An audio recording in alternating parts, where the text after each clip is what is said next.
So it's a special meeting, it is a regular meeting, so I'm going to run through our regular agenda with a determination of quorum, we'll say the pledge, and then we'll go over just an update to our interview schedule. And then we will have the system where we start bringing in candidates, all right? Okay, great. Well, good morning, everyone. It is 8:18. We are starting just a couple of minutes late, but I would like to call this special called meeting of the Wake County Board of Education to order. Today, we are working to fill the district vacancy, the District 8 vacancy left by former board member Ms. Lindsay Mahaffey. So the first thing I want to do is determine if we have a quorum. We do. And so those of you that are able, please stand and we'll recite the Pledge of Allegiance. I pledge allegiance to the flag of the United States of America and to the republic for which it stands, one nation, under God, indivisible, with liberty and justice for all.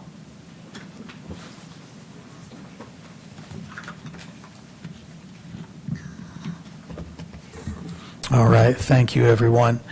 Again, today is Tuesday, November 25th, and we have a long meeting agenda planned for today.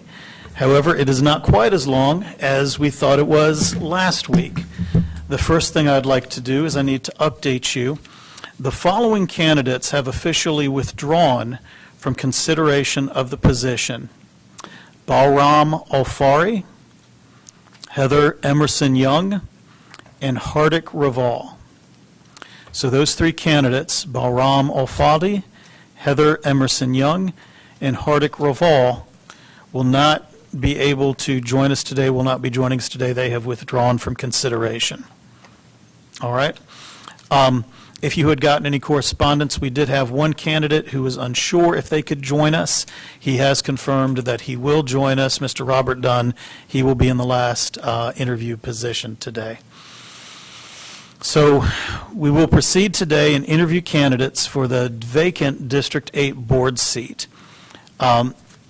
Ms. Melissa Allen has contacted all of the candidates, shared the format for the meeting and the interviews, and we will proceed through the interviews in the following order: Raymond Yeagley, Nihar Shaw, Stephen Murray, Lana Prince, Lori Parsons, Pramlata Vaishnava, Dr. George Reed III, Ramesh Nalavolu, Almira Abbas, Jennifer Dearman, Dr. Candace Smith, Douglas Behan, Dr. Jennifer Job, and Dr. Robert Dunn. So as we discussed, there will be 5-minute breaks between each interview. We'll break for lunch around 11:55 to 12:25. If everything goes on time according to plan, we should complete our last interview at about 5:30. At that point, depending on your energy level, we may break for a little bit. We could have some brown bag or delivery food before we go into deliberation. Or if you're feeling motivated and you want to push on through, we can push right on through with deliberation. We'll just take a break and assess at that point and see how everyone feels. All right. Again, after the last interview concludes, we will have a break, and then the board will come back and deliberate on the 14 candidates, and we'll begin voting. At this point, I want to make sure that the board is in agreement about how we will move forward with voting. With 14 candidates, that could be for a very long day. You'll have many, many choices. Looking at the resumes, we have many fine candidates. Many qualified, outstanding candidates, unfortunately, won't be selected, only one. One thing that we have done in the past and that we've talked about in our previous meetings is a system where you have to have at least one vote to proceed to the next round of voting. So that way it does show that candidates who are being considered do have at least one board member in support. On the other hand, we will eliminate a lot of candidates, but that is our job. We have to get through 13 to find the one. So is everyone comfortable, or does anyone have any alternatives to the idea of eliminating any candidates that fail to receive any votes? Okay? All right. Then the other thing that I want to talk about is that with the limited amount of time we have for each candidate, I do want to try to keep everything on track and on task. So the vice chair and I will have a system of going out and getting the candidate from the lobby, bringing them in, and then escorting the candidates who have completed the interview out this door while we bring another one in. We're going to keep introductions short, very short, and we're just going to jump into the interviews to give each candidate as much time as they have to use as they please. Okay? All right. So with that, the time I have is 8:24. Our first candidate will be Raymond Yeagley. And so, Mr. Vice Chair, at whatever time is appropriate, if you would like to bring in our first candidate to start at 8:30, we'll be good to go, and we'll stand in recess until then. Mr. Hershey. You want to just review asking the questions? Oh, thank you. So there are 8 board members, 7 are present right now. I'm hopeful Ms. Caulfield will be joining us. What we'll do is I will just ask the first question, and then we'll just proceed down the line. Everyone asks the same question. The way it should work, unless a candidate spends more time than was anticipated, everyone should be asking the same question each round, unless you decide at some point that you want to mix up the order. Okay? All right. All right. Good morning, Ms. Caulfield. We just went over the procedures. We have 3 candidates who have withdrawn: Barhelm Alfaldi, Heather Emerson Young, and Hardik Raval. So that leaves us with 14 other candidates that we'll be interviewing. And, Mr. Swanson is going to bring in our first candidate, and we're about to get started. All right? All right. We'll be in a brief recess until our first candidate is here. Thank you.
All right, everyone, we will come back into session from recess. Good morning. I'd like to introduce everyone to Raymond Yeagley. Mr. Yeagley, we have 30 minutes per candidate. We also have 14 candidates. So what we're going to do to give you as much time as possible is we'd like to really skip any further introductions and just jump straight into the questions. All right. Well, good morning. Our first question for you today, to get started, is simply, if you could tell us, why are you interested in serving on the Wake County Board of Education? My whole professional career was serving students, and when I retired... He needs to turn the mic. Real quick, I'm sorry. Do you see the microphone? If you could, is there a button? Make sure the green light is lit up. I was so concerned about the pace, I forgot to give you that basic setup instruction. Please go ahead. So I was separated from that when I retired, and I've missed it a bit. I want to be able to serve again, to serve the community, serving students. Great, thank you. Vice Chair Swanson. Good morning. I have a question, too, that says, serving on the Wake County Board of Education may require 30 hours per week or more. How do you plan to meet these commitments while juggling your current commitments? Well, my current commitments are pretty non-existent. I'm retired, so this should not be any problem at all. Good morning. I have question number 3. What do you know about the roles of the Board of Education and the superintendent, and how would you collaborate with community stakeholders and local leaders to achieve the goals of Wake County Public Schools? Well, I have been managing the relationship between superintendent and school board for 24 years, and I think I have a pretty good understanding of it. As a board member, the priorities are, I think, to deal with policy, make decisions for the community, and stay in touch with the community, with the superintendent leading. I was never a believer in all of the recommendations coming from the superintendent. We got them from kids, from board members, from the community, from staff, and I would see that as part of my role, to make proposals in addition to considering those that come my way.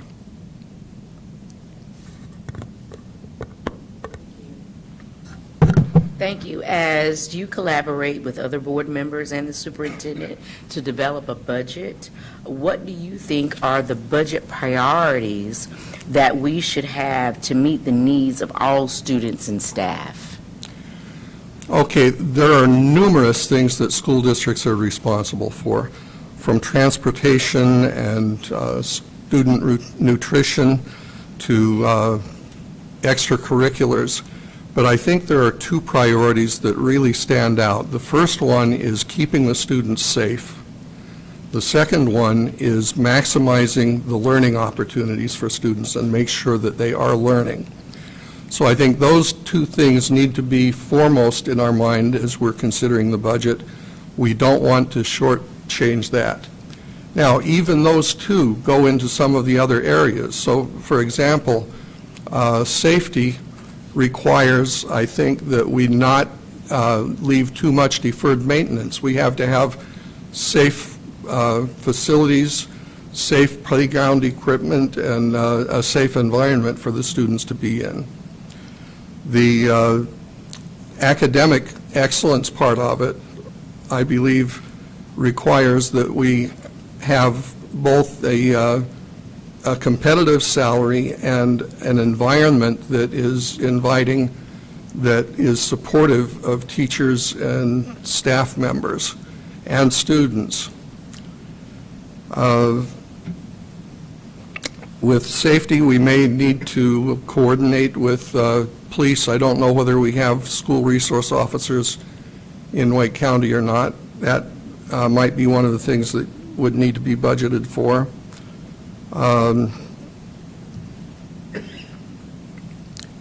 And I guess another priority I would have is good, effective staff development. I think we have good teachers.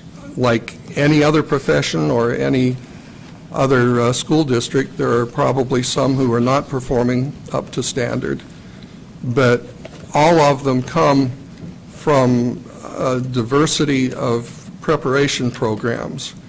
And if we are going to have excellence, we need to support them in their professional development and developing new skills. And obviously, with the growth we have in the area, buildings are going to continue to be built. We'll come around the table with Ms. Gordon. Thank you. Given the most recent EVOS data, what approach would you recommend to close the achievement gaps among our most vulnerable students? Okay, this question is really close to my heart. This is what I'm all about. I think one of the biggest challenges we have is understanding what excellence is, because the federal government and state governments have defined it almost solely as achievement. And achievement is actually not a measurement of school effectiveness. It's a measurement of the socioeconomic status of the school district. I have a proposal here, a concept proposal that I'd like to share. It's not to be read right now, but there are some charts in it that If you want to hand that to Mr. Malone, he'll distribute it for us.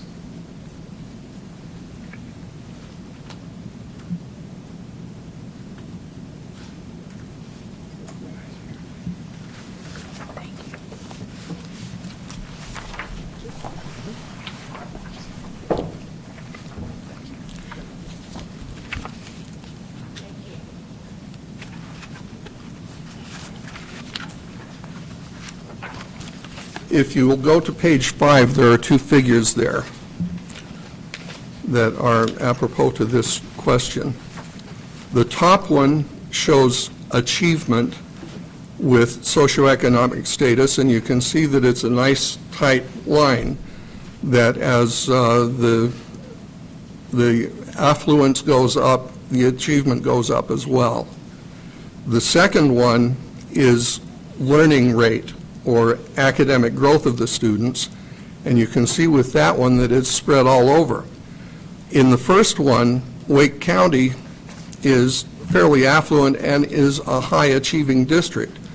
But when you look at the second one, our students are not growing at the national mean. We are below the mean. So what is not totally responsible for the high achievement, but a big factor in it, is the socioeconomic status. And there are things that we can do about the learning rate, and that's what this concept proposal is about. One of those things is to implement something called formative assessment in the classrooms. This is not another test. Formative assessment is a way of thinking.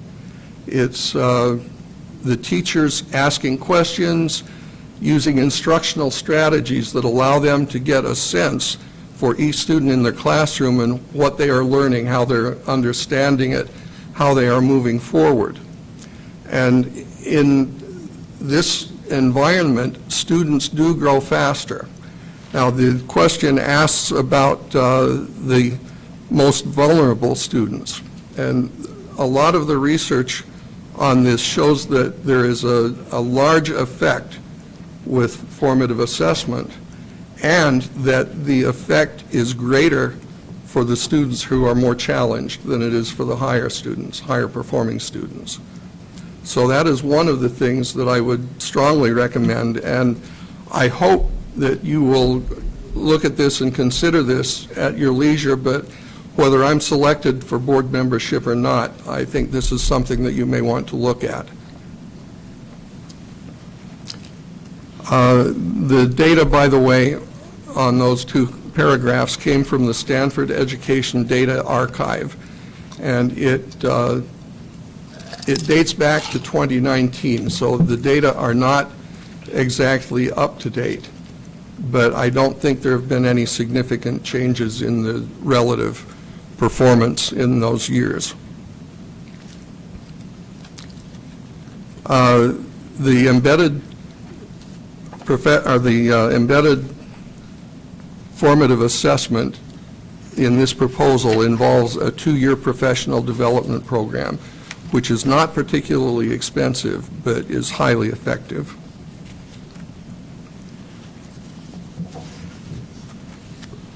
Thank you. Question 6, what are your thoughts on WCPSS school choice, which includes, but is not limited to, our magnet programs? How can Wake County Public School System use the tools to recruit, retain, and attract all families? Well, I'm very impressed by the opportunities that you have in the school district. My family is benefiting from it. One of my grandchildren has been accepted to the engineering program at Apex Friendship High School. He thinks, and I think he might actually be headed for MIT, so he's going to benefit greatly from this. Regarding the recruitment and retention, I think one of the things we need to do is, if we can figure out how, we need to project in the future how much need there will be, so that we can have the supply meeting the demand. My grandson is a good student and deserving of the program, but he also was very lucky because he survived the lottery. And that's a challenge in all kinds of things that we do, the lotteries and the needs for the lottery. Continuing to make people aware of what these programs are and what they do will be important, and continual improvement on the programs, making strong programs even stronger. Good morning. Question 7, with the growing needs of the district that you're applying to serve, how would you balance the needs of the constituents of your district with those of WCPSS as a whole? Okay, balancing needs is a universal problem that I think will probably continue until the end of society. Mr. Spock most famously said it on Star Trek, the needs of the many outweigh the needs of the few or the one. But he was not the original, or the writers on Star Trek were not the originators of that. You can find it in several places in antiquity, one of them Plato. Securing one individual's good is cause for rejoicing, but to secure the good of the nation or of a city-state is nobler and more divine. So we will continue to work with this, and I think there is no solution that gives everybody what they want. So what I would need to communicate with the constituents in my community is that they are going to be in the many for most of the things that we have, and sometimes they will be in the few, and the many in other places will need the benefits. But in the end, it's going to balance out. I think the board and the administration are very much aware of that and are working to balance things. Thank you. Last question. With nearly 70% of Wake County residents not having school-age children, what should Wake County Public Schools do to improve engagement with the broader community? Okay, this requires a whole bunch of different strategies. One that I know of is student community service. I'm not going to spend all of my time, if I'm on the board, harking back to things I've done, but we did have one really good thing in Rochester. It was an alternative school that had a strong focus on academics, and these were kids who were not surviving in the regular school environment. But in addition to the strong academics, they had a community service part that included them managing a zip line that was used by many groups in the community. They planted trees in the medians in some of the streets. They did a lot of other things, and that brought an enormous amount of support both to the alternative school and to the district as a whole. So I've known many districts that have a service requirement for all of their students, not just the alternative students.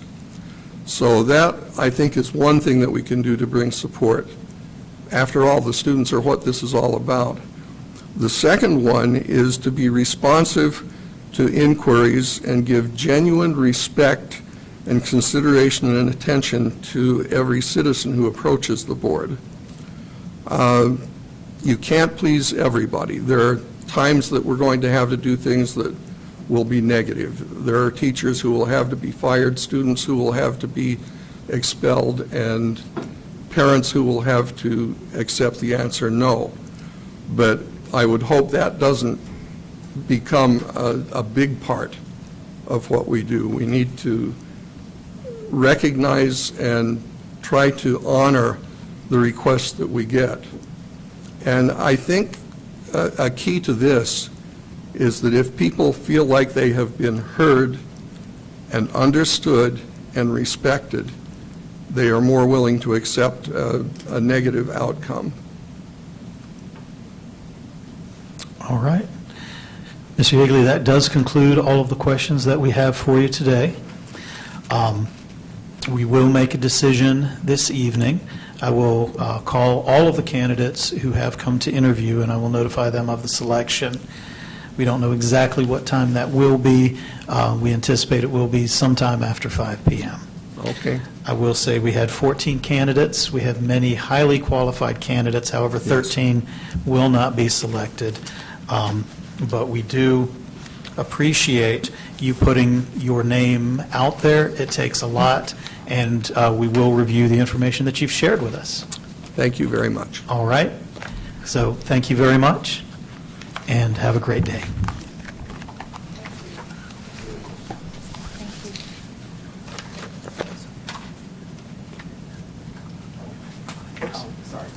I'm sorry. Vice Chair Swanson will show you out. We're going to take you out a different way. Yeah.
All right, everyone, welcome back. I would like to introduce you to Mr. Nihar Shah. Mr. Shah, we have, as I told you outside, we have 30 minutes per candidate. We do have 14 candidates, so we want to give you as much time as possible. Sure. So what we'd like to do is jump right in to the interviews. We will give you a time check to make sure that you can get through all the questions in the time that we have, okay? Yeah, absolutely.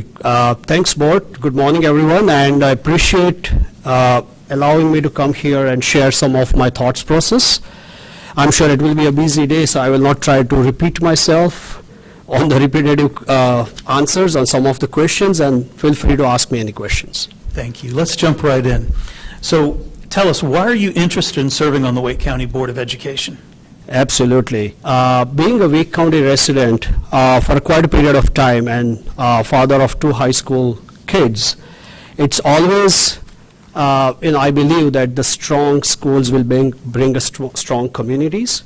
Also, my education background, master's in electrical engineering, as well as MBA in finance and management, and some of the others certifications, makes me believe that strong education will give tools that our student needs for a future success in a rapid changing world. I think so some of my educational and technical expertise, launching large scale technology projects as well as financial stewardship, makes me believe that I can support the board and the need for the Wake County, especially the District 8, which is, I guess, the rapidly growing district. And some of the expertise that I have learned, collaboration, equity, as well as collaboration on innovation side, will support the board's mission. Thank you. Good morning. I have question 2. Please, Tyler. It's serving on the Wake County Board of Education may require 30 hours per week or more. How do you plan to meet these commitments while juggling your current commitments? Great. So I work full-time in Amtrak as a technology director. In a previous work before Amtrak, I used to manage a large teams all over U.S., but my current position in Amtrak, National Railroad Passengers, I work remotely here out of Apex, North Carolina. It's a technology director, it's a technology guidance role, it's an individual contributor role, so I can manage the requirement of the board, couple of hours every day, every weekend, as well as managing the early afternoons and later evenings to compensate between my traditional job versus the board position. Thank you. Good morning. I have question number 3. Please. What do you know about the roles of the Board of Education and the superintendent, and how would you collaborate with community stakeholders and local leaders to achieve the goals of Wake County? Great. So as I said, I'm a father of 2 high schoolers in Wake County, so I always look at the board meetings recording available on the YouTube channels and go through some of the Wake County education updates. The board's role is to come up with the high-level processes, budgetary guidelines, budgetary approvals, where the superintendent's role is more about day-to-day operations and implement those strategic visions which came from board into the different school district. So I get the overall idea about the board's role versus the superintendent's role and the overall staff requirements. I think so the collaboration, which was part of the question you asked, is very important key to understand how that both side of the world works. Board can come up with the great ideas and great budget in isolation, but without knowing superintendent's individual school or individual need, it will not be the best of both worlds. So I will recommend a great collaboration. Though it is more a strategy-driven organization here, the board, it needs to have the day-to-day updates from the superintendents, and each school has a different need. Any follow-up questions, please feel free. Thank you. Thank you. As you collaborate with other board members and the superintendent to develop a budget, what do you think are the budget priorities that we should have to meet the needs of all students and staff? Absolutely. I have managed multi-million dollars, almost $1 billion+ budget in my professional life. Even at Amtrak, I manage multi-billion dollars of budget for technology roadmaps. So every budget here for the board, I will envision is it has to have a transparency as well as data-driven analytics. Without having the solid data, you cannot come up with the budget. So if I have to provide some few points about the budgetary guideline or budgetary priorities, I will start with equip our educators, teachers, with the latest technology, with the latest resources, what they need in the classroom to be successful. Second is to our students. We have a great system in Wake County, but it can be enhanced absolutely. The great digital connectivity. There's a lot of material, but what ease they can use those material. So that's a lot of work to be done. So that could be the second priority for digital access to the students. And third and the most important is mental awareness programs, safety programs, wherever it needs. Some school district needs some versus more, depends on the area and the location and the diversity. But that's the fundamental safety and the mental awareness. So those are the 3 or 4 highlights for the budgetary priorities if I have to put together. Hope that answered your question. All right, thank you. Now, we have 8 questions. Those were your first 4. By my time, we have 23 minutes remaining out of your 30. Oh, okay. So I have Okay. time. Thank you. Okay. Next, we'll come around the table to Ms. Gordon. Hi, good morning. Given the most recent EVOS data, what approach would you recommend to close the achievement gaps among our most vulnerable students? It's a great question. Last year, I was looking at, as I said, my 2 daughters in middle school, high school, now both are in high school. I was looking at the overall process of EOC, EOG, and EVAS tool, I guess, which is developed by the SES, and how they come up with the trending, the data analytics from last couple of years for ranking of the schools, the educators, the teachers, based on the similar students and their success over the period of time.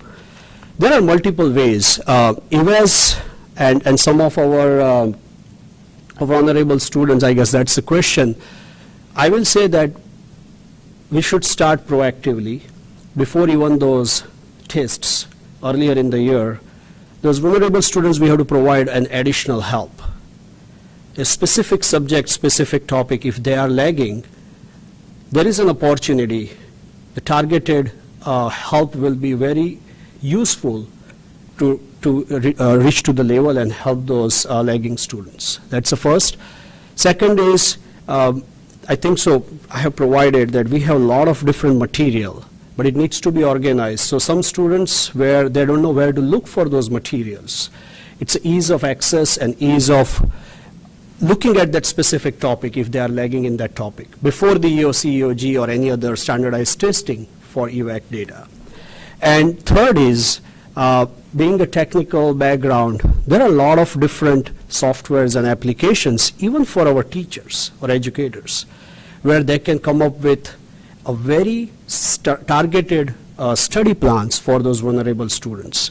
And I think so that can help the students to progress, and that way we can improve the overall level of the student education. Thank you, and good morning. Good morning, Sam. What are your thoughts on Wake County Public School choice, which includes but is not limited to our magnet programs? How can Wake County use the tools to recruit, retain, and attract all families? Yes, I'm very pleased when we relocated in the area, putting a specific address, and you see the multiple options, year-round schools, traditional schools, magnet schools, charter schools. Yes, my kids are going to the traditional Wake County school system. There are a lot of different information. There are a lot of different, it's not properly structured. There are ways we can importantly structure those information, especially do I have a transportation?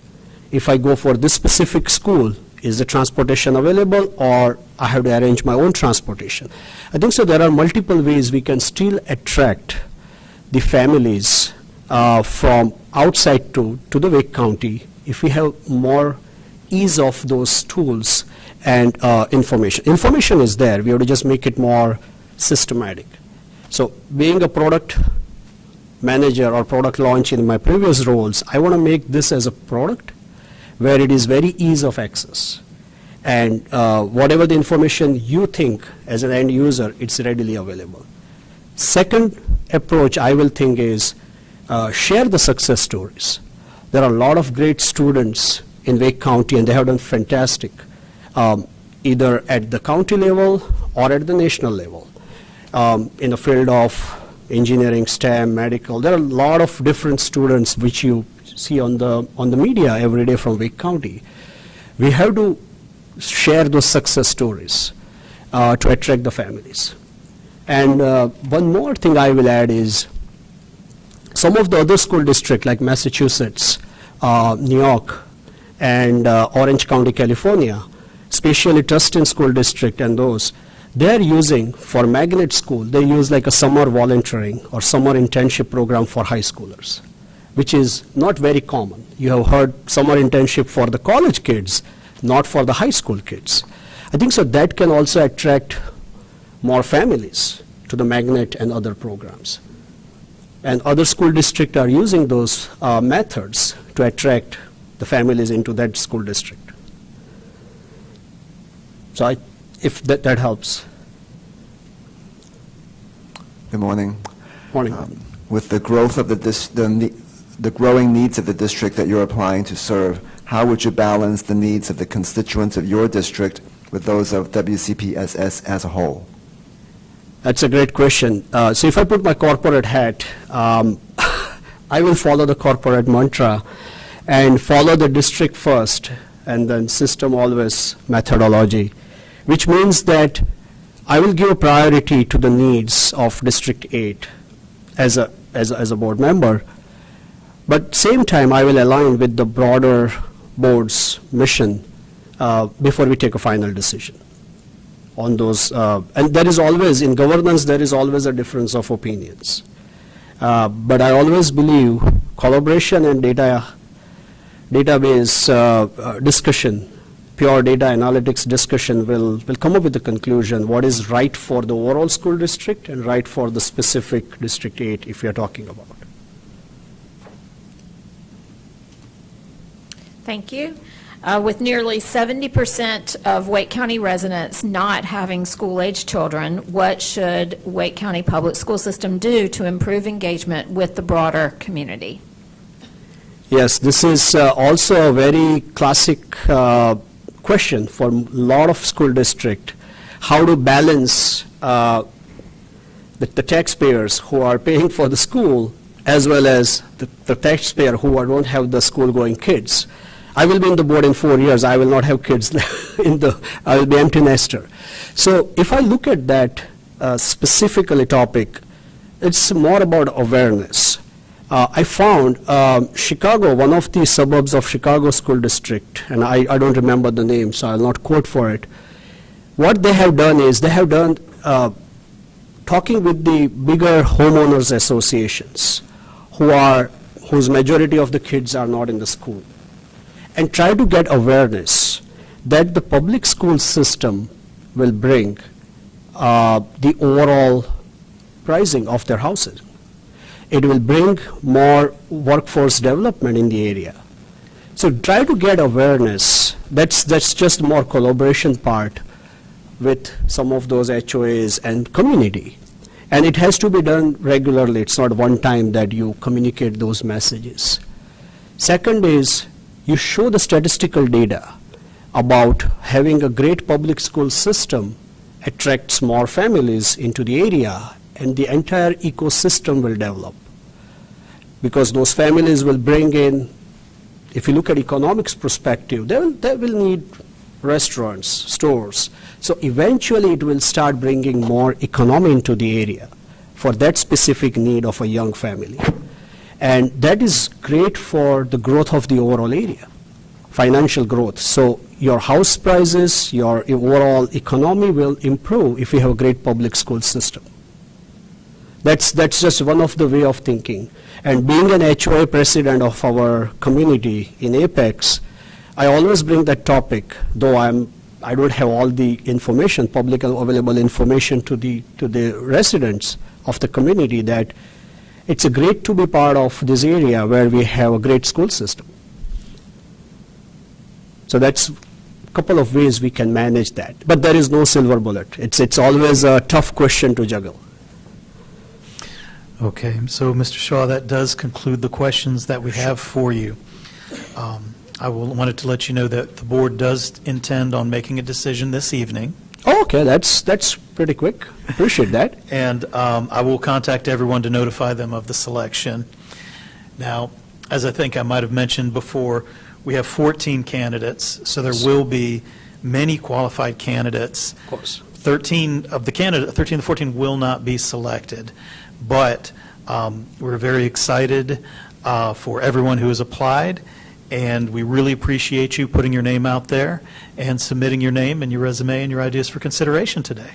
Absolutely, Chris. So I really appreciate the time this morning. I know it will be a busy day for the board, and if I get selected or not, but definitely will be even volunteering work to support the board in future. So really appreciate. Thank you so much. All right, thank you. Yep.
All right, everyone, we're returning from recess, and I would like to introduce you to Mr. Steve Murray. Mr. Murray is our third candidate today.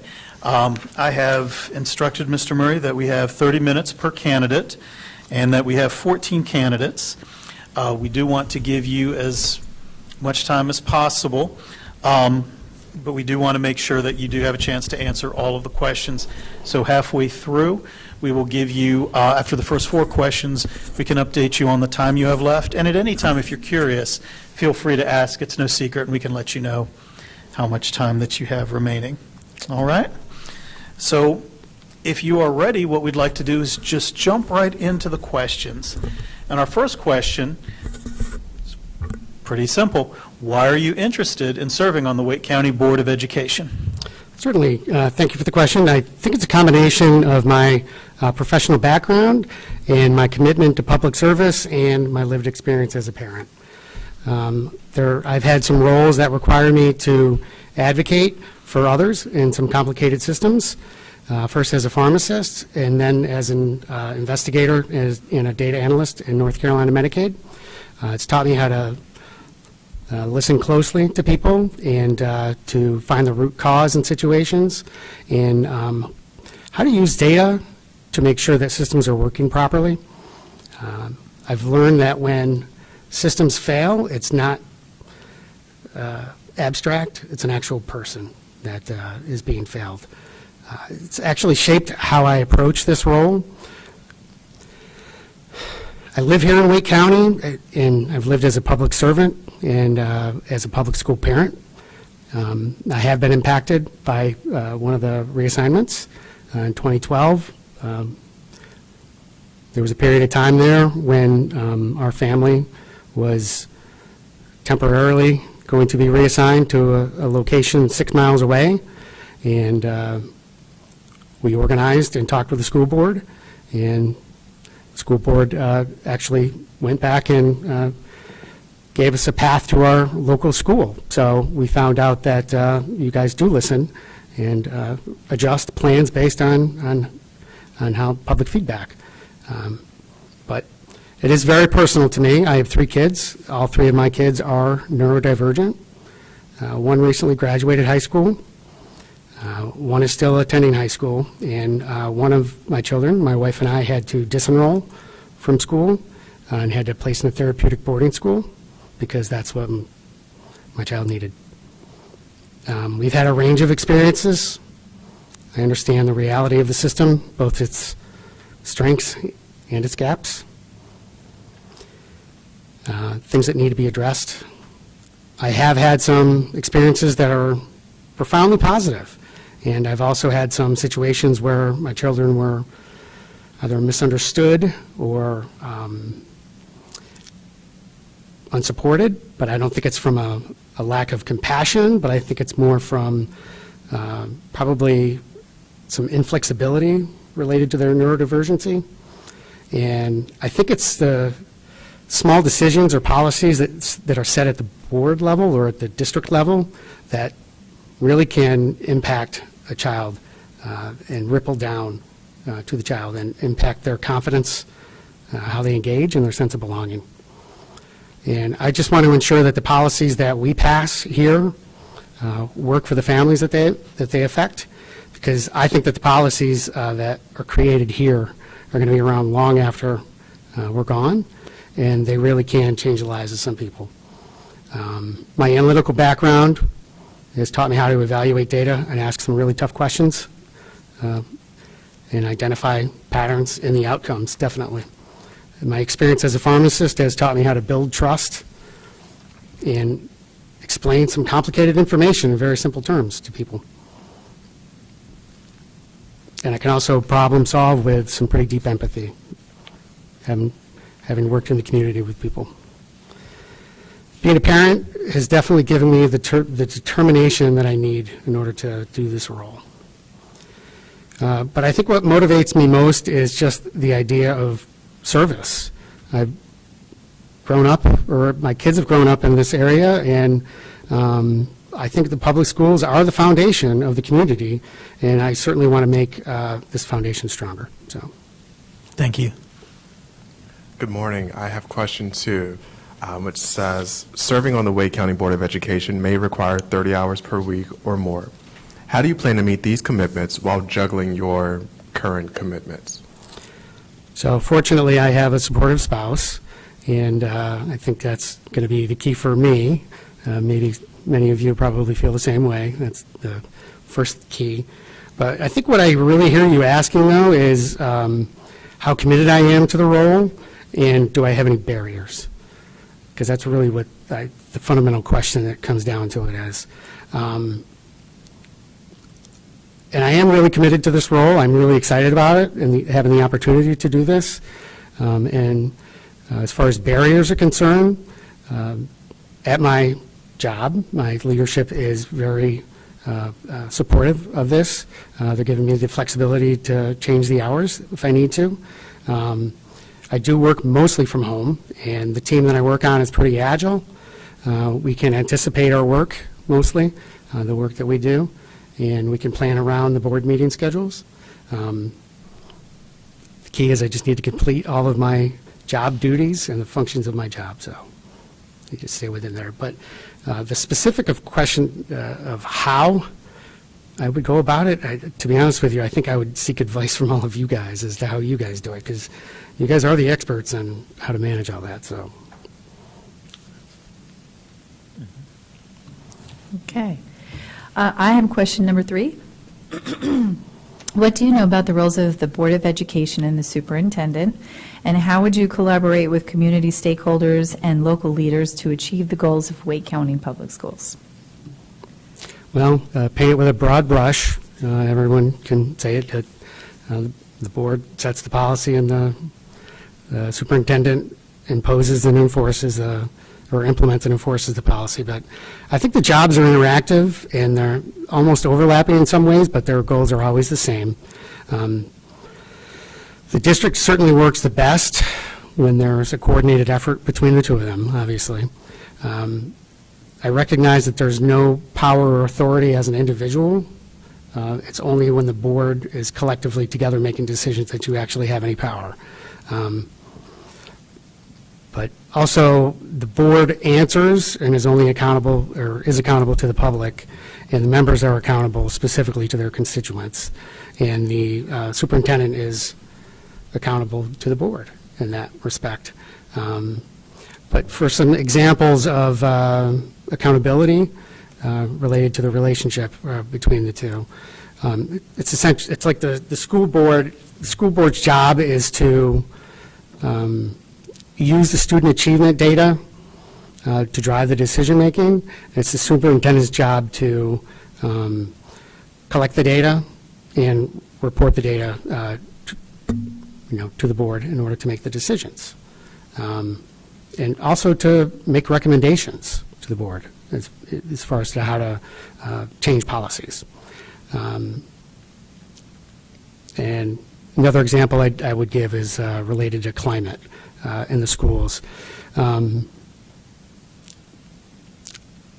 It's the board's responsibility to recognize achievement in the schools with the students and the staff.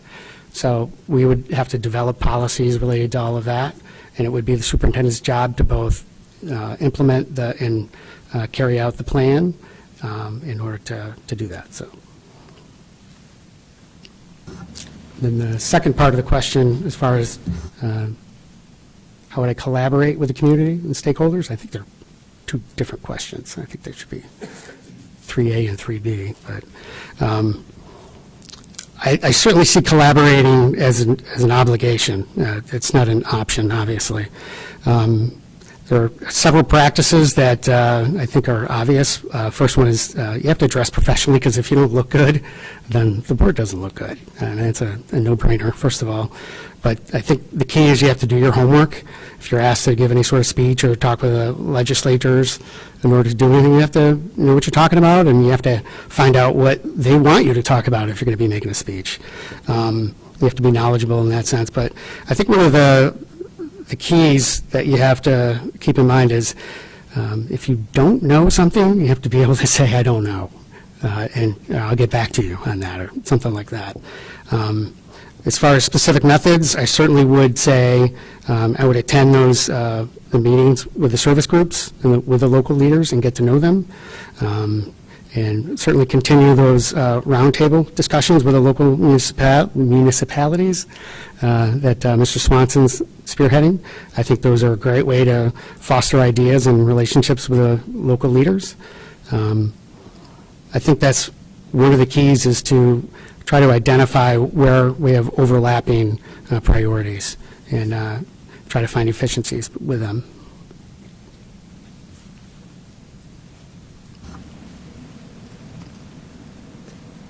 Thank you. Mr. Murray, as you collaborate with other board members and the superintendent to develop a budget, what do you think are the budget priorities that we should have to meet the needs of all students and staff? Well, I think a budget reflects your values, first of all. So I would say that classroom pay is one of the priorities I would do, and then infrastructure investments is the other one. So let's start with the classroom pay. I think having top-notch teachers in the classroom is vital to student success. I believe out of the operating budget, it's an investment that we should be making. Our teacher pay is somewhere between 41 and 46 nationally, depending on how you make the calculation. I believe that in Wake County, we can attract and retain the best teachers if we're smart about it. You guys reinstated the advanced degree payment for local payment, which I think was a great investment from the county. But I believe the IAs, the instructional assistants, are just as important as well in the classrooms. They have just as much of an impact as well for those that are in there. But I believe in order to fully fund all of that, we need to have the full legislative funding of that Leandro remedial plan. But I'm part of there's a pessimistic part of me that believes that I think that those funds, even if we do get a positive judicial outcome from that those funds are going to find the same way as the lottery funds and the technology funds, where they're just going to find a replacement instead of a supplement. So I think we need to behave as though that money's not going to be coming. And second of all, the infrastructure, the medium and long-term systematic investments, I believe are obviously behave like savings accounts for the district, where they, pay off over long time periods. Cherry pick a couple of things would be easy: energy efficient buildings, solar panels on the roof, retrofitting the bus fleet with electric. But I think the elephant in the room that we all need to address is the deferred maintenance. It's a lot that's out there. We have uncomfortable students that are sitting in classrooms that are hot and cold, and it's really hard to learn when you're uncomfortable. I know there's a line item in the budget for, a study in order for us to figure out how to get, more efficient HVAC units, but there's no assurance that that's going to get through there. And I know there's also some concerns about hiring technicians for the new technology. I mean, perhaps we can partner with Wake Tech in order to have some sort of program with them where they can either have either a contract, or we can have a pipeline with them for new technicians for that.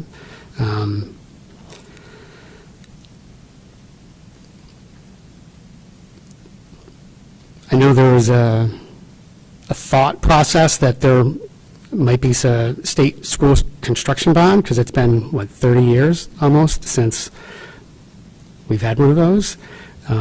It's another one of those things where I think down on Jones Street, they've displayed with their behavior that they're a pay-as-you-go.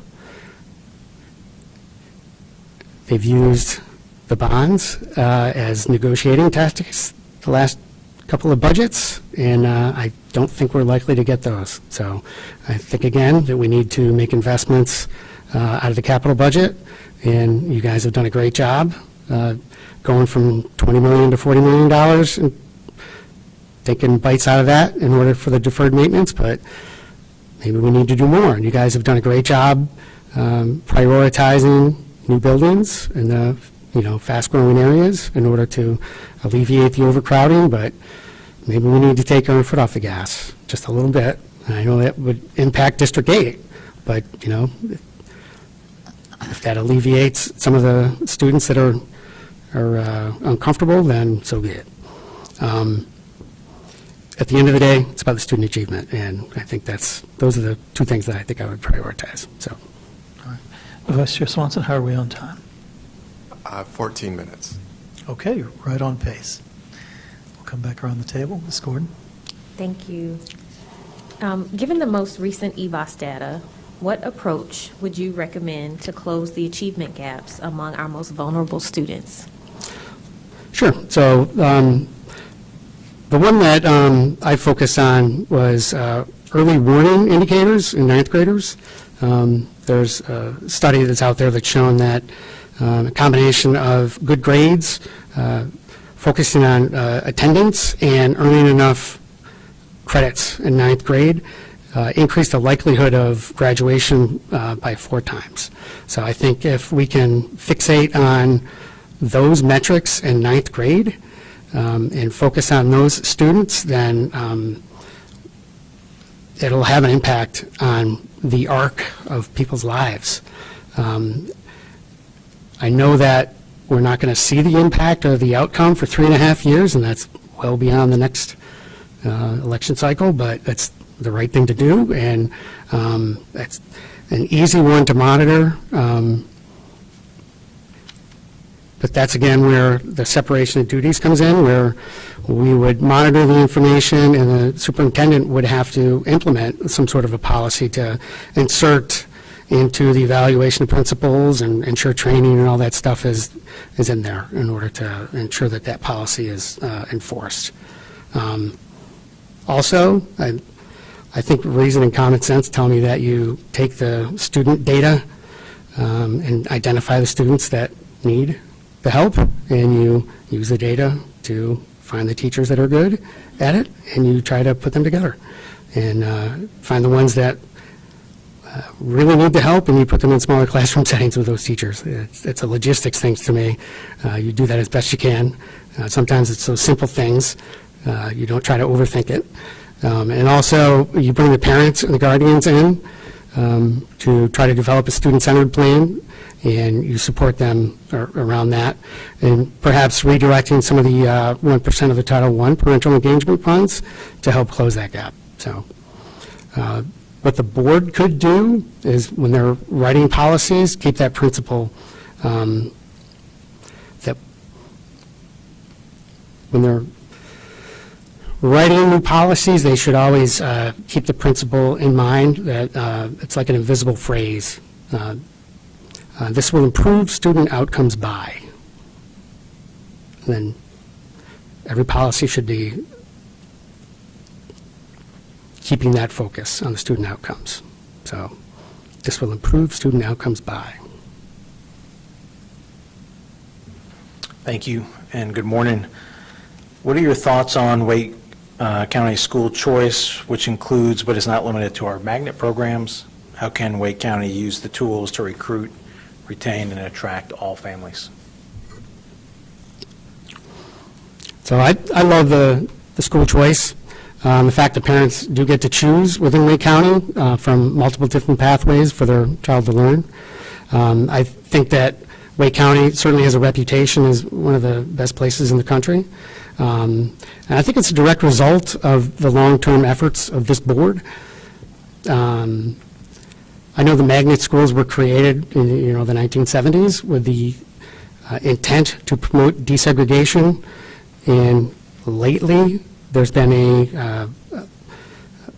a voluntary path towards segregation as a result of the voucher program with charter and private schools. And that's unfortunate.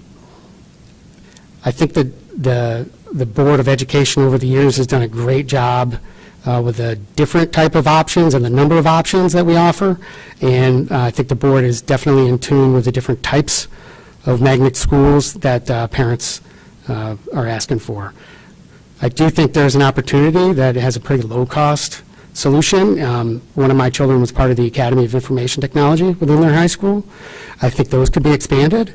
They definitely give the students the practical skills and experience, and it gives parents options right within their base school. So, and the only other idea that I was kind of thinking through was parents are anxious when they're starting their child down a magnet school path, when they don't know that they can continue down that theme for the entire time. So I would suggest that we have a guaranteed pathway in order for some parents, so that they can rely on that continuity all the way through that pathway. So, Thank Oh, you. sorry, we want to do one more time check. You have 9 minutes remaining. Thanks. Go ahead, Dr. Ing, sorry. Okay. Thank you. With the growing needs of the district that you're applying to serve, how would you balance the needs of the constituents of your district with those of WCPSS as a whole? so it's a tricky question, obviously, and it sounds like you want me to kind of reveal my secret sauce for politicking right here up front, but I guess I would call it a district first through a local lens kind of philosophy. Certainly, student outcomes district-wide are the first priority, and I don't ever want it to become a us versus them, rest of the district kind of view. It is incumbent upon us to learn the District 8 growth patterns and the timelines of different projects, new traffic patterns, and all of those specific issues that really impact us, and be unmerciful in our advocacy, whoever is selected for this role. But with that being said, I certainly understand it if it comes down to it, if we have to make some short-term sacrifices, if there is another area that can have a meaningful impact for another district. That is part of consensus building with colleagues on the board, and that's part of the budget making over multiple years. I mean, I get that. But I would remind myself of the strategic plan and the vision, and use those to guide my long-term priorities. Thank you. With nearly 70% of Wake County residents not having school-age children, what should WCPSS do to improve engagement with the broader community? So I think the joint use agreements that we have with the municipalities, I think we need to be a little more flexible with level 4 ones that we have. I think that's the most cost-effective way that we can spend community tax dollars. Those are the ones where the town uses the school properties outside of the school hours. I think we should continue to build those relationships with the local counterparts, and by doing so, we foster trust, and it helps us understand their needs when we are doing those level 4 agreements. I think every new school proposal that we have should have some sort of a provisional level 4 agreement incorporated into it. I also believe that the schools don't belong to Wake County Public Schools. They belong to the community. And if we want to make it a community hub, then we really need to think beyond just our needs, and we need to find a way to share the space and see it from their perspective also. And even the level 1 through 3 agreements that we have with these different areas, how much does it really cost to embed a community garden in these schools when we're building them? I mean, or build into the architecture some sort of safe entrances into a meeting space, or put some electrical lines and water lines into the parking lot so that we can have a farmer's market or some other event on the weekend. It doesn't cost that much to embed those things in from the beginning. And for what it's worth, we already go the other way with the city of Raleigh when we use their city pools for the swim teams. So we're already doing that type of work, and it's natural that we should share resources with the county, different localities. As far as specific activities, my daughter, when she was in choir in grade school, they went around to all the different senior living spaces and did performances. I mean, it's a great thing. The seniors loved it. I think we should encourage that type of stuff. Of course, there's activities like reading buddies with the seniors. We could host some lifelong learning classes at the schools, and I think even with internships and shadowing with the local businesses. I don't think any of those are groundbreaking new ideas, but those are things I would encourage, so. All right, thank you, Mr. Murray. That brings us to the conclusion of our questions. What we will do is the board will make a decision this evening on the selection to fill the vacancy. I will contact everyone individually to let them know about the selection. We did have 14 candidates, and as I'm telling everyone, with many qualified candidates, 13 people aren't going to be selected, so we know it takes a lot of courage to put yourself out here, and we really appreciate your interest in serving the district and then coming and talking about your ideas and your interest with us here today. All right? So thank you very much, and No, you will thank hear you. from us later today.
I forgot to ask, is it Lana or Lana? It's Lana, yes.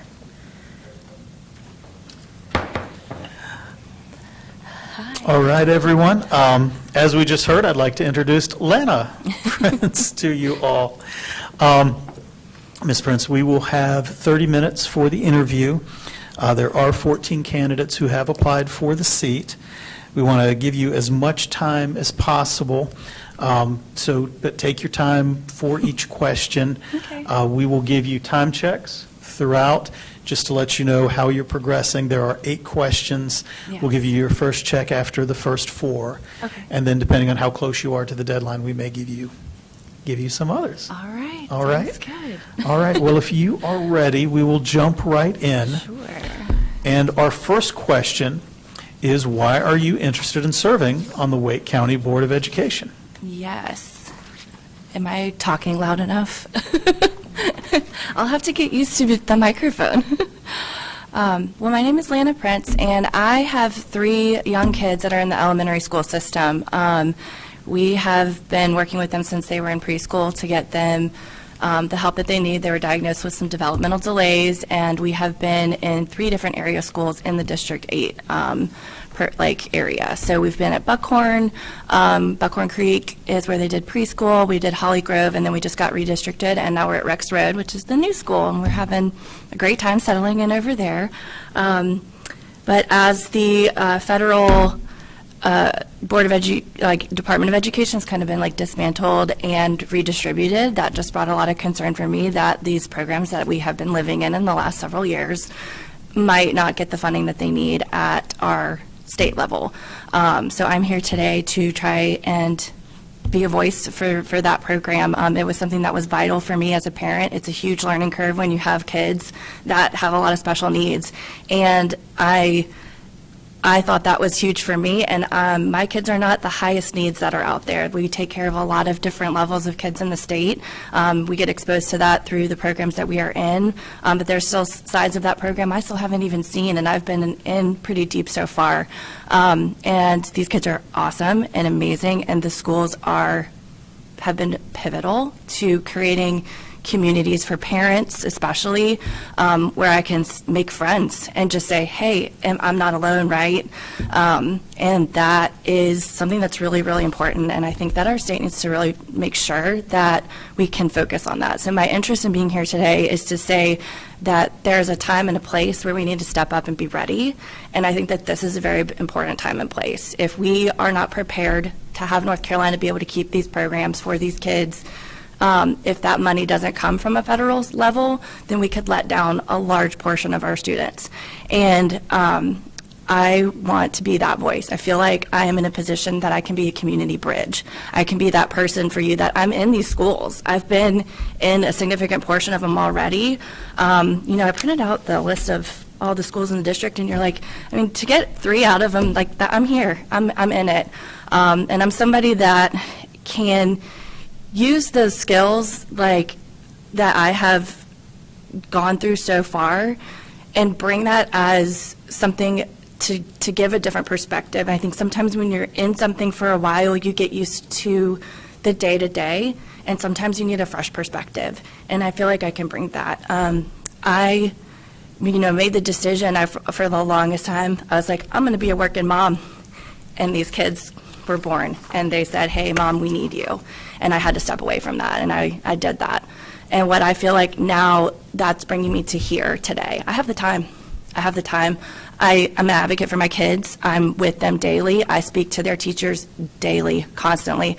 I've got cell phone numbers. I've got emails. I've got talking points. I'm constantly communicating with those teachers to make sure I can give my kids their best. And I would like to do that for all of those kids. And I have the time. When my kids are in school, I will have all of that school time to dedicate towards this. And I'm ready to dig deep and really try to see if we can come up with some interesting solutions to accomplish those goals. So that's a little bit about where I'm coming from, the skills that kind of bring me there with that interest, and all of being able to combine that. I have a really unique way of looking at things and being able to like identify pain points, identify the framework that we're working in, like how is it working now, and then where can we take that and make that better? Where can we make improvements? I've done a lot of problem solving in different areas of my life for that, especially with being a mom of 3, kids that have different varying levels of neurodivergencies. You have to be able to take something at you that is going to scare them and make it easy for them to proceed on and continue throughout their day. It can be very disruptive. And I feel like that's something I can take here and say, hey, we are in a moment where we need to pivot and we need to make sure that we are able to accommodate as many children in this area. And that's a really important goal. And that I think I could bring a perspective where I'm in the schools just naturally. So I can kind of make sure, not that y'all aren't, but like that we have a different perspective of like what it's like to be working in those districts in that way when you're at a parent, teacher, children level of it, and how do we adapt things that the adults want to say are best for the kids and bring the why back to the kids. I think it would be a really empowering thing to make sure that we're saying like, does the child that we're trying to provide all of these things for fully understand why they need the education that we want to give them? And identifying that can kind of help us all hone in and get there for the state of North Carolina. I was looking at a lot of the vision for the state and how we had goals of trying to be one of the best in the country. And I think that an opportunity like this could be a time where we are able to become an industry standard, essentially, for the rest of the states to follow our model if we can make something that's creative and different, that really supports it, where we don't necessarily have to rely on the federal government money if they're not going to give it to us to be self-sustainable. And I really think we could get there if we are ready to be like collaborative and creative with that. So I think that covers my interest. All right. Thank you very much. Good morning. I have question 2, which says, serving on the Wake County Board of Education may require 30 hours per week or more. How do you plan to meet these commitments while juggling your current commitments? I have talked to my husband. He's going to help me out. We've got babysitters. A lot, like I said, I'm the primary caregiver for my kids, but if they are in school, I'll be able to dedicate all of that time to this. And then some of those after hours time, having like other people help in with that. But right now, with the ability of being a stay-at-home parent that is not working currently, this would be my primary focus other than my children. So I have a lot of time that I would like to dedicate to helping. So, Thank you. Good morning. good morning. What do you know about the roles of the Board of Education and Superintendent, and how would you collaborate with community stakeholders and local leaders to achieve the goals of Wake County? So I did read through some of the documents for like the rules where it lists out everybody's thing, and I would like to dig through that a little bit more. But I just love talking to people and kind of getting the sense of like where everything stands and how people are kind of operating. I tend to kind of be a little quiet at first, and that's me just observing, kind of taking everything in. I'm a very curious person. I'm definitely going to sit here and do research. If I need to do trainings or you're like, hey, you need to read this thing of documents, I'm going to read the thing of documents. I'm going to get through it, and I'm going to do my research. I'm going to show up. I'm not scared of the fact that I know I'm coming in with having to learn. There's going to be a learning curve, and I'm dedicated to making sure that I'm here, that I'm showing up, and that I'm communicating with everybody that I need to find those, points where we all can get together and get along. Good morning. Good morning.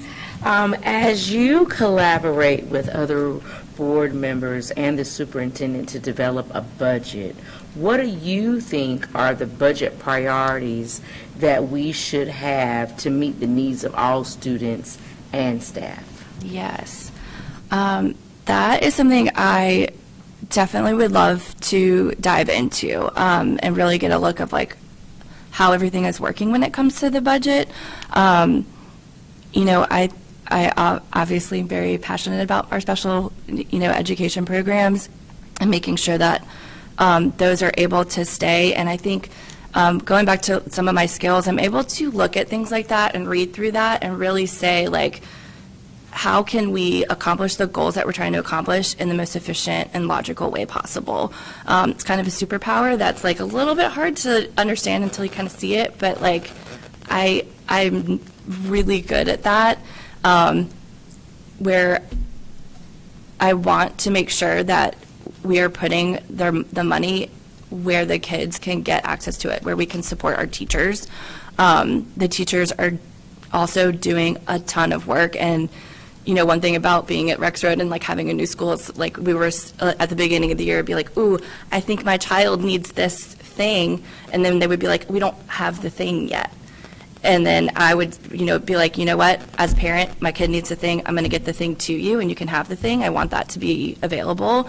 But I want to make sure that we're able to kind of get those things across the board with all of the schools in the district. And you know, I was reading something saying like some of the budget, like we wouldn't really be able to expand a lot of the programs yet in the new schools because some of the budget's really tight. And I would just like to see, you know, where it's all going and how it's being allocated a little bit better and dive in to see if we can kind of bridge those gaps and have that conversation of like, hey, how interested are we in trying to do things a little bit differently and maybe looking at this problem from a different angle so that we can make sure that we're covering all these bases. So it might take a little bit of like being uncomfortable and sitting in that for a minute and checking ourselves and saying like, I think we need to make these changes for the best interest of our students and our teachers to get them those, the tools that they need to reach the goals that we want to reach.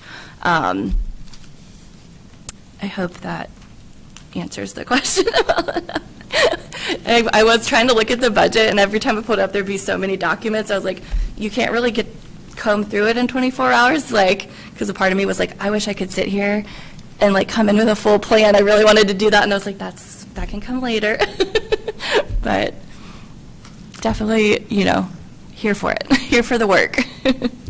All right. And Vice Chair Swanson, how are we on time? You have 17 minutes left. Okay. All right, right on pace.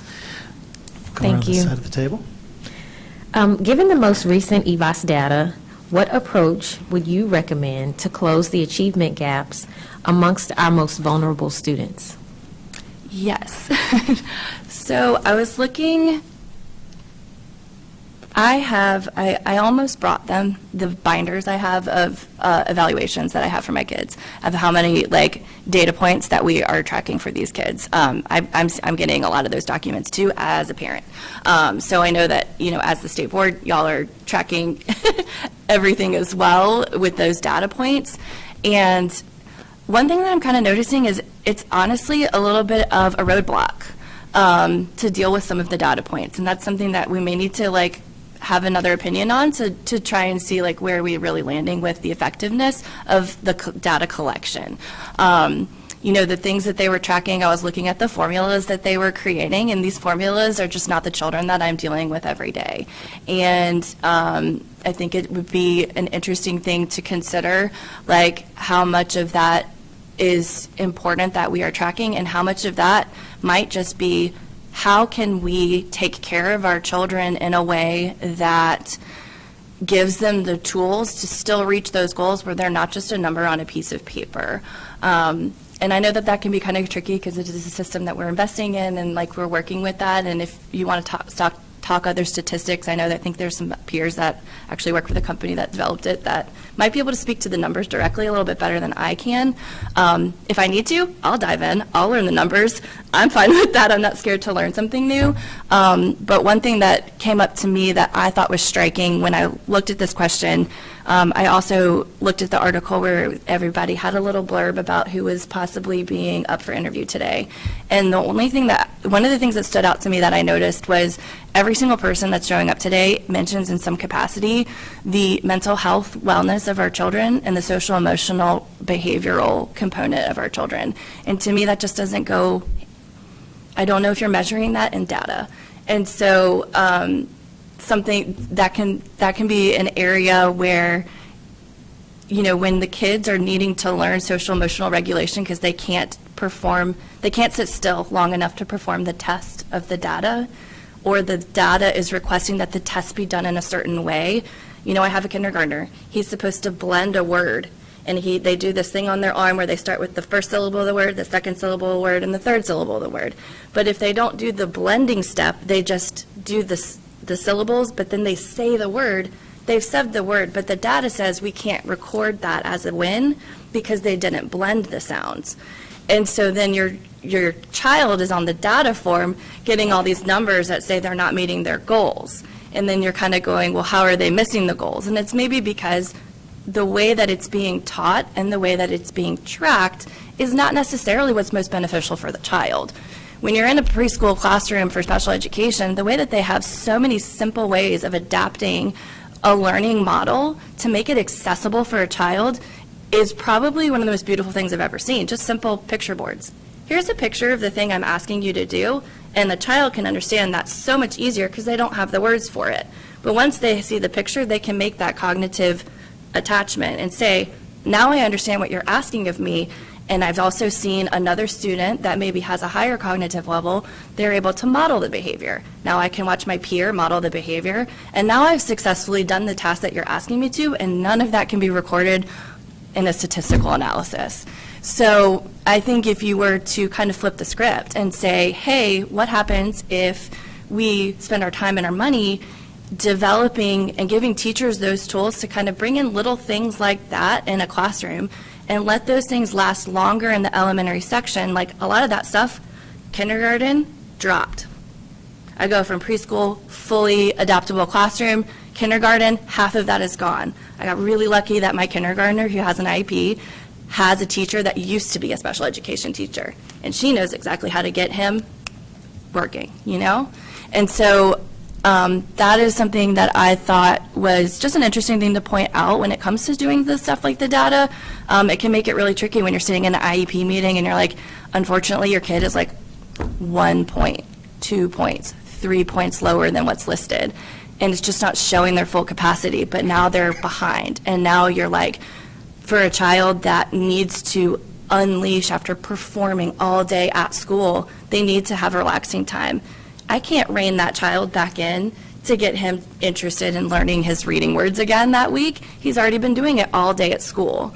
So it's just kind of how much data do we want to place as a roadblock in our way when we need to help the kids? And I think that that's going to be something to consider, especially as we come up in the next year where funding might be different.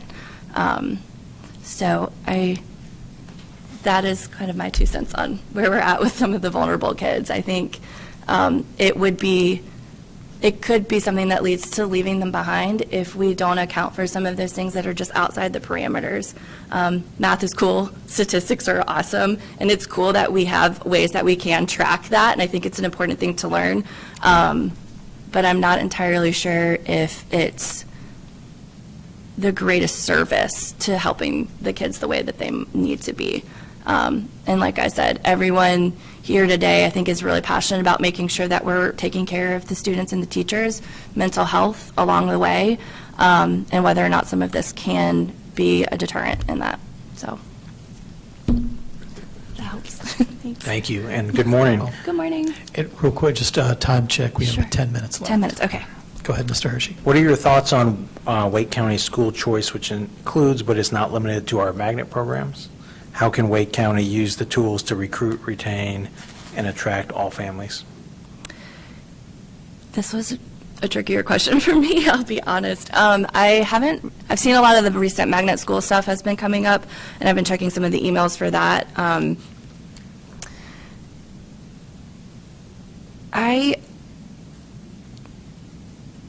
I just would like for there to be I would want to make sure that there was an even accessibility kind of like in our starting points before we get into the nitty-gritty of the magnet schools too. I think, when we're doing things like opening a new school, but then that new school doesn't even have like a dedicated computer program teacher kind of thing, what are we leaving off some of the regular public schools by diving into into deep in a magnet school, and that's something that I can't really see the answer to until I'm kind of in the paperwork and in the nitty-gritty of it.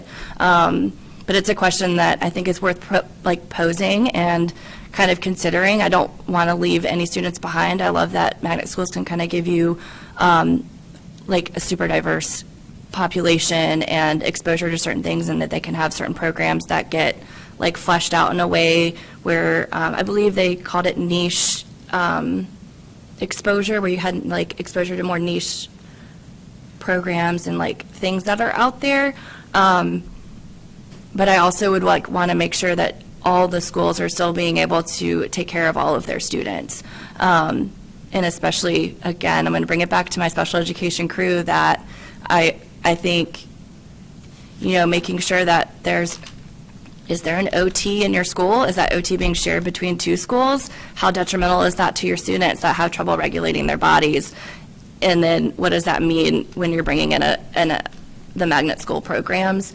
I think it's just being able to kind of look at the problem from a different angle and say, is this the best way that we can make sure we're allocating all of our funds to across the board?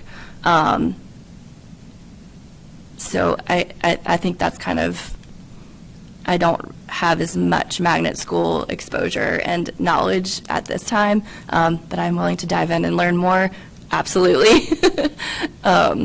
But it's also like a decision that personally our family hasn't looked into yet. We've been with the schools that we've been districted to, and kind of that, just kind of staying in those lanes and, you know, doing more day-to-day stuff with our kids. So I would need to learn more about that, admittedly. Thank you. Next question. With the growing needs of the district that you're applying to serve, how would you balance the needs of the constituents of your district with those of WCPSS as a whole? Yeah. That one, I'm trying to think.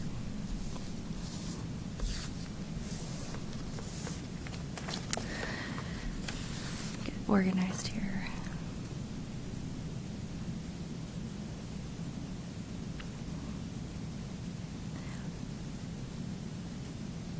I think it just comes down to just making sure you're growing with the people's needs. You know, I live in an area where we built that new school because it's growing incredibly, and so we have to make sure that like as they're throwing these new neighborhoods up, that we have a place for the kids to go, and that's really, really important. And within that is still like making sure you're keeping up with the times. So, you know, making sure that kids are exposed to like technology and like learning to grow with that, and being able to also work within the community. I feel like a lot of what I've kind of already mentioned kind of falls into this as well, where it's something that when you're living it and you're in it, you hear everybody has a different thing that they're really focused on, and it's just good to hear as many different points of view as possible so that you can make sure you're coming here and actually helping those people with their concerns. And I think being in the schools and kind of just making sure you're like visiting everybody and like checking in and keeping that line of communication open, where you're hearing like, what do the parents need, what do the children need, what do the teachers need, and seeing how you can combine that as best as possible. You know, and being a voice for that. I think that's like the whole point of being this, is like speaking up for the people that you live with, basically. They're your neighborhoods, so they're your neighbors. Thank you. With 70% of Wake County residents not having school-age children, what should the Wake County Public School System do to improve engagement with the broader community? Yes. For me, that kind of immediately just kind of thought of social media, essentially, and kind of utilizing those tools. Actually, it could probably even be something that the students get in on as well. But just simple things like, you know, I have a neighbor that has middle school aged kids, and she was like, my child's going to play in the band, and I'm like, I would like to go to the band performance, but I didn't know it was there. So like being able to have, I'd love to be able to have some of these concerts or like performances be a little bit more available for the rest of the communities to know, like posting football schedules, posting volleyball schedules, showing up because like the girl that babysits my kids is a volleyball player, and I can go show up at the high school to support her when because she texted me the schedule, and kind of making it available like that. I was also thinking about, I remember when I was in college, they have the senior program where like you can just show up to classes and audit them to take care of them, or like to like listen in, and I'm wondering if there's a version of that for like a mentorship program where people in the community that have really cool jobs and just like want to share it with the kids can kind of come into schools, and just kind of feel like a school isn't just the building the children go in, they disappear, and then they come out at the end of the day, but being a place where you can actually like show up and sign in and volunteer and like be a part of it, and not necessarily like have to be vested just because your child's there, but just be interested that you want to share the things that you learned. Like we have a ton of longtime residents that live in the area. They probably know things. Like it would be really cool to hear a story about what was on the land before we put the stores there, or like what is some really niche history about North Carolina and Holly Springs area that would be really cool to share. And kind of bringing in little programs like that, I think would be really cool.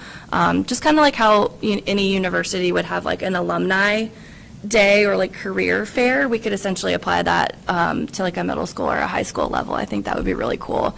But then just in general, I took a course on digital marketing. Like I think it'd be really interesting to like incorporate that and have kids that are doing classes be like, how can you market essentially what is happening in the school and like what that looks like. And that's where you can bring in like how you're reading data points and stuff like that, where you're looking at which platforms are people most responsive on, like what age groups of people are we trying to do? Do we do Facebook? Do we do Instagram? Do we do TikTok? What if we were doing a school board TikTok? We don't know. But just something interesting and different to like engage to everyone at different levels and kind of meet them where they're at. And kind of have like an incorporation program where you're really like combining those things and letting people in the community come in and be a part of it too, I think would be really cool. Because there's definitely a lot of opportunity, as I've seen as a parent, where I just went, I didn't even know that was there. I didn't know that existed. I didn't know that I could just do that. And then you're like, oh, that's a shame that it's not well known that you could just help. And making it a little bit easier to find the information in order to show up might let some community members that just had a little, like, I have a little extra time, what should I do with it? They might be able to read to a classroom, and they just didn't know that they could. Obviously, you have to do the volunteer form and do their background checks and stuff, but you know, I think that there are some really fun ways that we could do it where, yes, I've seen that we do have, like, Wake County Public School System social media. It's just to increase engagement, like posting more often and like having a schedule for that and seeing what that looks like. School spotlights, just here's a different fact about a different school in your area, little things like that, or just here's all the fall sports that are playing at the middle school. Here's when the high school is doing their musical, more than just a banner on the side of the road. Put it out on the internet, and then teach kids how to do that safely, or how to do it in a model where they're actually like, maybe they want to start their own business, but they learned how to market themselves because they were helping the school market their stuff. Little areas like that I think would be really cool to add in. All right, and that actually takes us to the conclusion of your time. I did it. Every minute. So we will be making our decision this evening. I'll contact everyone individually. Okay. We have 14 candidates. That means that 13 people we can't select. You're right. But we have some wonderful folks, very well qualified, and we really want to thank you for coming out, Yeah. sharing your ideas with us, and putting yourself out in this leadership position. Thanks. Yeah, All it's a right. little nerve-wracking. I The understand. resume is a little different for me, but I Well, appreciate you guys taking your time, and thank you. Thank you so much. Good luck with the rest of the day. That way, you're right. Thank you.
Morning.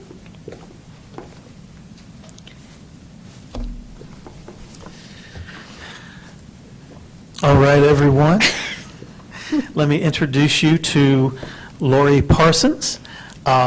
Ms. Parsons, as we were coming in, I explained to her that she will have 30 minutes, and we want to give her as much time as possible. We're starting, it looks like just a minute or two behind, so I will eschew any other introductions Okay. and jump right into the first question. Okay. All right. So, Ms. Parsons, why are you interested in serving on the Wake County Board of Education? Thank you. Good morning, everybody. So I will say a couple of things. So my first inclination when I saw the announcement go out that you were open to applicants was really my boys. I have two children who are, one is, they're both in the Wake County system. I have a fifth grader and a eighth-ish grader. My older son's actually in a residential therapeutic boarding school at the moment due to challenges with autism and things like that. And so my time at Wake County, I've worked with so many different schools and teachers and counselors and librarians and coaches and I've learned a lot in my time as their mom advocating for them. My younger son's also ADHD.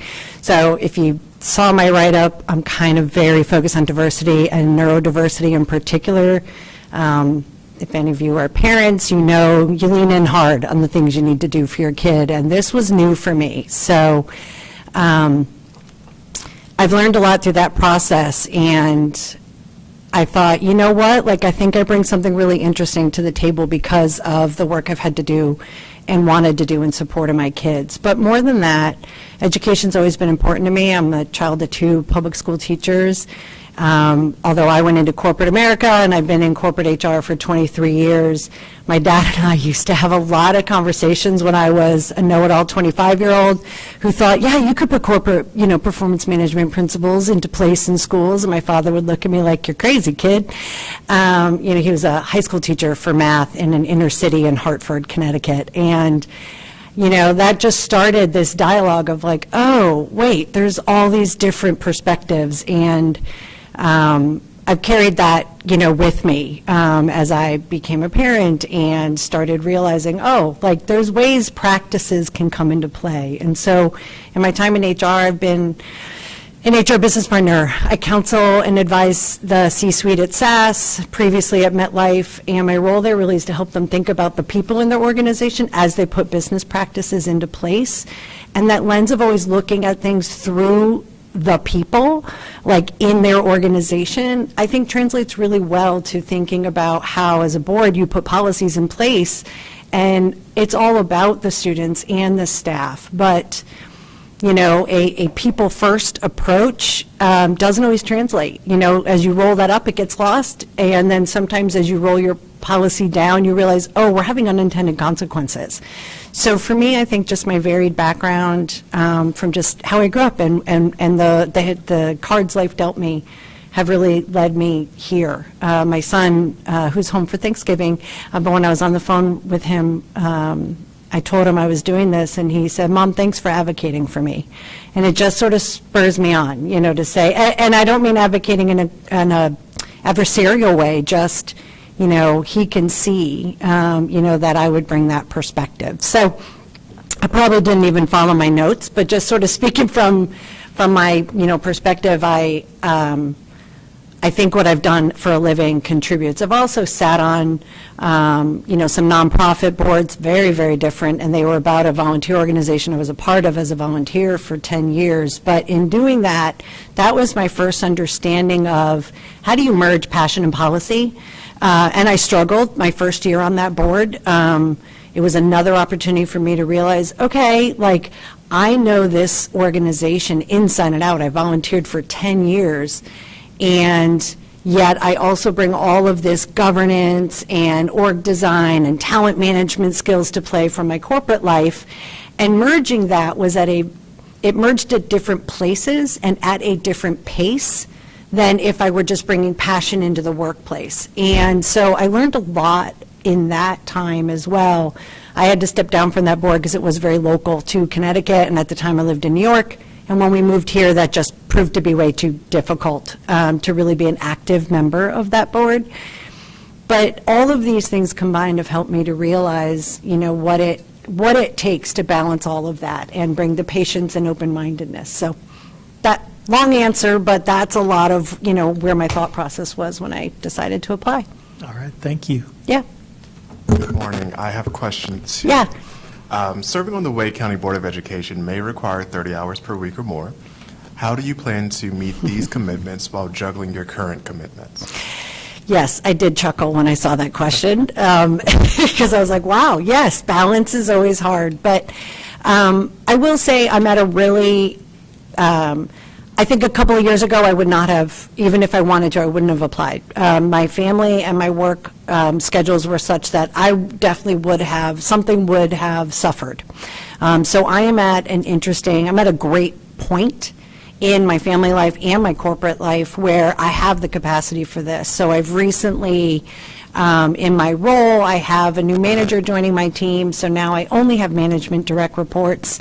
I don't have any individual contributor direct reports, and that changes the dynamic in my capacity. So I'm doing a lot of coaching and management, but I'm executing through others. So the responsibilities for me to dig in and design or do the finger to keyboard work is less and less at this point in my career. And so that pivots the capacity where the things I'm working on, a lot of it is thought time, which doesn't have to be between 9 to 5, right? Or prepping through others. And any of the individual contributor work I'm doing are things that I'm super deeply experienced at. So we're in the middle of an organization design, a redesign of my client group.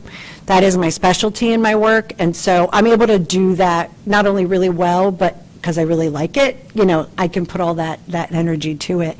But I'm also process-driven.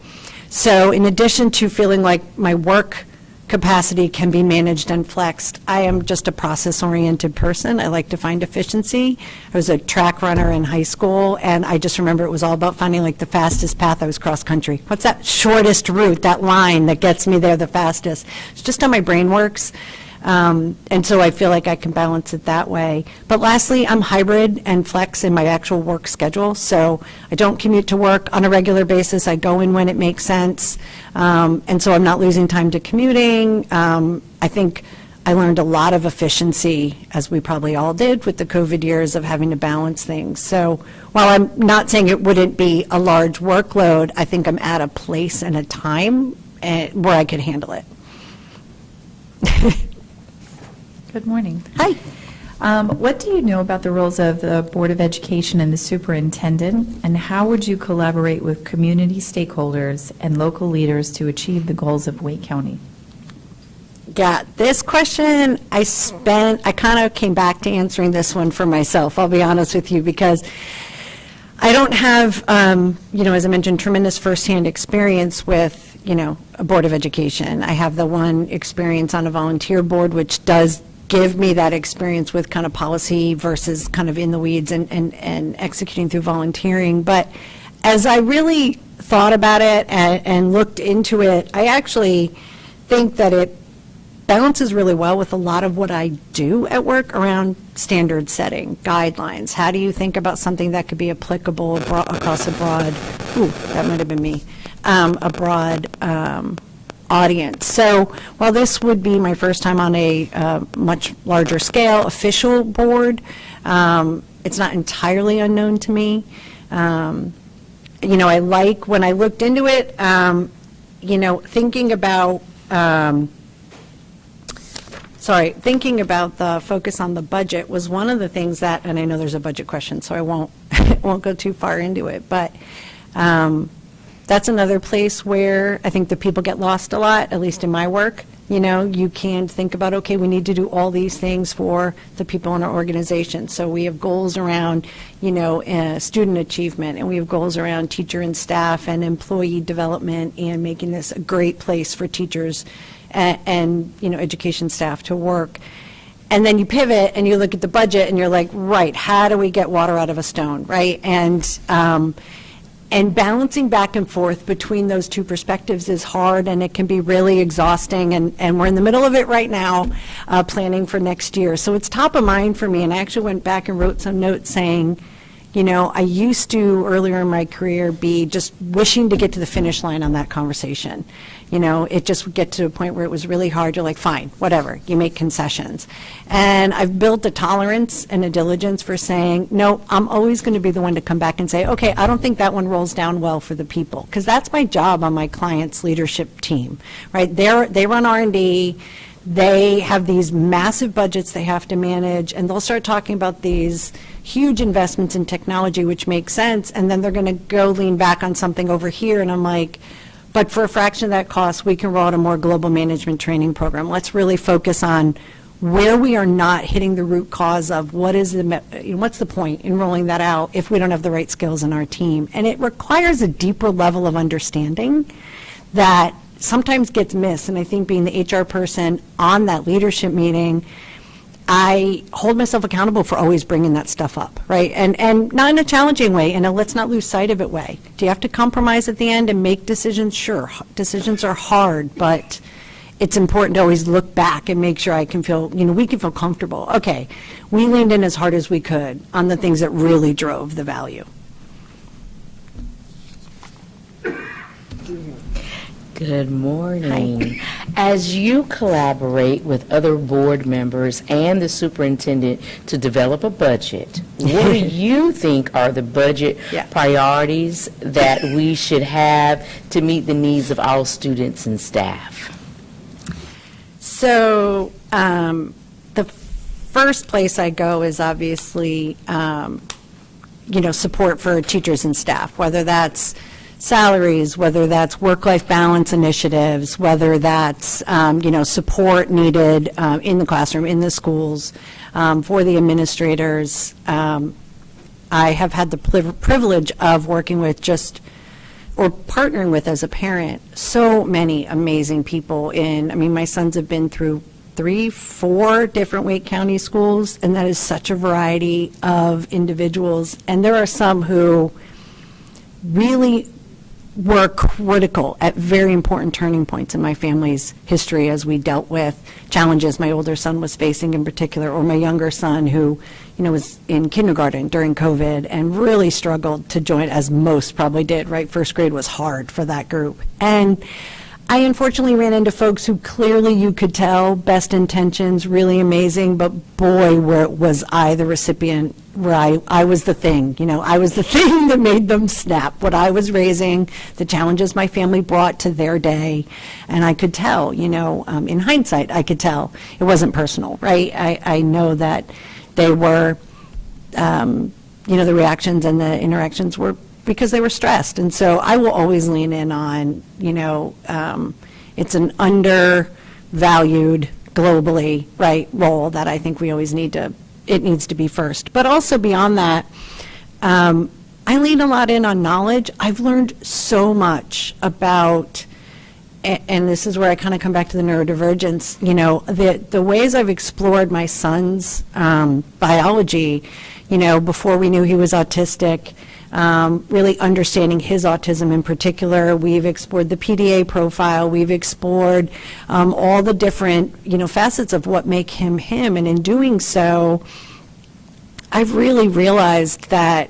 there is just so much information out there around all of the different neurotypes. And then you translate that to any other differences, right, or uniquenesses. And I think there's room for a lot more investment in knowledge sharing, whatever that looks like, whether that's partnership with community leaders, whether that's partnership with social activism groups, or whether that's partnership with, you know, established, you know, advocacy organizations, or whether that's expanding what some of the most amazing special education instructors and instructional assistants just naturally know how to do for these kids, and then extrapolating that into the other teachers. So how do you cross-pollinate? And I have to imagine there is a relatively, I don't want to say cost-effective, but when you kind of learn across, there's something amazing there. You know, I've seen my son's 5th grade teacher. It's a gen ed classroom. It's his first year staying in gen ed all day. He is assigned to an EBS room, but he doesn't go there at all. anymore, barely has push-in strategies. He's really, the model worked amazing for him. But he struggled the other day with something, and his gen ed teacher handled it as well as the EBS teacher, who is amazing, like the best I've ever met, is Alexander Kerfman at Apex Friendship Elementary School. And he just stepped in naturally, and even at curriculum night, he's like, listen, I can tell when Evan's kind of like struggling to process everything, so I just give him room. Like, and I had so many teachers who it would be the tendency was to like dive in on it. And not that they were wrong, but they misread, oh, he needed space because he couldn't process fast enough. So for me, there's this opportunity to lean in on how do we cross-train? And I don't know how that fits in a budget, but those were the things that came to mind for me. As far as the time check, Vice Chair Swanson? Oh, okay. Right on track. Oh, good. Thank you. Good morning. Given the most recent EVOS data, what approach would you recommend to close the achievement gaps amongst our most vulnerable students? Where I go to whenever we're trying to solve a gap is like, how deep into the root cause can you really get? You can't, I mean, there's never usually one root cause for something, but how deep can you get into what's really an underlying driver for this? Often, what you see on the surface are the symptoms and the result of other driving factors. I see this in behavior for neurodiversity in my sons. I see it in even bad manager behavior at my work, right? Like what you see happening in the immediate antecedent is rarely the actual like thing to fix. There's something a few layers before. You know, the old adage of like ask 5 whys. Corporate loves to have adages and like, you know, analogies for things, and that one went around for a while. But it's true where, you know, how deep can you get? And then if you solve deeper, okay, it has this positive, you know, ripple effect. So for me, I would start with really understanding that, listening, digging into some of that why, so we solve as deep at the root as possible. A couple things that come to mind, similar to what I said under budget, is, you know, how do we learn from where things are working? So what can you glean from areas that are working, that have either solved a gap similar to this or a different type of gap? Where are you seeing creative and innovative responses to challenges, aligned to achievement gap or aligned to other issues? But where is that creative thinking, out of the box thinking, ideas coming from that challenge what's always worked, or challenge we tried it 10 years ago, it's not going to work again? Because sometimes it does. Sometimes a great idea just needs to happen at the right point in time for it to fit that unique set of challenges and the people in the room who are fixing it. All of those factors come to play. So for me, I think it's really digging in that more holistic way is what really first, you know, comes to mind for me. Thank you, and good morning. Hi. What are your thoughts on Wake County Public School choice, which includes but is not limited to our magnet programs? How can Wake County use the tools to use these tools to recruit, retain, and attract all families? I will be honest. I sit on the line with loving and not loving some of the components of school choice. I lean toward really loving it the more broad it is. But I kind of grew up, again, charter schools took funding, you know, the way my dad would put it, charter schools just really impacted his ability to do what he needed to do, in Connecticut at least. Now here Wake County's massive. You need all different kinds of options. But I have always kind of struggled with the charter concept. Partly because neurodivergence is really ill-supported in my personal and my friends' personal experiences with at least the charters we've all attempted to explore when our kids really couldn't handle the volume and the pace of a public school. And that's disheartening to me. It's another place where they are othered. However, flexibility is so important. And so I do love the variety that we have. And I think that it is much broader than just charter or not, right? But flexibility is key, and it really creates opportunity for everyone. unfortunately, in any large system, you're going to have system-based inequalities. You're going to have privilege in there. You're going to have the flexibility might inadvertently further perpetuate systemic challenges.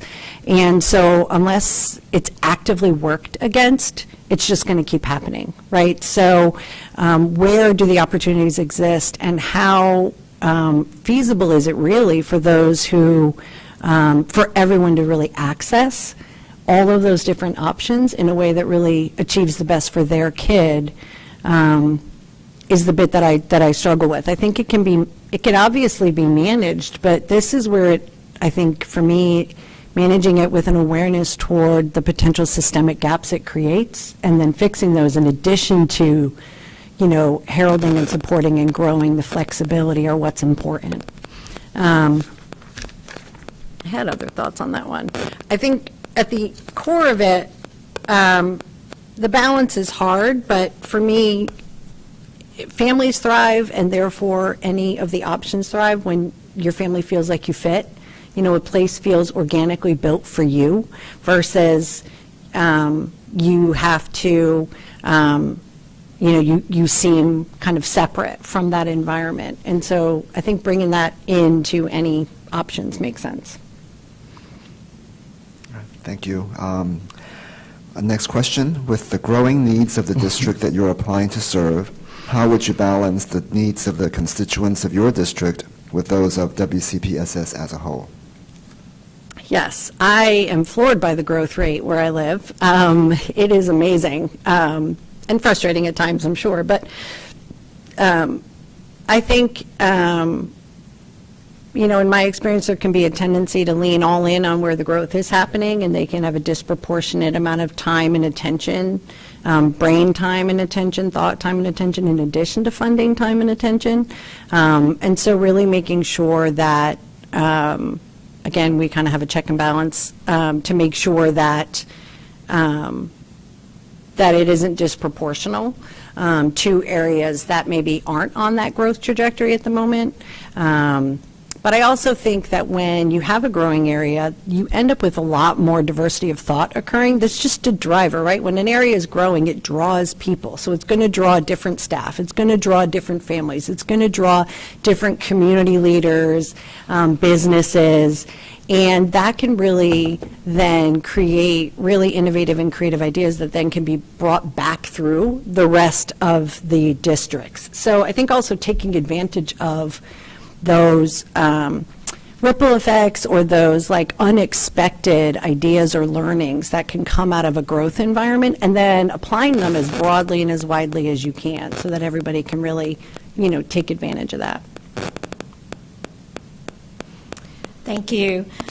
With nearly 70% of Wake County residents not having school-age children, what should WCPSS do to improve engagement with the broader community? So I think there is a lot of engagement. So I think one of the things is always, looking at what exists and doing it through a lens of, making sure it's always evolving and growing, or continuing to meet the needs of, or meet the community where they are, so that there is the right partnership.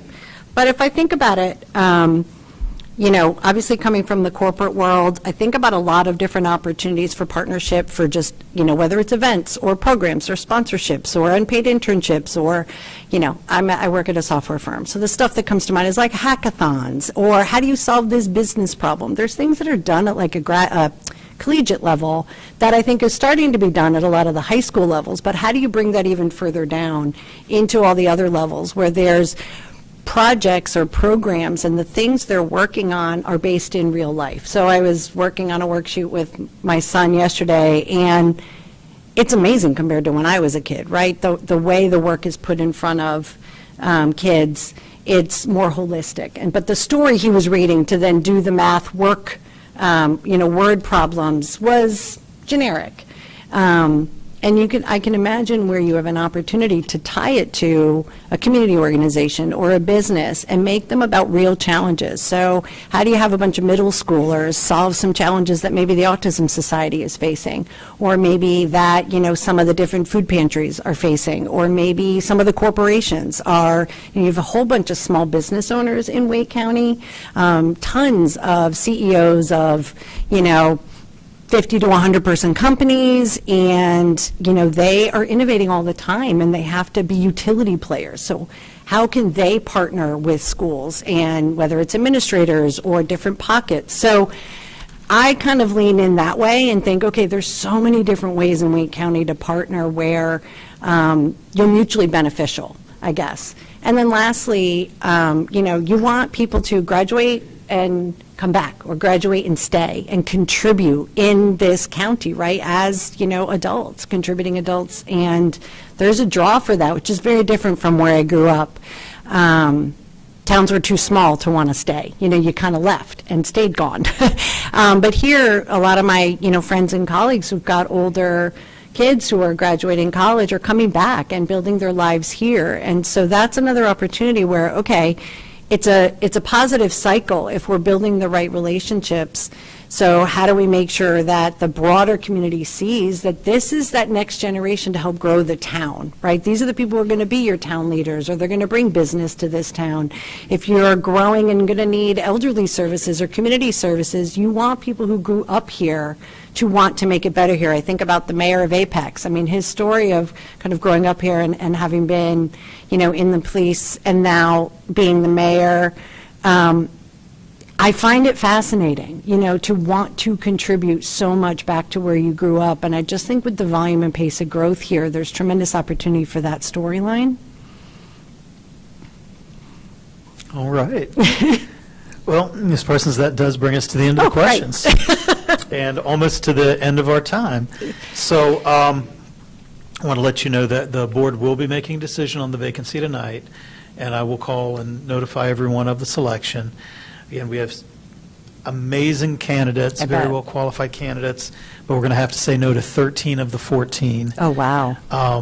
But we are very excited that you've applied. Thank you for putting your name out there. Thank you for sharing your ideas with us today and all the materials that you've submitted to us as part of your application as well. Great. All right, and we'll hear from you later tonight. Thank you very much. I appreciate all your time. Thank you.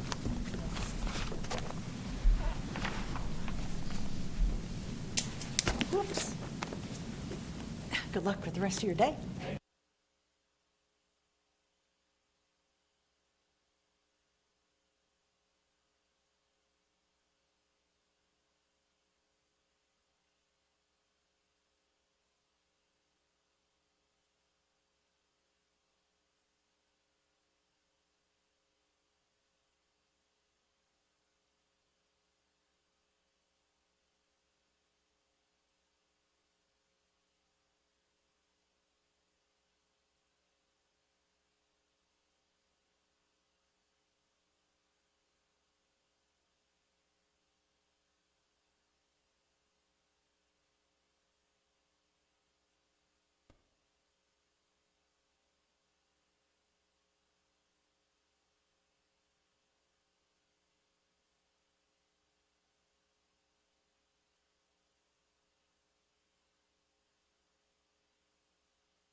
There you go. We'll get started in just a minute. Thank you. Can I sit down? Thank you.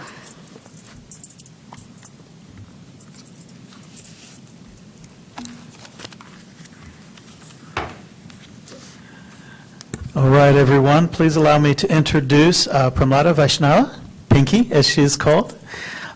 She will be spending the next 30 minutes with us, interviewing. As I've explained, that we do have only the 30 minutes, so I'm going to eschew a lot of other introductions, and we'll just jump right into our questions. All right? And the first question that I have is just, why are you interested in serving on the Wake County Board of Education?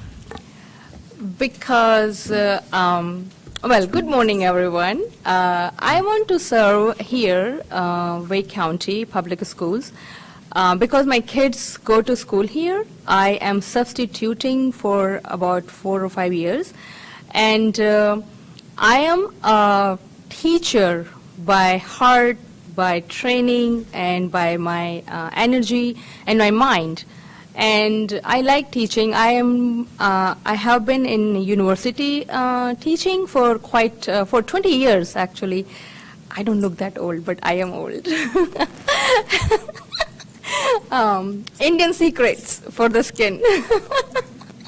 So when I went to these schools, it was quite a different experience for me. And I thought that I would like to know more about a school because the kids come to college and I see that gap from this part to that part. I also volunteered at a private school in Durham where my kids went. It started from kids, actually. Wherever my kids go, I go with them. So then slowly things changed because from private to public schools, things are a little different. The classroom strategies, the teachers, the way all the atmosphere work in the classrooms. And now I noticed that with the growing population of people from different ethnic backgrounds, we keep along the religion part, things are changing drastically. And I want to learn more to be an integral part of this system where I can bring something from my part, my understanding as an outsider to Wake County. And when I heard about this position, I did not know it was paid. So that's why you should know I want to serve. And I made it up to here, so you people, experienced people, must have seen something to call me here for the interview. So those are the few reasons that I want to serve. I want to learn and serve more. Thank you. Thank you. Good morning. I have a question too. Yes. Serving on the Wake County Board of Education may require 30 hours per week or more. How do you plan to meet these commitments while juggling your current commitments? So I'm not working full-time right now. I work as a consultant for training U.S. government employees for South Asian literature, culture, and language, their linguistic background. So this is different from school part, but again, it's the part of academia and academic training. So I do have 30 hours, and because this is my priority, I really want to make my way through the system in this country, in our state, in our county, in our school system, so that we can serve better how our children from diverse backgrounds are coming in to learn and be part of the larger community to actually move forward in a way where everybody feels included and their capacities, whatever they may be, are appreciated. So I would work more than 30 or 40 hours to make something happen and give my contribution to. Thank you. Good morning. Good morning. What do you know about the roles of the Board of Education and Superintendent? And how would you collaborate with community stakeholders and local leaders to achieve the goals of Wake County Public Schools? So honestly, before this part, as a general knowledge of board of certain things, what board people will do, I knew that, and the questions I received like yesterday about 10:15 or so, that was the email, but I was at a conference in New Orleans, so I didn't have time to go through all the questions. So I'm not prepared to answer exactly to the questions, but as my understanding for the board is that the board members work on collaborating thoughts and policies from different school districts, and then because this board will be representing one part of the district, one part of the whole community, and then so we work, or the board member would work on collaborating with people on the board,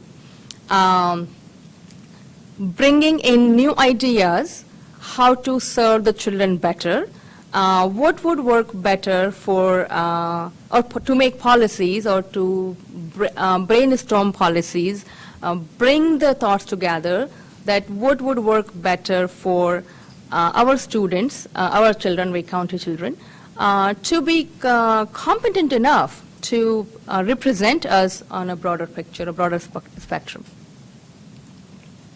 And I will learn from everybody on the board because I will be new to the board. Good morning. As you collaborate with other board members and the superintendent to develop a budget, what do you think are the budget priorities that we should have to meet the needs of all students and staff? Budget priorities. Well, if I say what I think, that is just my thinking. I think I would rather go with as a collaboration, like what every member of the team thinks and how should we bring it all together to implement as the best possible practical way to spend for the school system in our county. That's what I would think that I would do with the budget part. I'm very good at finances at home, but this is a larger picture. So I would not just bring out as I know everything, because I don't. So I would talk to my collaborators. I will talk to people on the board or my counterparts. What do they think? How should we do it? For me, I think if I have to give just my opinion about budgeting part, it should be same for all schools and all children, but I see there are discrepancies. I see there's inequalities, and the part of the world I come from, schools are very different, and the schools in America are very different. Yet we are trying, or we try very hard to bring it all together that will make everybody feel that they are all benefiting from this part. So for budget, I would say I don't know a lot about it, but I'm happy to work with what everybody would think so. All right. Thank you. And Vice Chair Swanson, how are we doing on time? Okay.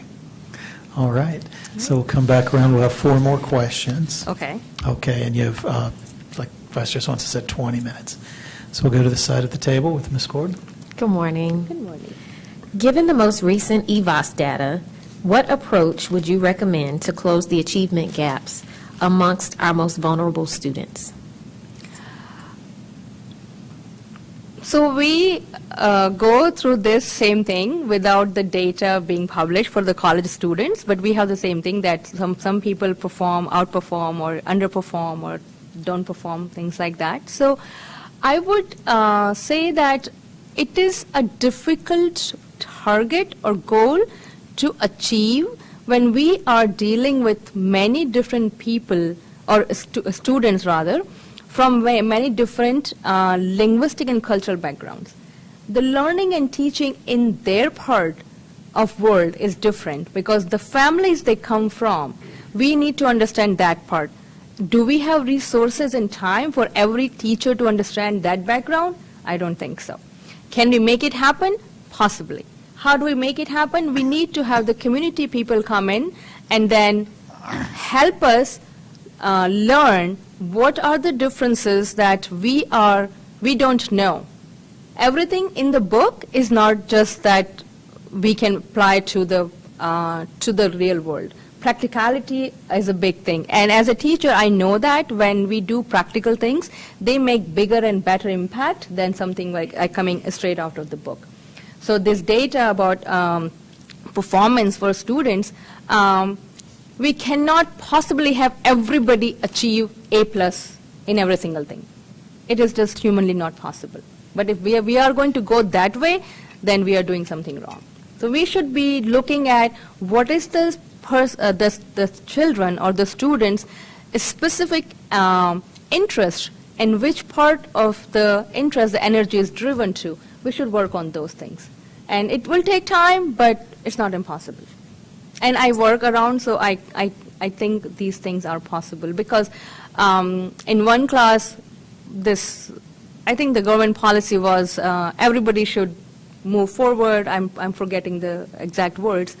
But we cannot put students, children in same class where in third grade, where this child has just moved to the country and never spoke English, nobody at home speaks English, and he or she is put in the classroom here. And all they're doing is mechanically just doing the assignments. I as a teacher, don't find it very rewarding, because that child is not learning enough. So to erase this gap, first as the educators, we need to learn what are the best policies would work for this specific child if he or she is put into this group where things are very different. Thank you. Thank you and good morning.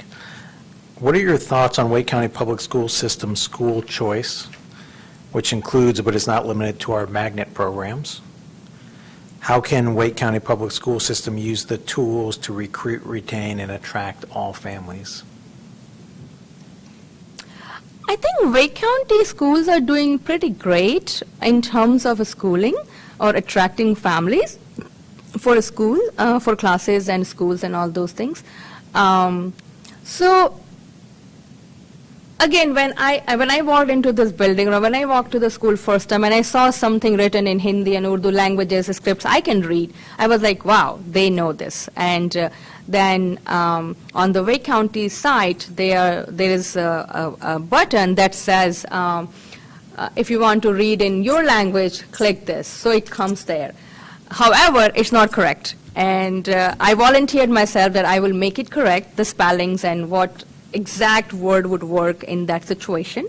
Like outside here, the word for welcome is written, which is not written correctly again for whatever reason. So these are the things. So this is the first part when a family walks into a school and they want their child to go there, that where their language is represented, not in a bigger spectrum or not in a very big part, like they're teaching the language there, but yes, certain things. One of the families, or actually not one, few families that enrolled their kids in a school that I was given credit for, because I had brought some homemade sweets, Indian sweets, and was at the school table at that time when they arrived, and they were very happy to see that. So just a little cultural connections where you can make people feel that yes, you also belong here. It's not just the dominant of one part of the people or the culture or the race or whatever those categories are that we have defined the humanity. And I think human is just one, it should be just one human, man, woman, that's it. But we are in the world where people think differently. So I think that maybe more of something from their culture, like we teach world history.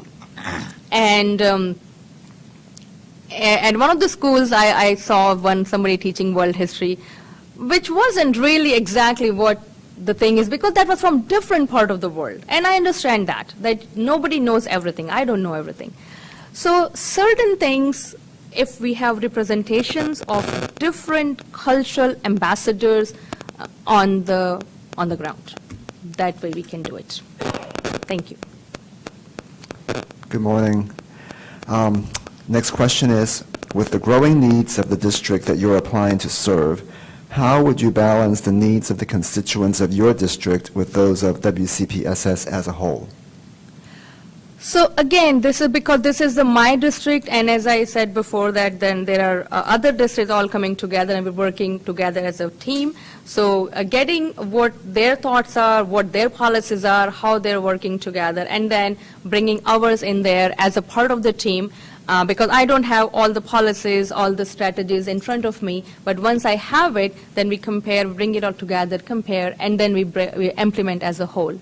And one thing I would again insist or emphasize on is more of cultural diverse curricular activities, not just once a month or once a semester or something like that, but more regularly.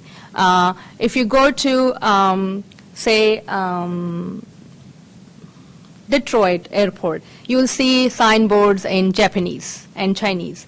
We don't have that here in Raleigh-Durham area. We don't see that many Hindi, Urdu, Punjabi, Arabic, or other languages out in the public domain. Somewhere we see, like Publix had these signs for Diwali festival for Indians, which was pretty good, because now they also understand that we have the community from this part, or Hanukkah for that matter. So something like this, that how we bring stuff from the community to serve or to implement in our schools, because ultimately our schools' children are going to be the community. So connect from here and then bring it back. Thank you. Thank you. With 70% of Wake County residents not having school-age children, what should Wake County Public Schools do to improve engagement with the broader community? Yeah, that was a surprising factual information for me when I read it this morning. I think community outreach, one of the stuff that I tried in my college classes, of course, is different than school children, but they all are learning. So for learning purpose, I think if we have more community engagement in schools, that would be good. For example, when I was teaching Hindi, I would have, if you guys remember the Skype era, which is like ancient era now, I will have people from my part of country, India, come on Skype and talk to my student here.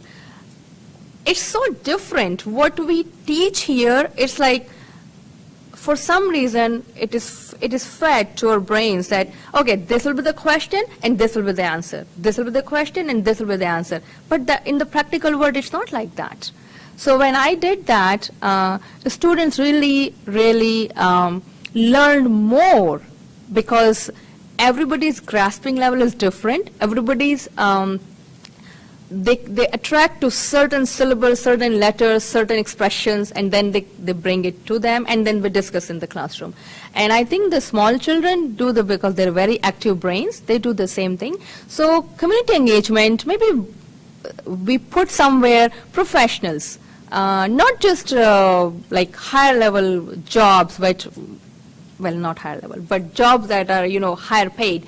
But anything, a salon director, a person who works at the salon, a barber, a person who works at Publix, grocery stores, a grandma, somebody who works in the tourism company. Those kinds of things, if you bring those to school, and then let the children ask questions, like what do they know about this? Like when I go to school, children will ask me, what is this?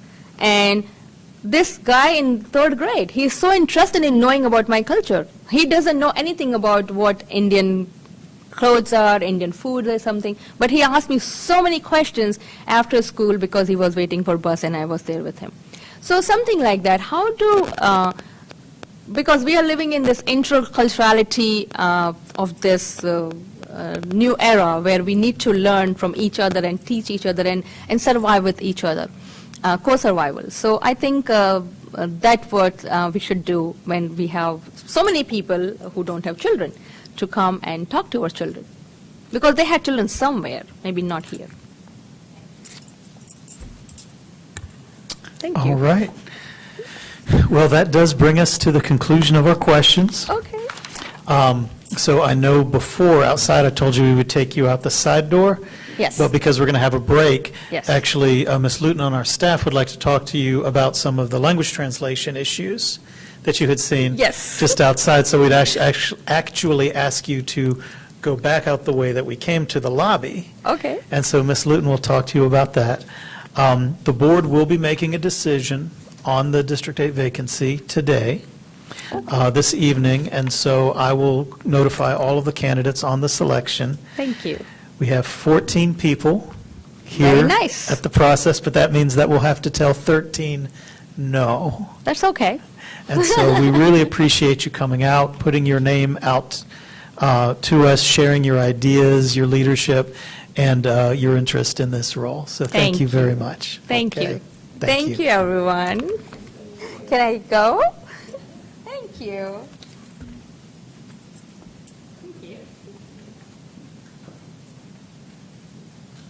All right, board members, we do have a scheduled break, and we will come back at 12:25 to interview Dr. George Ward III. And so with this, we have a few extra minutes to enjoy lunch. We'll be back in a bit.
Name I won't name.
All right, everyone. Welcome back after our lunch break.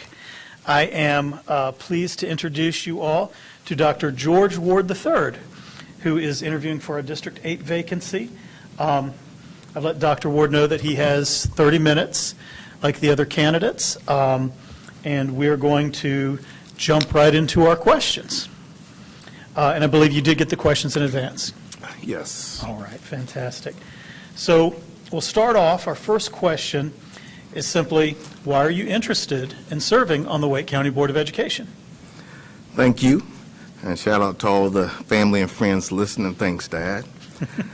So I'm interested in serving because my personal story, my professional background, and my values all align with the work supporting our school system. I grew up watching my mother pour herself into students' lives. She was the first person who helped me understand that education is simply not a profession, but it's an act of service. Her example grounded me in the belief that when adults align their hearts, actions, and purpose around students, schools transform. So I've carried that belief throughout my career. I've served as a teacher, as an assistant principal, a principal, a district collaborator, and a state-level policy advisor. I've now had 2 children graduate from Wake County schools, another graduating in June, and my youngest will start kindergarten in August. Don't worry about the math, it all works out. I'm running because I want to help create coherence between what families hope for, what teachers are working toward, and what the district promises. My goal is to help align the system so every student in District 8 and across Wake County experience consistency, opportunity, and belonging.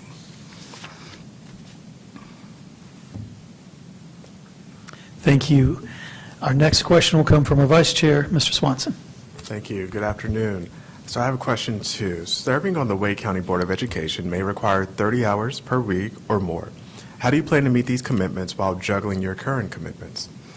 Sure. Well, I approach leadership through the lens of alignment, making sure routines, priorities, and people are structured intentionally around what matters most. Before even applying, I had open conversations with my family and my school leadership team. We've aligned our routine so I can fully commit to the time that this role requires. My family understands the importance of this work and supports my stepping forward. In my current role, I manage complex hours, crisis, long-term planning, and community engagement. I've also learned to create coherence in my days, protecting time for high-impact tasks, eliminating distractions, and sustaining routines that keep the work moving forward. Serving on the board won't be something that I try to squeeze in. It will be integrated in a purposeful structure that allows with my time and responsibility to the role. Good afternoon. What do you know about the roles of the Board of Education and Superintendent? And how would you collaborate with community, stakeholders, and local leaders to achieve the goals of Wake County Public Schools? Sure. Well, the board set the vision, the policies, and expectations for student outcomes. The superintendent executes those policies and manages the day-to-day operations. So I believe that effective governance is built on role clarity and coherence. When both bodies stay aligned, the system stays steady. To collaborate with stakeholders, I believe in creating consistent, predictable engagement routines. Families, educators, community partners shouldn't have to guess how or when their voices will be heard. Engagement becomes sustainable when it's aligned to structures, not personalities. So I would support the forums in District 8, family engagement hubs, already build upon our advisory councils, and clear communication routines. So alignment and communication builds trust, and trust is necessary for meaningful collaboration. Well, welcome. As you collaborate with other board members and the superintendent to develop a budget, what do you think are the budget priorities that we should have to meet the needs of all students and staff? Great. So first, I believe that a district budget must reflect its values. So for me, 3 priorities rise to the top. First, recruit and retain high-quality teachers.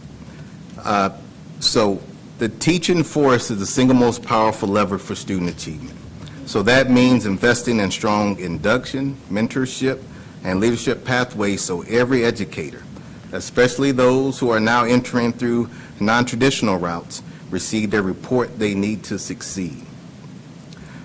Also, I believe in funding and helping to strengthen academic recovery and acceleration through high core instruction. So the most significant and scalable gains come from improving daily classroom instruction. So that includes investing in evidence-based literacy and math instructional materials, readiness frameworks, to make sure we have structures to support all of our students. And also, I would want to expand career and college readiness pathways so every student can graduate with both a diploma and a plan. So our budget could accelerate access to career and technical education pathways, dual enrollment, early college, industry partnerships, especially for students who have historically lacked some opportunities, to invest in some good future-ready programming. All right. And so before, do you have more on that one? Oh, sure. Go Yeah. right ahead. I want to use my full amount. So at the end of the day, I believe our budgets communicate what we believe is essential. And for me, it becomes simple. Great teachers, effective instruction, and real pathways that prepare every student for life after graduation. All right, thanks. And just as a time check, that is 4 questions down, and that was about 6 or 7 minutes. So you have plenty of time left for these remaining ones. All right, we'll continue on. Ms. Gordon. Thank you. Good afternoon. Given the most recent EVOS data, what approach would you recommend to close the achievement gaps amongst our most vulnerable students? Thank you for that. So looking at the latest EVOS growth for the district kind of shows a clear pattern. Many of our schools that are serving higher needs communities are producing lower negative growth, while schools in some of our more resource areas are achieving double-digit gains. So you have plus 16 for renowned like Mills Park, and then you have some others on the other end with a -8 growth. So to me, it kind of looks at some gaps in growth, may reflect some gaps in access, opportunity, and alignment across the system. So as my role as a board member, my focus would be to help close these gaps by aligning our resources, our talent, and support to actual needs, not just some averages. I believe that when children are struggling, we don't lower the expectations, but we raise the level of support around them. So here are some actionable steps that I might champion. Looking at some real data-informed resource alignment. So when we look at some of these schools that consistently produce some negative growth, that might be a signal they need more support, like instructional coaching, some better staffing ratios, and targeted intervention funding. And also, let's use our high growth schools to help scale and model some things that are working right. So as a board, we could help reallocate some supports for schools, to schools where students are losing ground the most. Also, continue to strengthen high-impact instruction. So sometimes growth gaps can come from inconsistent instructional quality. So as a board member, I would advocate for some high-quality coaching models in low-growth schools, build with strong Tier 1 core instruction, and work with some good, like we said before, evidence-based literacy and math frameworks, not just a patchwork of programs. So fortunately, this is some work I've already done in my career. Shout out to Lucas Mansouri. By allowing coaches data cycles and restorative practices, our school moved out of low performing status and into the top 20% statewide for growth, and that improvement came from alignment and actionable items, not just some thoughts and prayers. So also I would say maybe look at some equitable placement of strong teachers and leaders. So looking at our EVOS data, maybe there's ways to incentivize some of our strongest teachers to work in some of our lowest growth schools. Do we have some customized mentoring and onboarding for our new teachers entering through non-traditional pathways? Have we looked at our principal pipelines that match our strong leaders with schools that need rapid support? So as someone who has led teacher development at scale and supported statewide educator pipelines, this is an area that I contribute to immediately.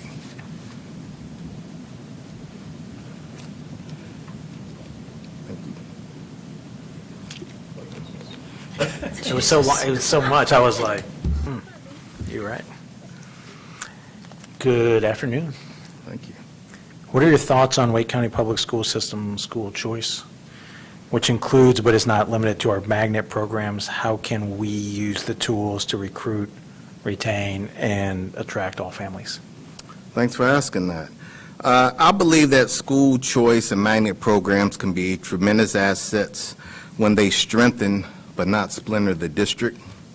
I think the magnets give families some specialized options, and they often become places where innovative practices take root. But at the end of the day, I believe that families also shouldn't have to win a lottery to get a great education. Every student, every zip code deserves access to a strong, well-supported neighborhood school. So I would say for me, the future is about alignment and coherence. So choice works well when transportation, staffing, curriculum, communication works in sync. When those elements are aligned, the magnet programs become engine innovation that can help the entire system, not just students who attend them. But if I were to channel my inner Martin Luther King Jr., I know it's a little early, it's not February yet, but I will focus on some priorities. Make every school a great school. So families usually choose magnets for high-quality instruction, strong culture, and unique programming. So I think our goal should be to bring those strengths to all schools: high-quality literacy and math framework, strong teacher development, culture that values belonging and high expectations, but also share these practices across the district. There's a lot of magnet programs in the district that excel in project-based learning, world languages, arts integration, STEM, and Montessori principles. And I think we should be trying to lift up what's working in those schools to help other schools work with the students in their communities. Because we know not every student can attend a magnet school, but every student can benefit from some of the lessons learned there. So I believe that choice should open doors, not create winners and losers. And I think our job as a district is to align our system so no matter what school a family attends, they can just trust that their child will grow, thrive, and graduate with that diploma and a plan. Thank you for that. Next question is, with the growing needs of the district that you're applying to serve, how would you balance the needs of the constituents of your district with those of WCPSS as a whole? Sure. District 8 has a mix of high-performing schools and some schools that have not had some uneven growth. So even in a strong district like Wake County, the growth is uneven. So I think one of the ways to balance this is I think I understand what many families want: safe schools, effective teaching, and opportunities that lead to that diploma and a plan. But as a board member, I can not only advocate just for the schools my own children attend. I have to think in terms of the entire system. So here's one way to balance both of those. Start with the data, not assumptions. So I think that our district deserves strong representation, and the EVOS data shows that we have schools that have both high growth and declining growth. So I would advocate some resources based on the school need, not just zip code or past reputation. So that means that our schools that have lower negative growth receive some targeted support, but also learning from, again, our high-performing schools in the district. And also some alignment, making sure we're connecting the right people, the right purpose, the right resources in the schools for the whole district. Because when the district is strong, it works for every school. So not just the loudest voices or the newest buildings, but for everyone. So, our district, I think, is home to some of the fastest growing communities.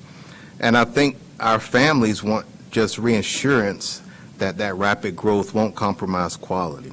So those are the concerns I would absolutely bring forward. But that applies to the whole county. So we can't be a strong district if one zip code thrives while another falls behind.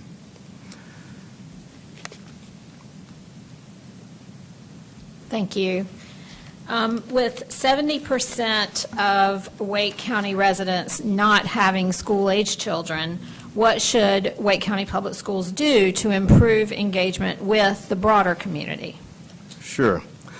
Well, I think first we need to kind of redefine what engagement means, that it's not just attending school events, but about creating meaningful roles for all residents. So I really believe that community is built when people feel connected to something larger than themselves. And with so many residents not currently raising school-age children, it has to extend beyond school walls. So I think we need to align our outreach with the broader identity of District 8 by helping build and strengthen partnerships with HOAs, civic groups, senior community, and local businesses. offer meaningful volunteer opportunities for mentoring and advisory roles, and also be clear with our communication on how strong schools shape home values, workforce readiness, safety, and economic health. And also, we can host issue-focused community forums that welcomes residents regardless of family status. When we align schools to the whole identity of the community, everyone sees their role for success. All right, I was just taking a few notes there. Dr. Ward, I appreciate it. That brings us to the end of our time, or the end of our questions. I will tell you that we will be making a decision on how we fill the vacancy later today in the early evening. There are 14 candidates of those that have applied that have continued on through the interview process. The good news is that we have many fantastic, highly qualified candidates. The bad news is that we're going to have to say no to 13 of them. But we really appreciate your submission, you joining us today, sharing your thoughts and opinions about the district and what you would do as a board member. So thank you very much. Sure. And if I have a few minutes, I'd just like to close, if that's possible. Well, we haven't really been giving a closing statement, Okay. as I mentioned outside, but, but we just want to be able to keep everyone with the Gotcha. same Okay. number of questions. All right, thank you. But thank you, I appreciate it. Thank you.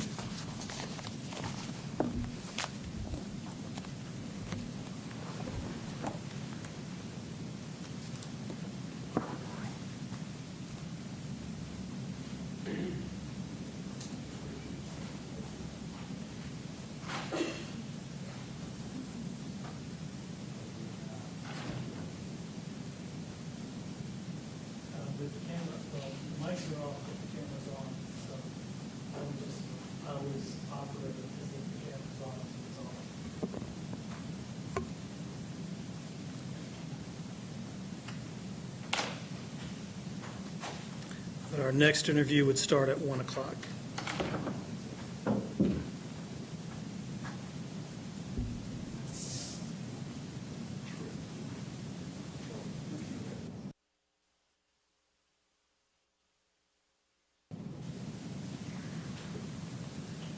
No, I just realized, Wayne, that Chick-fil-A's almost over there. That would have been my go-to spot.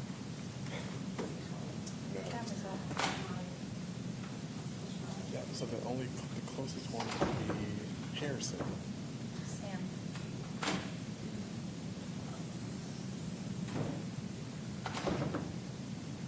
I think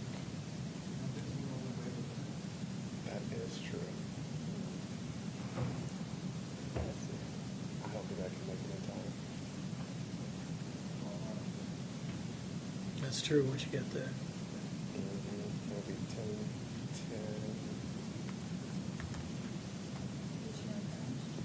Who was it for exactly?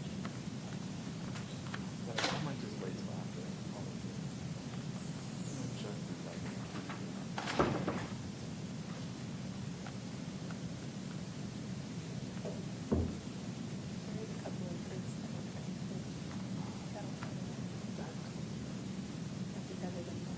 Yes.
I'm sorry? No, haven't looked.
See how there's an attachment there?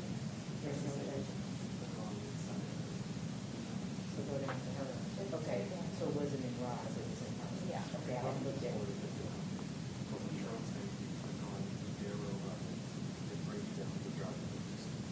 Right here, that's what I'm talking about. See, I don't have it. See? But if you click on the arrow, you should see which one of the correct. Yeah. Right there. Oh,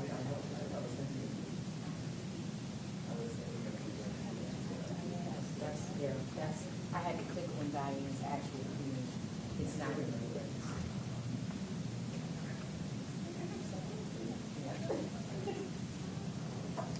Because I don't have Diane, I only have the connection. Yeah, I don't know. Yeah, that's why I said it was just system. So if you go down to Diane's 1122, Diane has it attached. Yeah. Oh.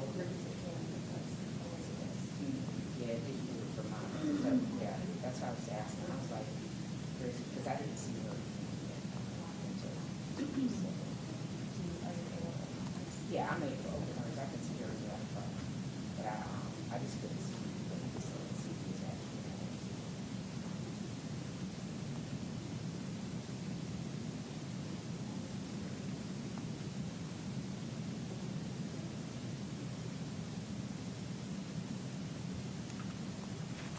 I did have a question, because I know it was before. Yeah. So why, because I noticed they did this with Caddy Laura too. Why did we extend it before you even get to the end of it? It's, So it's yeah, like so 27 and we're it's still in 25. basically, Rod can explain it better than I can. Okay. But basically, every superintendent in North Carolina by law, you can't have longer than a 4-year contract. Right. But even though it says it's 4 years, it's really only as long as the buyout. Because so long as you have that.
It's a green light. Yeah, just pull it up a little bit closer. Great, thank you. Yes, sir. All right, so, Board, allow me to introduce Ramesh Nalavalu? Nalavolu, you got it. Nalavolu, okay, thank you. We will have 30 minutes for the questions. You did tell me that you had received the questions in advance, and to make sure you have enough time to answer all of the questions. There'll be 8 questions. We will give you an update on your time about halfway through the questions to help you pace yourself and make sure that we can get through everything. Sure. And then, let's see, I believe you have everything you need, so we'll get started. Yeah, sure. Thank you. Thank you. The very first question is simply, tell us, why are you interested in serving on the Wake County Board of Education? Yeah. So what I believe is a strong school education system is a foundation for a better and a thriving community. And better schools, you have a better society. And I have a young family, and my kids are going to school. I want them to be succeed, and I want to hold my the community to succeed, and that's where I want to help the community and improve anything on a school level I can help, and everyone should be benefited, and we build a better society. And that's where I want to help. And I have seen there is always, schools are great, but there is always a scope for improvement. That's where I want to chip in and, where I can help. Okay, thank you. Vice Chair Swanson. Good afternoon. I have a question number 2. Sure. Serving on the Wake County Board of Education may require 30 hours per week or more. How do you plan to meet these commitments while juggling your current commitments? Sure. So I worked in a very complex systems, work demands, and I managed well there. And from a school board side, I heard about, I read somewhere on that, at least 20 hours per month is required, what I read in somewhere on the website, okay? But I'm committed to allocate my time for the community, the county, for the school board, and I can manage time well and my workload well, and I work with global teams. I can manage well. I work remotely, and I'm committed for that.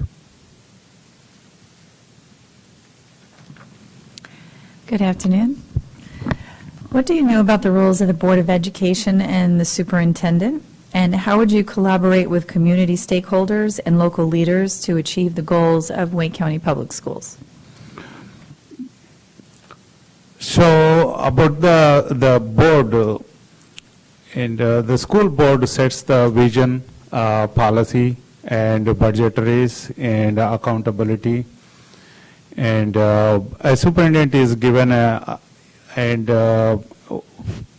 maintains their operations basically, and who oversees all that initiated programs, overseas, and make sure that they are implemented. And as a board, we want to have a clear communication with the principals, parents, teachers, communities, and work with municipalities, commissioners, and other community groups. Make sure that we hear the community voice, and then make a clear, judgments and set the priorities at a governing level as a board level, so that community voice is heard and we are meeting their, demands.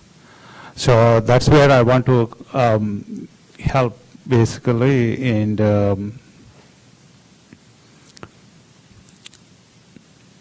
where I can, whether I can help in either recruiting or right staff or looking at the data as a IT professional. Data is the key to make any decisions.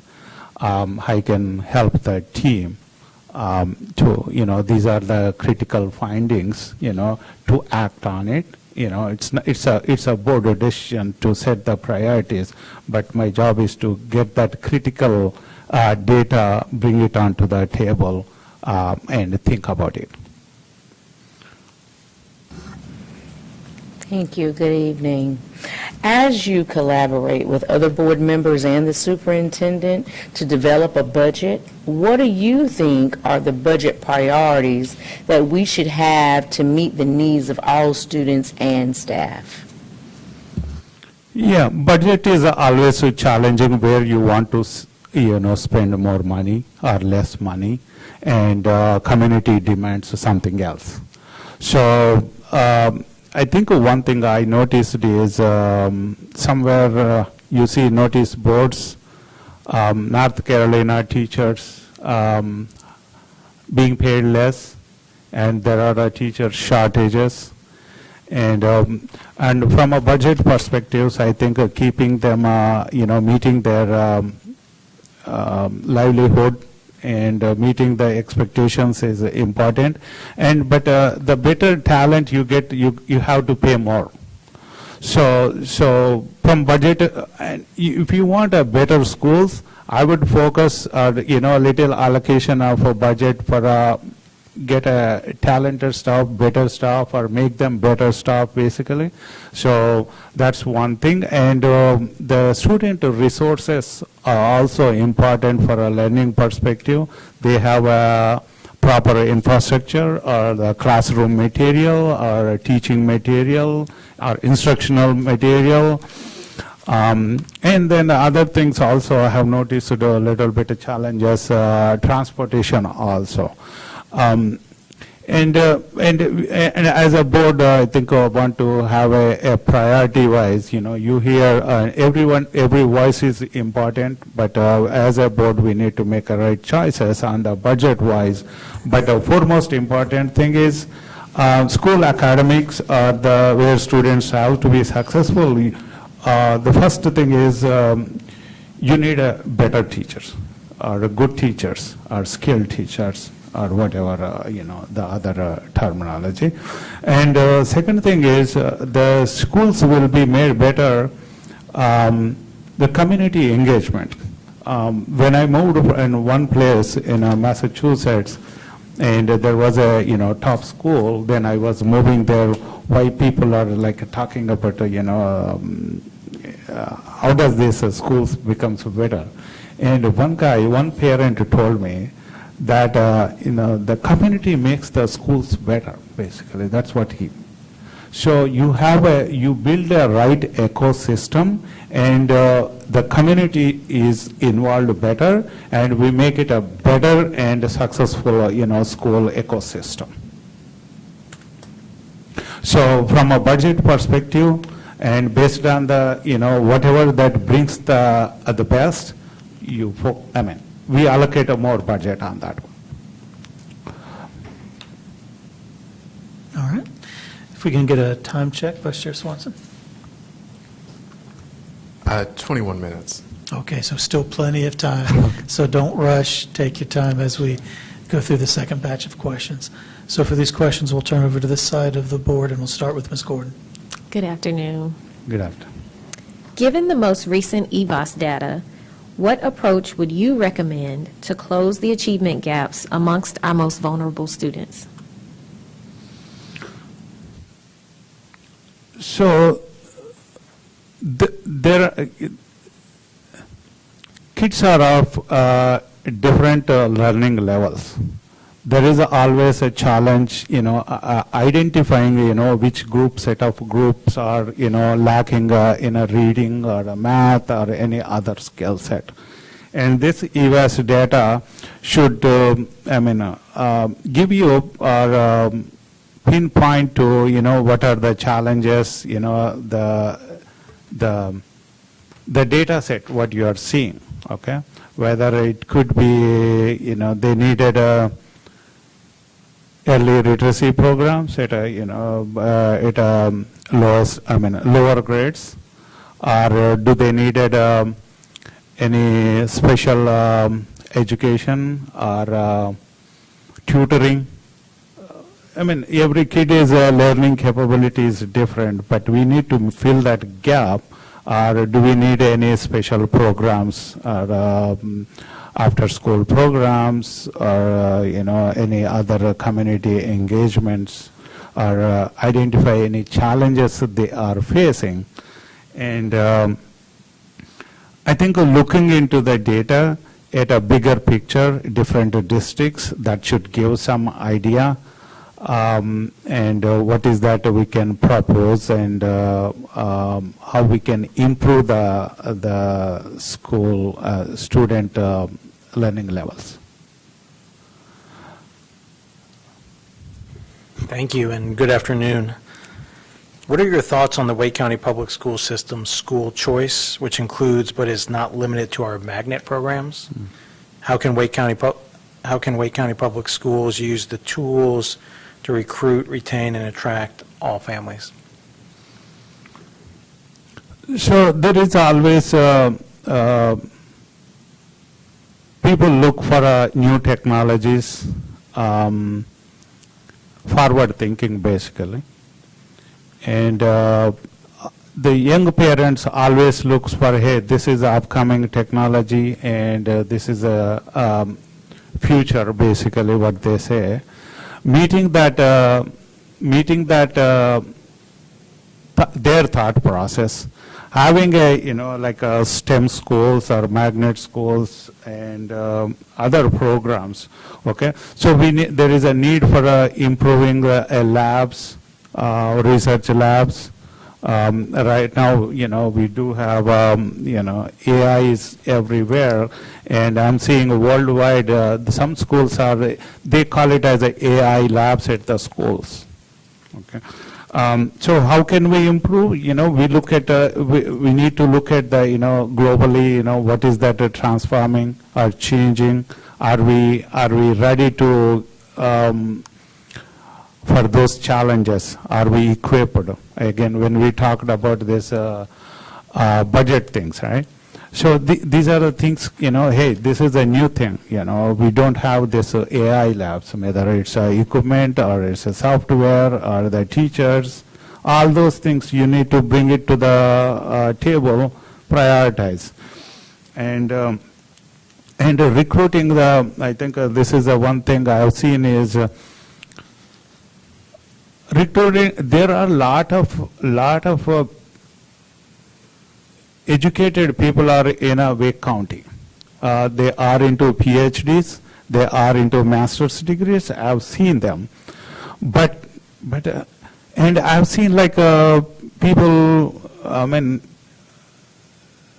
who are already recruited, but their communication is not that great.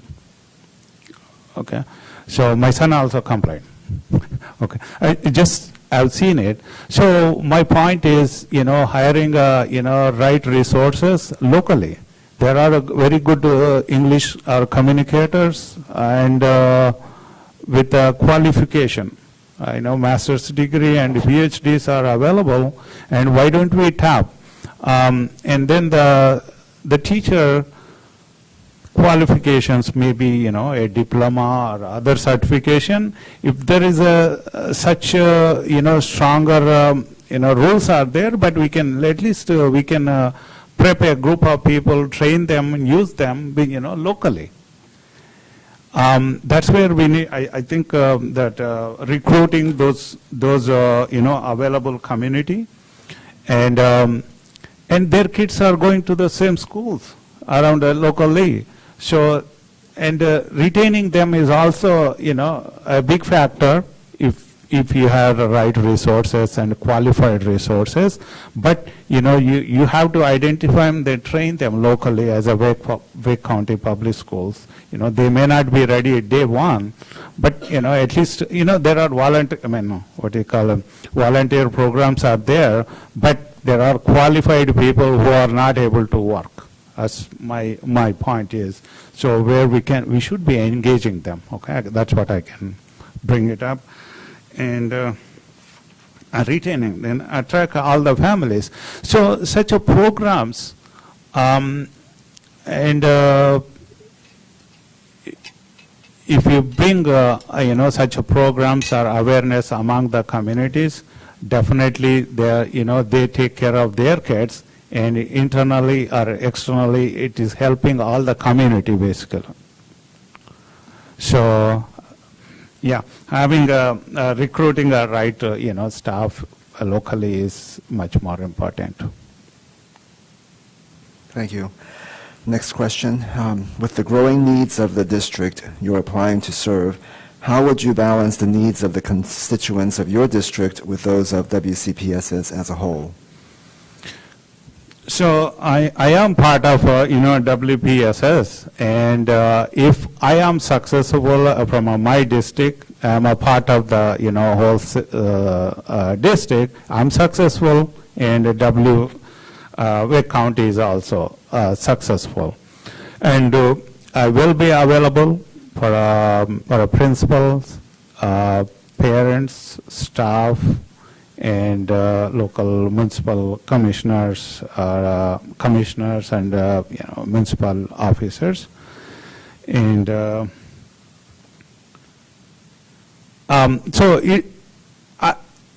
look, if I am successful in my district, and I can correlate, I look at a bigger picture for the whole district and as a county, and I want to succeed all the schools, not just my school. So any concepts which are very successful in this thing, propagate to, other areas too, where, are successful programs, and key identified positive stories, how we can help other schools also. So I look at a bigger district than just, my local thing. Thank you. With nearly 70% of Wake County residents not having school-age children, what should Wake County Public Schools do to improve engagement with the broader community? Yeah, so the communities who do not have young kids or no kids, we should engage them, and they are working, and if you are partners, the schools are partnered with industry, and they are already part of it, but at least I would say engage them in like reading buddies at a high school level, or at a middle school level. Lot of communities, they are ready to volunteer, and only thing is making them engage basically. When compared to other states, I don't see that much engagement of parents in Wake County public schools, but I want to improve on that one. And the kids, I know a lot of young families moved to Wake County. They may not have a ready school-going children, but they will be coming up. But at early, I don't know, I say like play school or, early stages, but introduce some programs. Hey, future, your kid will be going to Wake County Public School. Any programs that engages or, see as a, he wants to send to, our local schools. And the other thing I was thinking about is people who are seniors, okay, engage like with a senior care. Somewhere, engage high school students with senior care, some volunteer hours, or in turn, seniors also can engage in the schools like reading buddies or other volunteers. But all that we have to engage these community groups basically, whether it's a faith school or anything, those who do not have kids basically. You engage them. And all this we are doing is for a better society. and we want our kids to be successful and ready for the world to challenge. And everybody is a part of their success, whether kids, they have a kids or no kids, or they're going to have a kids. All are important. They will be seeing like their kids want to one day future like be successful. They should be thinking on those lines. So I want to make them, part of the discussions, engage in the school programs. All right. Thank you. That concludes our interview. That is all of the questions. And what we will do is the board will be making a decision on the vacancy later this evening, and we will notify all of the candidates about that selection. So there are 14 people who have applied, and while many are very qualified, unfortunately, it means we'll have to tell 13 of them no. But we appreciate you coming out and applying today, and we will be in touch by the end of the day. Thank you. Sure. Thank you so much having with me today. And thank you, everyone, you individually, and taking a time to talk as a board. And even if I don't get it, okay, I am committed to do any help needed for a board, outside this. I am willing to work for a school board. All right. Thank you. Thank you so much.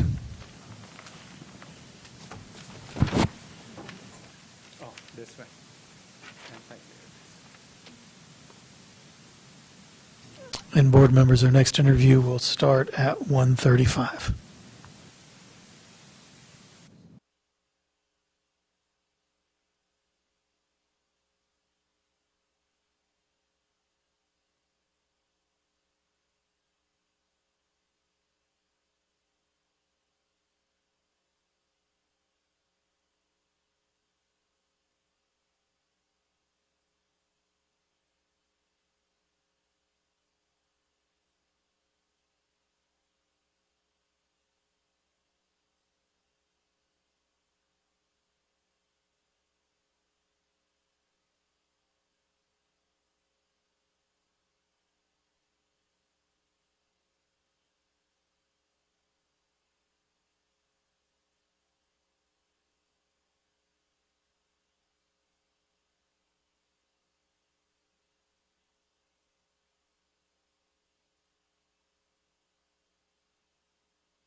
All right, everyone, we'll come back to order after recess.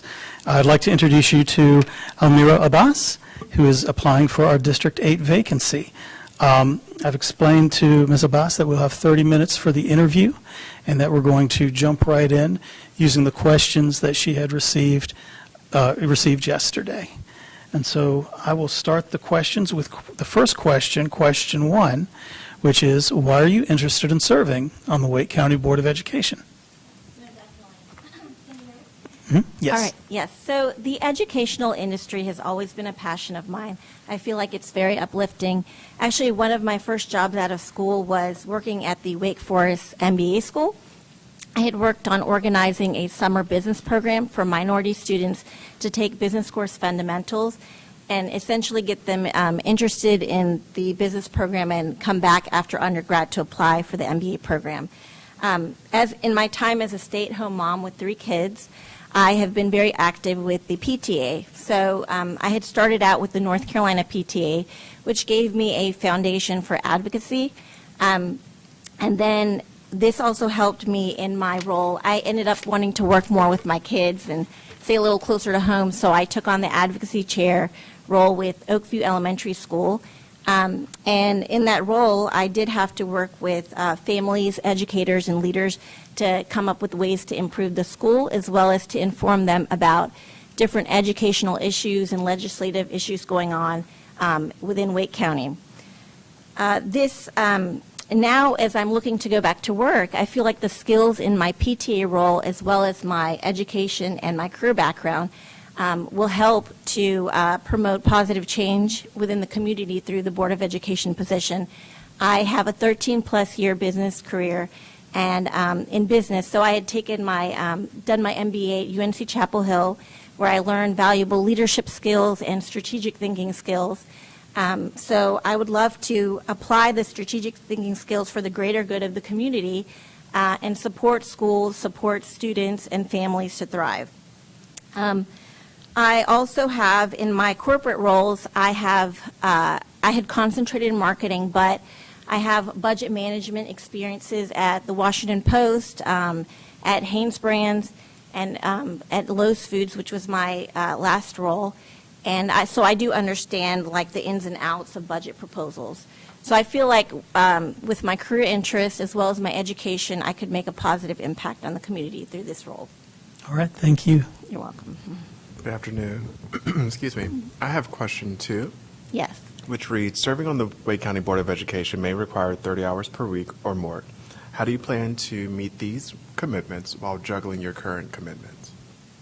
Yes, no, definitely. So I actually have been, I had mentioned I've been a stay-at-home mom for the last 5 years. I've been actively applying for roles, looking to go back to work.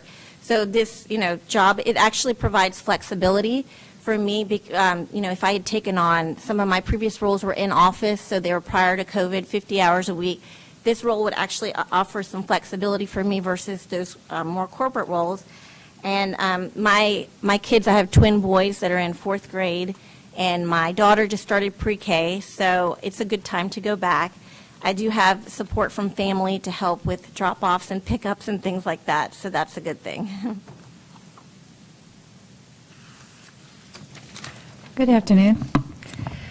What do you know about the roles of the Board of Education and Superintendent, and how would you collaborate with community stakeholders and local leaders to achieve the goals of Wake County Public Schools? Yes, no, definitely. So from my understanding, the Board of Education hires the superintendent, and also the superintendent and the district staff work to implement the policies within the community. Also, the superintendent proposes a budget, and the Board of Education adopt and approve the budget. So the two functions work hand in hand. At a local level, I can say that I think in order for community stakeholders and local leaders to be involved, they have to be informed and aware of the decisions that are being made at the Board of Education level. So, for example, at one of my previous PTA meetings, I actually had presented on the Board of Education passing 4318, which limited the internet device usage in classes. And so the purpose of this was for parents to know about this, and it was signed into bill, that they would be limiting sending their kids with internet devices. Also, towards the end of the last school year, I did a internet safety webinar. So parents were also aware of the detrimental effects of too much internet usage for their children and how it can affect them developmentally and for their physical and mental health. I think also, just generally speaking, having school visits and having individuals come to speak at forums is a good way to get people informed and aware and ultimately get them involved in achieving the goals of Wake County Public School System.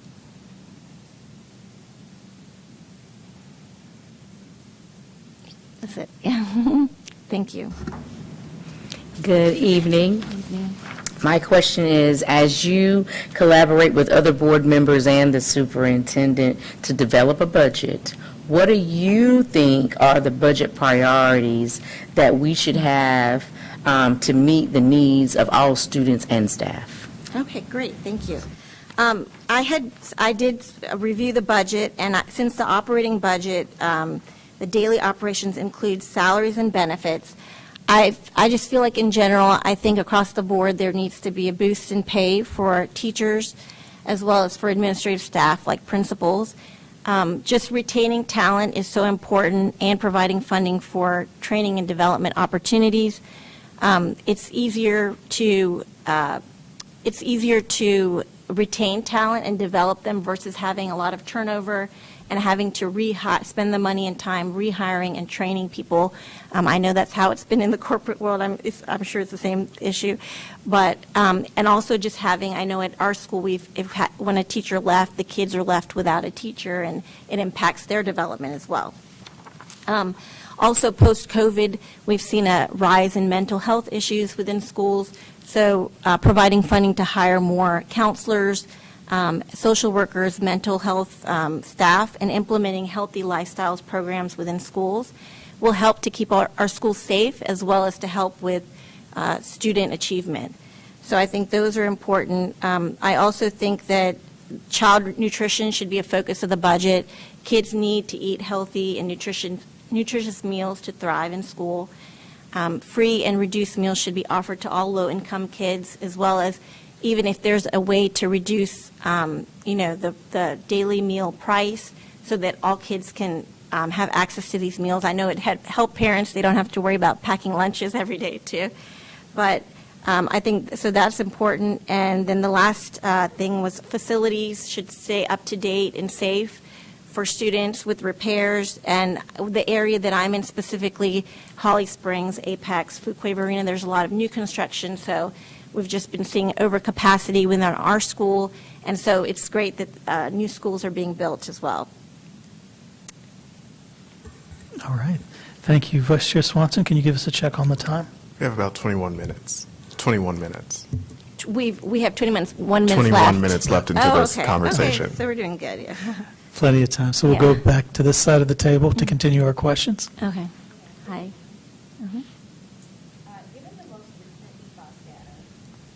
Are you on? I can't. The green, there we go. Given the most recent EVOS data, what approach would you recommend to close the achievement gaps amongst our most vulnerable students? Okay, great. Thank you for that question. I feel that each student's strengths and weaknesses differ, so I think it's important to have a targeted approach. I know for my own kids, when I get their report card, what I do is I look at what are their areas of strengths, what are their gaps, and then I provide tutoring or other activities to try to strengthen their gaps or their weaknesses. So similarly for this, I feel that with vulnerable students, if you look at the kids' schedules each year, there's about 1 hour of flex time. I feel like that would be a great way for them to get private tutoring, whether it's from their teacher or having somebody who can provide that for students that have these needs. Oftentimes, the most vulnerable do not have the means to pay for private tutoring, or their parents might be too busy at home to be able to provide that for them. So I think that's one way to close the gap. I also think that schools can implement a positive behavior reward system. So, for example, if you go a quarter without having absences, maybe you can get Krispy Kreme donuts or just an example of that. But some way to reward positive behaviors within the school environment so that encourages them to want to excel. And then lastly, I know our school has these extracurricular activities right after school through different clubs like soccer clubs, tennis clubs. Having a way to provide, they're provided at a fee, so maybe having a way to provide these activities at no cost for the vulnerable students so that they can, feel a sense of belonging with their school and also kind of become well-rounded and round out their skills. You're welcome. Thank you and good afternoon. Afternoon. Let me find my question. I've got it. What are your thoughts on Wake County Public School System school choice, which includes but is not limited to our magnet programs? How can Wake County Public Schools use the tools to retain, recruit, and attract all families? Okay, great. Thank you. Sure. I think that the Wake County Public School System is an excellent choice. I think it's notorious for being a very reputable school, not just within North Carolina, but in the nation. I actually grew up in Forsyth County, so I always had heard about how great Wake County schools were. We were living in Guilford County before we moved back here, and we moved back here primarily for the Wake County Public School System because we know it's excellent. And I think that the magnet programs also offer excellent education, but it's tailored to specific areas such as STEM. So I think that's a good option for people as well if they decide to go that route. To recruit and retain families, it would be helpful, I'm in marketing, but to have some kind of campaign where people are just educated on the high-level stats of how, top-notch Wake County public schools are, for example, just like the graduation rates, the college acceptance, where are these kids going to school, how, like what different certifications the teachers or credits do they have. That way people can say, okay, if I'm, for example, I know a family, they're in the Cary area, and between Wake County Public Schools, they put their kids in private schools because they thought, okay, maybe the classes will be smaller, maybe the teachers will be more qualified, and then they were unhappy with it. And then they put them in another private school, and then they weren't happy. But if they just knew these stats, I feel like that would be a way to sell them into the fact that you can get a better education and not have to spend the extra dollars for private schools. And I also had, I was looking at magnet schools for my own kids, and I know I went to one of the magnet fairs, and so I spent some time walking through all the different booths, and I had to wait in some lines and stuff, and then it helped me understand, okay, this school specializes in STEM, and this specializes in the arts. I think it'd be helpful to have some type of quick reference guide for the magnet schools, like what do they specialize in too, so that way people just gather that information at a high level, and then you can sell them on the schools that they would be interested in. You're welcome. Hi, good afternoon. Good afternoon. With the growing needs of the district that you're applying to serve, how would you balance the needs of your constituents of your district with those of WCPSS as a whole? Yes, no, definitely. I think it's just a matter of, time blocking and prioritization, which I did learn in MBA school. So I would assume that the District 8 needs would be more time-consuming and, prioritized with site visits and forums with families, versus the needs of the Wake County Public School System as a whole would be more tackled at the board meetings that you guys have monthly, correct? So I just think as any role comes up, you'll see prioritizations changing, and you just have to allocate your hours accordingly. Thank you.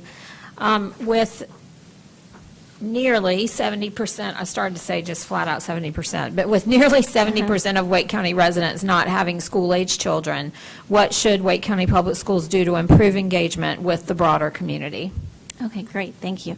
No, I think it's very important for the broader community to be, have the partnership with the schools to improve and uplift the entire community. I know there's a lot of opportunities to work with local businesses and individuals to either, donate to schools, to offer pro bono work. I know many individuals would be happy to do that. For example, at our school, we have Spirit Nights where we have local businesses such as, Chick-fil-A. They might have a certain night where we'll promote and invite all the families, and then a percent of the proceeds go back to the school.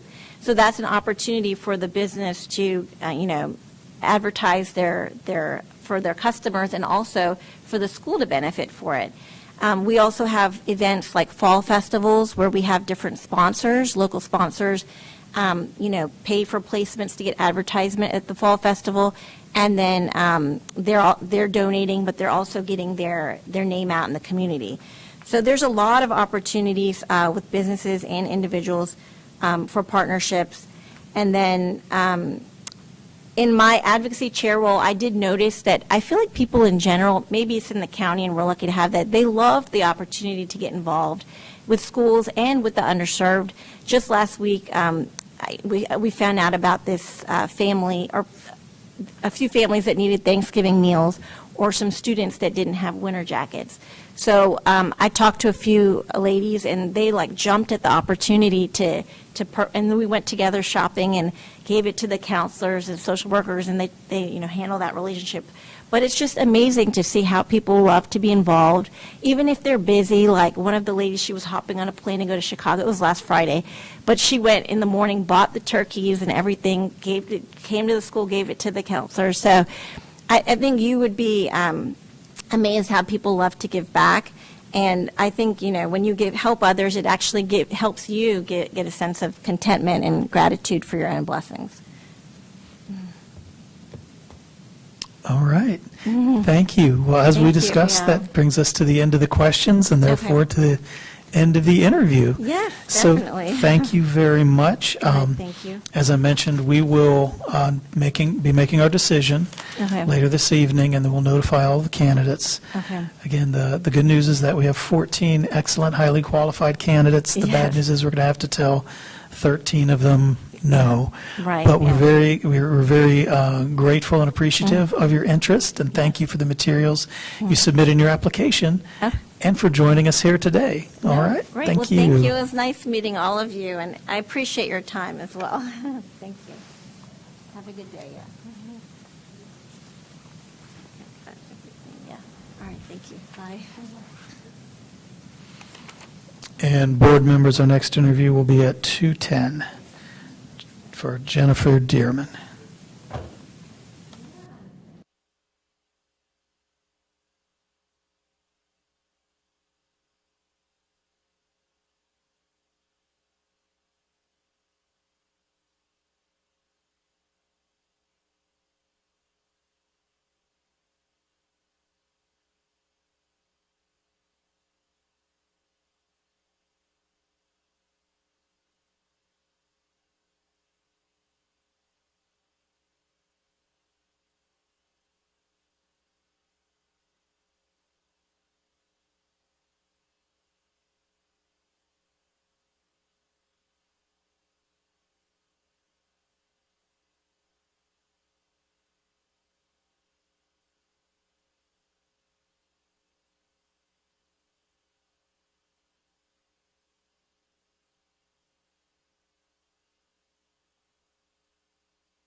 How's everybody holding up?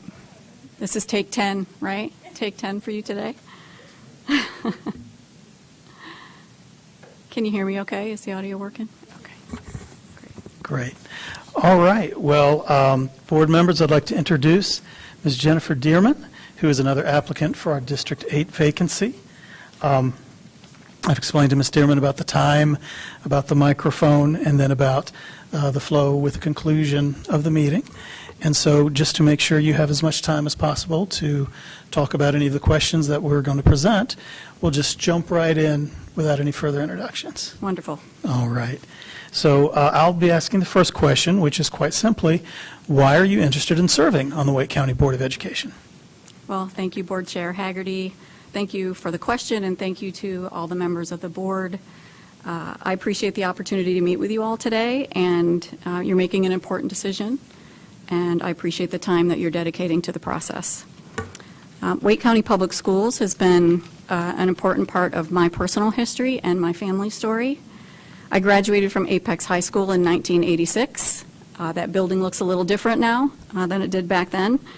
And my husband of 25 years and I have raised 2 children who are also proud Cougars, class of 2021 and 2024. Both are thriving in 2 North Carolina universities, and I'm grateful for the impact that Wake County has had on them and our family. On the professional side, I'm Senior Vice President at NoRed Inc., and that's a digital evidence-based writing curriculum that is used by hundreds of public school districts, thousands of teachers, and millions of students across the country to improve K-12 literacy outcomes. Over the past 2.5 years, I've worked closely with superintendents and chief academic officers, curriculum directors, school leaders, and teachers across the country. And I have a deep understanding of the opportunities and constraints that go into district decision-making. Things like urgency to accelerate growth, retaining great teachers, the realities of staff shortages, competing mandates, limited resources, which I'm sure sound very familiar to all of you. My work involves setting a vision and developing multi-year strategic plans, managing significant budgets, and aligning cross-functional teams around our shared goal of student outcomes. All of this is important experience for a board member, but what I really want you to take away from this interview is this. The best part of my job is being on the ground with school districts of all sizes. Large districts like Wake County that have over 200 schools, all the way to the small schools that have, small districts that have just 3 schools. I study district strategic plans for a living and talk to district administrators about what they're prioritizing and what's getting in the way. I visit all types of schools across the country, rural schools, suburban schools, inner city schools, Title I schools, low-performing, high-performing, unaccredited schools. I visit classrooms and I talk to teachers about their instructional models and workflow and how we can better support them. I watch students learning through the different supports that are provided to them. And I've learned a lot, honestly, things that I did not know, like what equitable access means and how important it is to ensure every child has the chance to succeed, the variation in subgroup performance and the challenges to move the needle, the effects of increasing and decreasing enrollment and how it affects the district, high rates of teacher attrition and growing need for emergency teacher certifications, and the importance of student well-being. The list, I could go on and on with this list. 2.5 years ago, I did not know about these things. It was not part of my lived experience, but I do know about them now, and I want to help. Thank you. Our next question will come from Vice Chair Swanson. Good afternoon. I have question number 2 that says, serving on the Wake County Board of Education may require 30 hours per week or more. How do you plan to meet these commitments while juggling your current commitments? Thank you, Vice Chair Swanson. First, again, I want to acknowledge and applaud the board members for the time and energy that you put into this important work. Serving our community at this level requires a tremendous commitment, and I have great respect for that. I've given a lot of thought to the time commitment of serving on the board, and actually now is a great time for me. My current role is fully remote, gives me flexibility in how I structure my days and my time. I have strong support from our founder and CEO at Norit Inc., as well as my peers there, who not only value my commitment to public education, but also deeply understand the importance. I also have the full support of my family, who are very proud of me for wanting to serve our community in this way. So short and sweet, I'm very used to balancing demanding professional obligations with other meaningful commitments, and I'm ready to prioritize this role.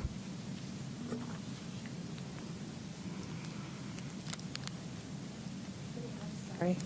I was busy note-taking, sorry. Good afternoon. Hi. My question number 3, what do you know about the roles of the Board of Education and the superintendent? And how would you collaborate with community stakeholders and local leaders to achieve the goals of Wake County Public Schools? Thank you, Ms. Caulfield. The most effective boards that I've been on or worked with stay focused on priorities, data, and results, and they don't drift into the operational management of things. The roles of the Board of Education and the superintendent are distinct but closely interdependent. The board sets the vision, establishes policy to support student outcomes, approves the budget, and holds districts accountable for achieving the goals and listening to the community.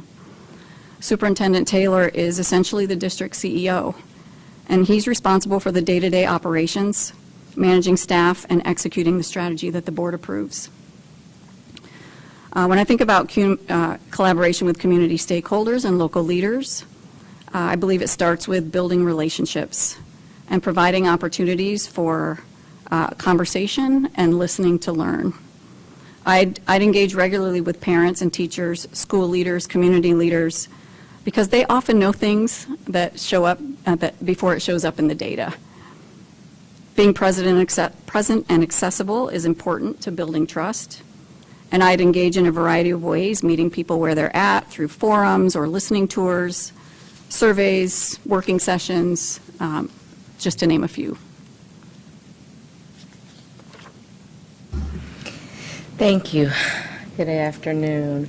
As you collaborate with other board members and the superintendent to develop a budget, what do you think are the budget priorities that we should have to meet the needs of all students and staff? Great, thank you, Ms. Rice. So developing a budget for a district this size is no easy task. A $3.3 billion annual budget sounds like a lot, but at the largest school district in North Carolina that continues to grow year over year, providing resources for over 10,000 teachers, teaching 162,000 students in over 200 schools, there are a finite amount of resources and many competing priorities. For example, in last week's work session, there was a healthy tension when discussing the constant backlog of maintenance and repairs, how learning conditions affect students, and the impact that this could have on parents wanting to send their children to Wake County Public Schools. Yet, as also stated during that meeting, funding for maintenance and operations budget up to industry standards hasn't been a priority for several years because funding for teachers and classrooms has been the key focus. And of course, both of these areas are critically important, but the result is competing priorities. I've developed a lot of budgets throughout my career, and I think our budget priorities here should be driven by this simple statement or question: what investments impact student learning and the stability of our schools the most? When we look at it through this lens, decisions about longstanding expenses that no longer serve our students will need to be made through thoughtful collaboration.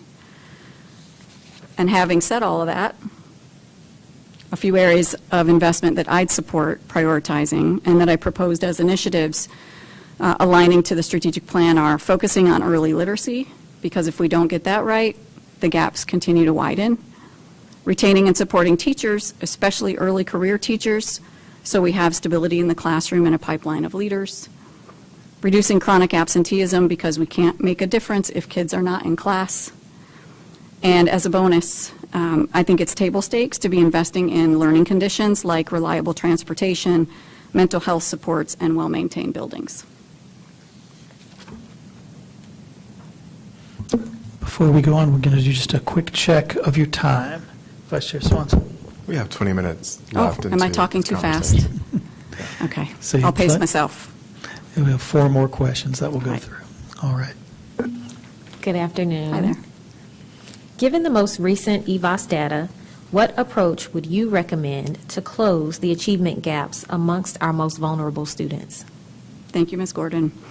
This is where I get a little nerdy because I was excited to see a data question in the interview list. So in my current role, I spend a lot of time digging into district performance data to better understand what's top of mind for our district partners. And one thing is very clear.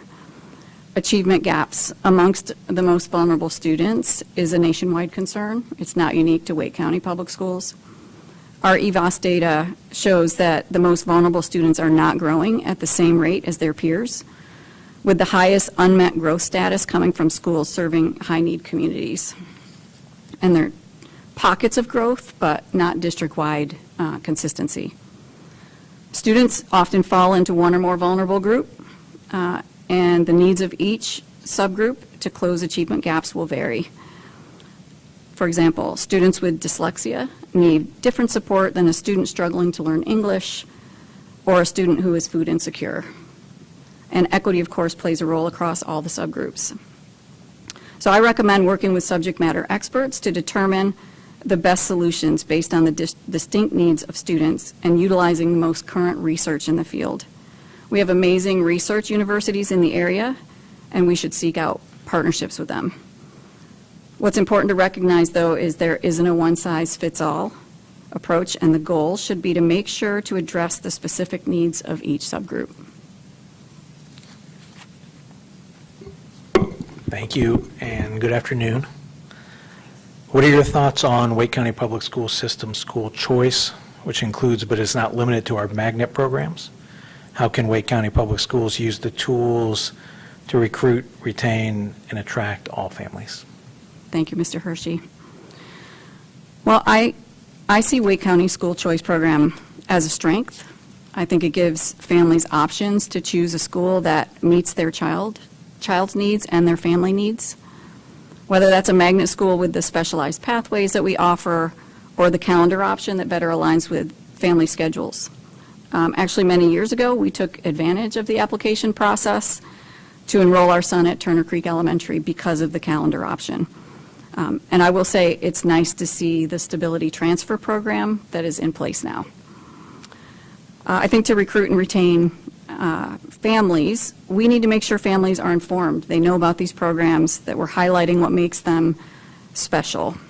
And access matters, which may be creating barriers to families taking advantage of school choice that need to be examined. We need to ensure transportation, clear enrollment processes, and transparent information make these options truly available to all families. I think that's when school choice becomes a powerful tool for retaining and attracting families. Thank you.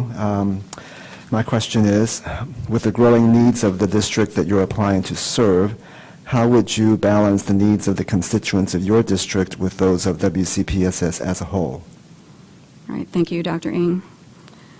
I mentioned this a few times. I partner with districts all over the country, and I understand every district has to balance different needs within the system, like high-growth areas, enrollment shifts, staffing shortages, and leaders have to make decisions that work for the entire system. We serve more than 160,000 students, and our policies should be designed in service of all students. And while I'd hope that the majority of the time, the needs of District 8 align with what the district is prioritizing, that may not always be the case, and I recognize that. Opening 3 new schools in District 8 this school year is an example where there was certainly local impact to families and operational complexities and constraints at the district level. So an analogy I'll use is sometimes a district will ask us as a product company for specific features in our product. And we'll listen to the district and understand what their needs are and their concerns. And then we'll take it to the product team and we'll, ask them. We'll talk about it and we'll evaluate whether or not this feature will benefit other districts as well. And sometimes the answer is yes, and we do it. and sometimes the answer is no. What's important during that process is that we're open and transparent and that we're explaining our decision. So as I mentioned, not every local need will always align perfectly with the district priorities. And the truth is, we cannot make everyone happy. That's just the reality. But what I commit to is doing my best to understand and represent District 8 with an appreciation for the needs of the district as a whole. Thank you. The final question, with nearly 70% of Wake County residents not having school-age children, what should WCPSS do to improve engagement with the broader community? Thank you, Ms. Edmonds. Did everybody else mention how surprised they were with this number, 70%? I mean, I was really shocked by that number, and then it hit me that I'm actually part of that 70% now. It's funny how you forget where you are, what stage of life you're in, with my kids away at college now. So I did a little bit of reflection as I thought about this question. When my kids were in school, I knew what was happening. I knew when the home games were, I knew when the concerts were happening, I knew when the plays were happening. I knew about volunteer opportunities. I felt really connected to the school. I loved Principal Hoffman's Peak newsletter that came out every week.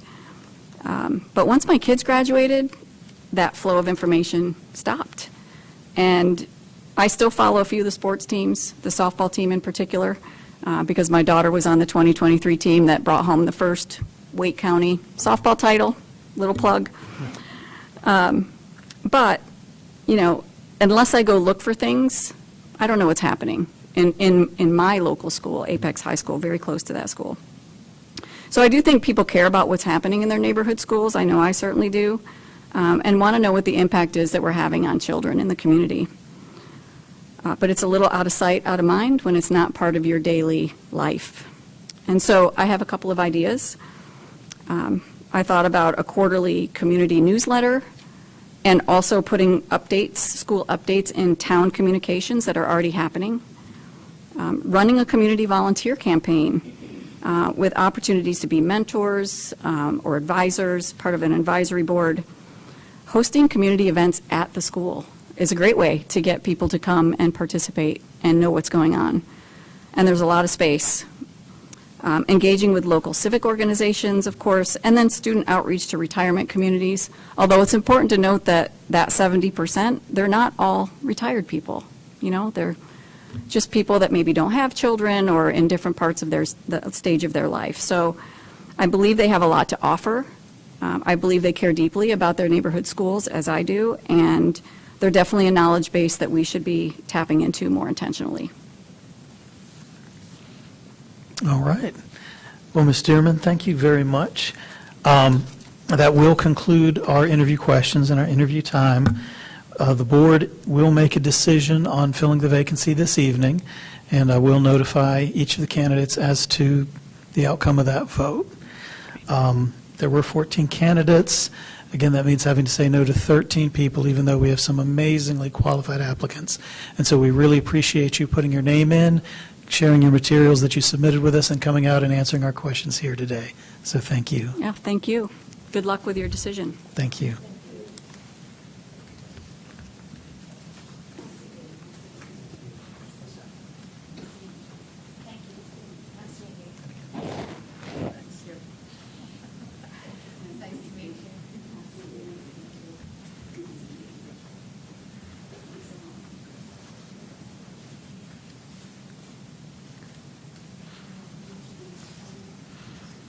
All right, and board members, our next interview will be at 2:45.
microphone is still on, so All right. have a seat. Hi. It's okay. I took notes on the questions, so I'm going to just leave them here. I'm not going to read to you, though. Gosh, that'd be awful.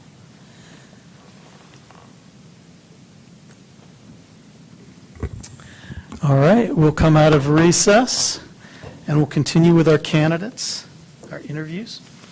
Board members, please allow me to introduce Dr. Candace Smith, who is here today to answer questions related to our decision on the District 8 vacancy. So, and you told me to call you Candace, not Dr. Smith. Yes, please. So, Candace, we're going to jump right in with the first question, which is, why are you interested in serving on the Wake County Board of Education? Yeah, I was really excited to meet all of you today. I've attended several board meetings in the past months just to make sure I had a better idea of what I might be trying to get myself into. I mentioned in my letter of interest, and I think it bears repeating, that I think I would bring a really unique perspective to the school board. I have 3 children inside of Wake County Schools. One has just completed, and he's at UNC Wilmington and is home for Thanksgiving, so that's nice. But I have 2 additional children, one who's at Apex Friendship High School and one who is at Olive Chapel Elementary School. So I know personally what it feels like to be a parent to kids inside of Wake County, and to parent kids who are struggling inside of Wake County. And I don't have an axe to grind. I am super passionate about the way that public education helped me escape my sort of birthright whenever I grew up. And I want to see that kind of fervor in my own children and in all of the kids in Wake County. And so that has sort of circled me back around to a desire to serve inside of the public school system in some capacity, to try and give back what was given to me. So yeah, I think I bring a parent's perspective, but also a perspective from a poor kid who grew up in rural Oklahoma and leveraged my education to bring me here where I want to be instead of just where I was born. So that's what I got. All right, thank you. Vice Chair Swanson. Good afternoon. I have a question number 2 for you. Serving on the Wake County Board of Education may require 30 hours per week or more. How do you plan to meet these commitments while juggling your current commitments? That's a great question. So I do have a full-time job. I'm a lead scientist at a rather large research organization called IQVIA with the 3 kids, one in college, one in high school, and one in elementary school. My commitments are heavy, but I am very, very lucky to have a super supportive partner who thoroughly believes that we should share the load of caring for our family. And my direct supervisor wrote one of my letters of recommendation. I went and spoke with my bosses to find out what their thoughts were. I'm super lucky to have all of my current bosses be working mothers who also feel really passionate about education and the role that it plays in their kids' lives. And so they are enthusiastically supportive and have agreed that we make time for the things that we're passionate about. And so they have agreed to help me make my schedule as flexible as it needs to be to accommodate the work that we would do here. Good afternoon. Hi. What do you know about the roles of the Board of Education and the superintendent? And how would you collaborate with community stakeholders and local leaders to achieve the goals of Wake County Public Schools? Yeah, so I've done, I wouldn't say a considerable amount of reading, but what I hoped is due diligence about the roles and responsibilities of the superintendent and the board. It's my understanding that the superintendent serves as the executive, offers leadership and advice, helps implement policy, where the board is semi-legislative in nature, where, listening to advocates, coming up with new policy, working to find ways to evaluate the success or failure of those policies. And so I recognize I have a ton to learn, having not sat on a board or held a position inside of a public school. So I look forward to that a lot. The second piece of the question, how I'd like to collaborate with community stakeholders, is, I think, my favorite question of all the ones on the list. I, as I mentioned, grew up in this very small rural place, and the public school that I attended was the hub of the entire community. And I think because Wake County is so large, that presents some real challenges to seeing schools serve as the hubs of their communities.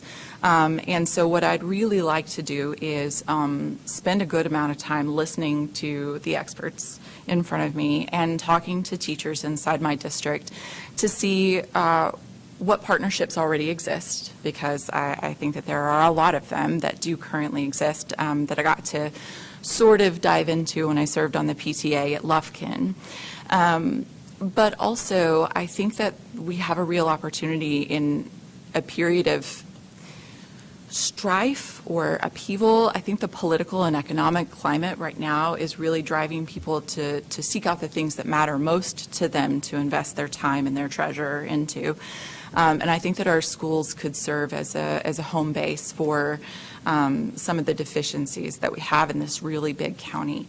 And so I'd like to be a part of helping make the schools in my district in particular, feel more closely aligned with the neighborhood feeling that I had before. And I think that local businesses and local leaders who are also stakeholders want those connections as well. I think we're all sort of hunting for connections, and this might present a nice opportunity to make them.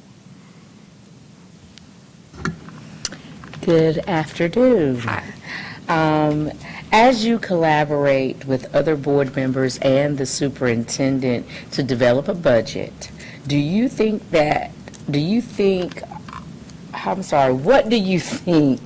are the budget priorities that we should have to meet the needs of all students and staff? Yeah, so I pulled up the budget maybe a month ago, after having attended one of the board meetings with the public and realizing that we still don't have a legislative budget to help fund the schools. And so I wanted to know what I didn't know. It was a daunting document at 188 pages. I was pleasantly surprised to see that the apparent priorities inside the existing budget align pretty well with my own. I have this deep well of love and respect for public school teachers, and I'm glad to see that most of the money in the budget goes toward paying for quality educators and staff and support. So in my view, that is a right-sized chunk of the budget.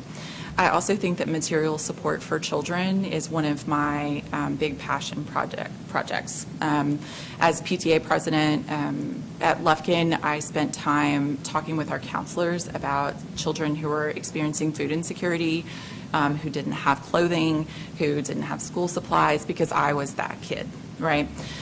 School clothing closets clothed me. Most of my jackets growing up came from them. And all of the good pencils that I ever got, the Ticonderogas, were from the school supplies closet, right? And so I believe very passionately that children can't learn effectively and reach their fullest potential if they are distracted by instability at home or hunger or the weather. And so I think that material support for the students is also a really important piece of the budget that I'd like to explore more. With the growth in Wake County, I think that the expenses for maintaining and building new facilities are probably really challenging. And that feels like it should be also a high priority. So those three are the main priorities that I see as being most essential to a good budget. Thank you. You're welcome. All right, Vice Chair Swanson, if I could, let's just do a quick time check. So we still have 20 minutes left into this interview. All right, great. So we'll continue the round of questions. We'll start with Ms. Gordon. Good afternoon. Given the most recent EVOS data, what approach would you recommend to close the achievement gaps amongst our most vulnerable students? Yeah, so I have almost no experience with the algorithms that we use to evaluate our teachers. I watch my kids go through the testing processes, right, and I know that they are associated with the performance of the teacher, and we have the high performers and the low performers. Part of my job as a scientist on the day-to-day is to find out the things that I don't know and ask questions until I do know them.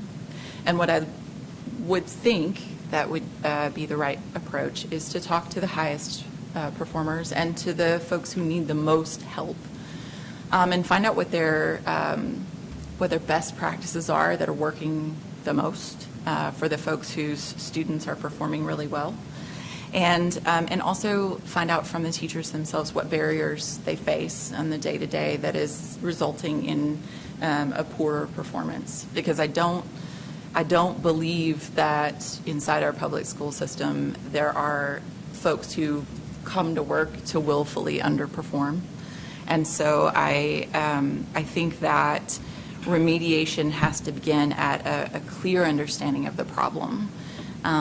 And then we can leverage the experienced teachers who are seeing a lot of success and their best practices and see where they might be applied to the folks who need the most help. So that would be where I would want to start. Thank you, and good afternoon. What are your thoughts on Wake County Public School System school choice, which includes but is not limited to our magnet programs? How can Wake County Public Schools use these tools to recruit, retain, and attract all families? I was really struck at the recent meeting. I actually went home and spoke with my husband about the school choice folks who came to speak in favor of keeping their school, keeping their teachers, keeping their students exactly where they are. And simultaneously, I can't remember who mentioned it, but someone, brought to the front that all of our districts ought to be in here fighting to keep their teachers, fighting to keep their schools, fighting to keep their kids where they are. And I think that school choice has some to do with that. I have experienced my own frustrations with our choice policies. My kids are currently in a year-round school, which is a wonderful school. We have an abundance of great choices in District 8 and for my address. But I have been trying for years to get them to a traditional calendar, and for years have been told no. And that's really hard for me, even as a champion and a person who's very happy with the school that my kids are in. And so I think that there are some really big challenges where our choice system is not meeting the moment. And I don't know why. Those are more questions that I would like to ask. What is it about the growth that Wake County has experienced, which seems to be tied to a lot of the challenges, is driving the problems with school choice? And are there avenues to make that better? Or is the program as it exists no longer serving anyone in the district? I don't know the answer to that question, but it is one of the things that I wish we could spend some time with. Along those lines, I have a couple of realtor friends who spend a lot of time with their potential clients moving from out of state, and saying to them, I've heard them, witnessed them say these words: don't buy a house based on the school that's near the house, because it is not a guarantee that you're going to get to go to that school. Don't do it. And they still do it.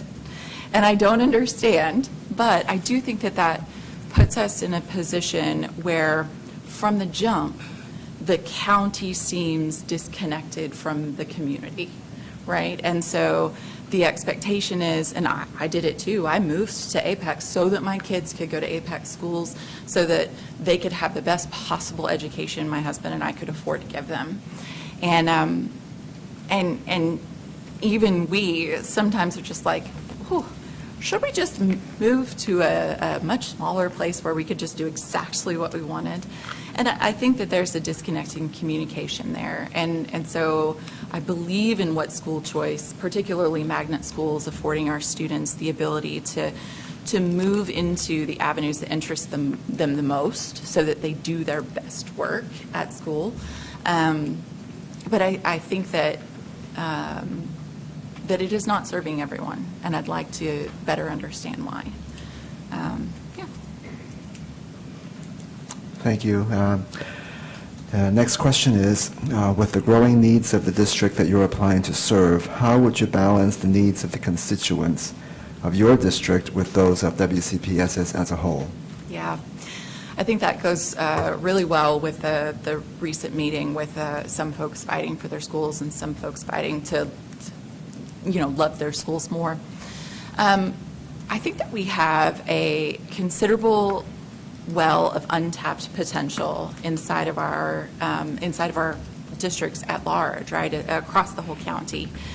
When I was at Lufkin, one of the ideas that I had that I was unable to bring all the way around was that we have, magnet schools, we have students who speak 4 or 5 languages, and at Lufkin we had a group of new to the state's immigrant populations whose parents had no idea what was being said at our open houses and at our meetings. So we're trying so hard to engage them, and we literally couldn't communicate with them. And so what I wanted to do was find a way to get some of those high school students who need volunteer hours, who need community service hours, and see if they were interested in learning what communication looks like in the public school system, and get them in to serve as volunteer interpreters or just ambassadors for those families. We didn't have time. I was PTA president the year that Karen Sanders died at school, and so that was a really challenging year. And so we had to reprioritize very quickly to try and show some stability for the students. So I think that we can leverage the talent and the time in our districts for one another. And I'm a big believer in best practices. My favorite school teacher told me a really long time ago that the best teachers are really excellent thieves. They go into a classroom and they observe people and they figure out what it is that they're doing that works, and then they adopt it and make it their own. And I think that we should be able to do that across our districts as well. So I prefer to think about the resources not as pie, where all of the districts get a slice, but that we may be able to all be ingredients for one big, successful Thanksgiving dinner, to be super corny about it. I want to really avoid competition between districts, because I think that can breed contempt, not just maybe inside the school system, but also with the folks living in those districts. And I think it goes back to trying to build a community school again, right, even in this giant district. And so I hope that there will be opportunities to be able to never have to choose my district over someone else's or at the cost of someone else's resources. So that's where I land there. Thank you. With nearly 70% of Wake County residents not having school-age children, what should Wake County Public Schools do to improve engagement with the broader community? Yeah. So weirdly, I have a chosen family, and most of us live in Wake County, and I am the only one with children. Everybody else is a couple of what do they call them? Double incomes, no kids. And so I posed this question to them. What is it that would make you really invested in Wake County schools, even though you don't have kids here? And to a person, we're all pretty aligned with one another. To a person, though, they said they didn't want to live in an area with stupid people, and one of the reasons that they loved being here was because everybody was so well educated, and that included the young people. And so I think that improving communication with the community at large and providing opportunities for community leaders to be more involved in their schools, particularly their schools that are geographically located near them, but also other districts, right? We are a county. It would, I think, make people feel more invested, make people feel more ownership in the public schools, even if they're not directly tied to them. I remember high school football games whenever I was a kid, and the local photographer, there was only one, right, in Sallisaw, Oklahoma, but the local photographer volunteered his time to come and photograph the kids at the football games. I have a friend in Apex who does the same. Just because she's a football nut, she doesn't have kids in the school anymore. Both of her kids are grown. And she does that because she feels welcome, because she already knows how to get into the school, right?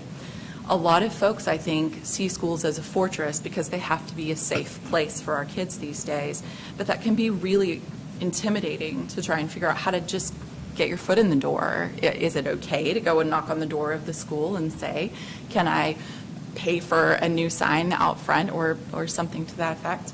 And so I think that if we can be more intentional about involving our community at large where they are, not always just asking them to do something for the school, but also offering the school as a road for them to be more connected, to network, to be a community name, then we can get more investment because everybody will have a little bit of skin in the game. All right. Well, that concludes our questions for you, and so that will conclude our interview. Lovely. I want to, again, thank you again for coming out today. As I said, we have 14 candidates. I hope you're at least half done. Well-qualified candidates, but the bad news is we will have to say no to 13 of them. But we will contact everyone tonight and let them know about the selection. And we really appreciate you coming out and all the thoughts you put into your materials and for answering the questions that we had for you today. So thank you. I appreciate the opportunity. It was nice to meet all of you. Thank you.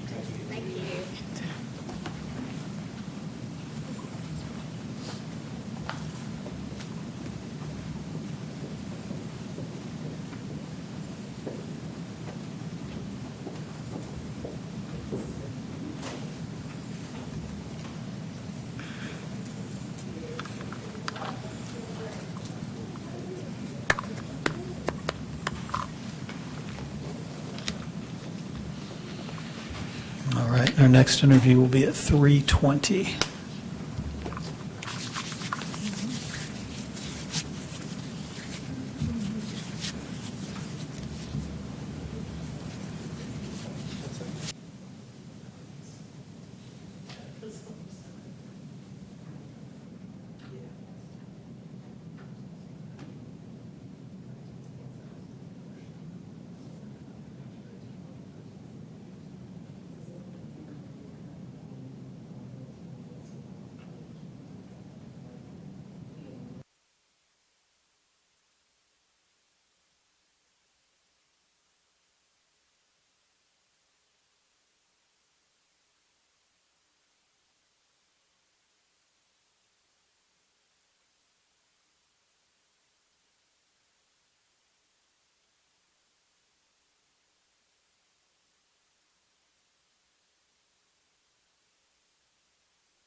everyone. It's 3:20, so let's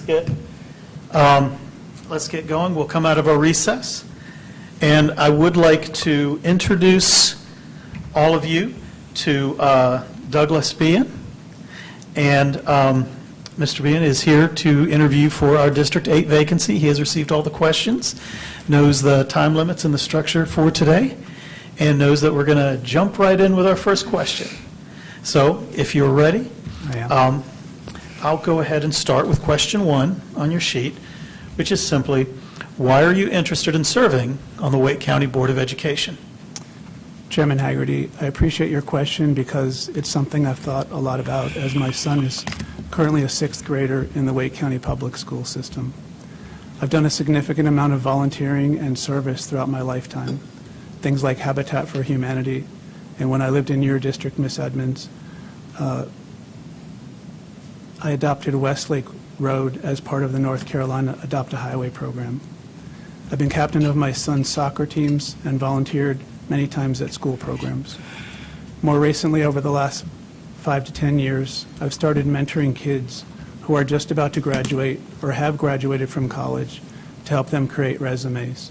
We do mock interviews and other things to get them prepared for their first job interview. At first, this was for children of some colleagues at my work, and more recently, it has morphed through word of mouth to be mostly working with kids as well as grown-ups from historically black communities. All these things I've mentioned are fine and good, but I think they're also safe and small. When I saw the District 8 opening, I knew I found something that could challenge me and use my skills to make a bigger impact. I think my broad industry experience managing large, complex projects and my leadership style centered on listening, respecting diverse perspectives, and building consensus to achieve shared goals positions me well to be an effective board member. I also love working with kids. They never cease to amaze me with the unique and creative things that they think and do. In the past few months, I've done a ton of research into Wake County schools and the issues facing the board. I've studied Wake County school programs, state session law, and general statutes. Recently, I found myself reading a famous passage from Theodore Roosevelt named Man in the Arena. It's a 1910 speech he delivered at the Sorbonne in France that was quite inspiring to me. He speaks about what makes a strong republic: engaged, virtuous, hardworking citizens who take responsibility and contribute to the common good. He argues that a thriving democracy relies on individuals who actively participate rather than passively judge. Critics, he said, contribute little because they risk nothing. He went on to say that uncertain times like those that exist today have marked U.S. history as times when it is often common to see ordinary citizens rise up to do extraordinary things to move society in a better direction. I believe I'm that ordinary citizen, and this position in District 8 is my extraordinary thing that I feel compelled to rise to do. There's something else I want to talk about as well. From reading my resume and looking at me, you probably think I'm just a white-collar dude, but that's not entirely true. Growing up, starting from 9th grade through graduation from college, I had a range of trade experiences, working 4 summers for my grandfather in his industrial optics company as a skilled machinist, being on the maintenance crews of several prestigious golf courses in the New York City area, and holding various construction jobs. In these jobs, I often operated heavy equipment like bulldozers, excavators, front loaders, dump trucks, as well as about 20 or 30 other medium to large mechanized equipment and machines. For 8 summers, I worked and sweat alongside my blue-collar brothers. For me, these were just summer jobs, a way to earn some money for school and do something I love, as well as practice my bilingual Spanish fluency. For the men I worked with, many in the Latino community, it was their life. For most, it was just one of the 2 or 3 jobs needed to earn a living wage for their families. After college, I entered the white-collar world and began my long and successful technology career while continuing to take several hundred hours of professional community college vocational training courses at night in the trades of plumbing, electrical, masonry, framing, and HVAC. Recently, I had the privilege of designing and building my own house with the collaboration of a contractor friend and did a good amount of the construction work myself. Why, you might ask, do I tell this story? I tell it because currently Wake County Schools has an unfunded deferred maintenance backlog of close to $600 million. Besides my technology, professional and office work experiences, my lived experiences in facilities and mechanical trades, I think, can contribute significantly to the board in this space. I have several initiatives that I've drafted, and I think they'll help with the bus driver shortage situation, as well as help remediate the large outstanding maintenance backlog of priority number 1 through 3 issues currently in Maximo for our schools in general. Mr. Hershey, if I'm selected for the board, I would love to work and collaborate alongside you in the Facilities Committee. And Chairman Haggerty, I completely agree with you about the need to fully fund the maintenance and operations performance alignment. If it's put on the budget for next year, it's something I would definitely support. If there's one thing I know with 100% certainty about maintenance issues, is they get exponentially more expensive the longer they're delayed. So we should take the hit now to raise up facilities in order to have more resources later to continue to raise up teachers and staff. Thank you. Great. Good afternoon. I have question number 2. Serving on the Wake County Board of Education may require 30 hours per week or more. How do you plan to meet these commitments while juggling your current commitments? So in my current job, my responsibilities span the globe. I meet teams daily in Europe and Asia, and because of the time zone differences, my day is made up of meetings that occur anywhere from maybe 5 a.m. to 11 or midnight. So as long as I get my work done, I have a lot of flexibility and latitude to plan my day. Basically, if I know about things far enough in advance, I just schedule them into my calendar and it's no problem. My supervisor is also aware that I'm applying, and he said that it's not an issue for me to do this. During COVID, my wife and I decided to homeschool our son for 2 years, and at the same time I was building our new house. Each of these 2 things individually were at least 30 hours commitment on top of my regular job. Although not ideal, I was able to manage. So I figure one 30-hour-a-week extra job wouldn't be hard to handle.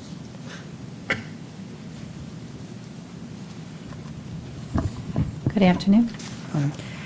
So question number 3, what do you know about the roles of the Board of Education and the superintendent?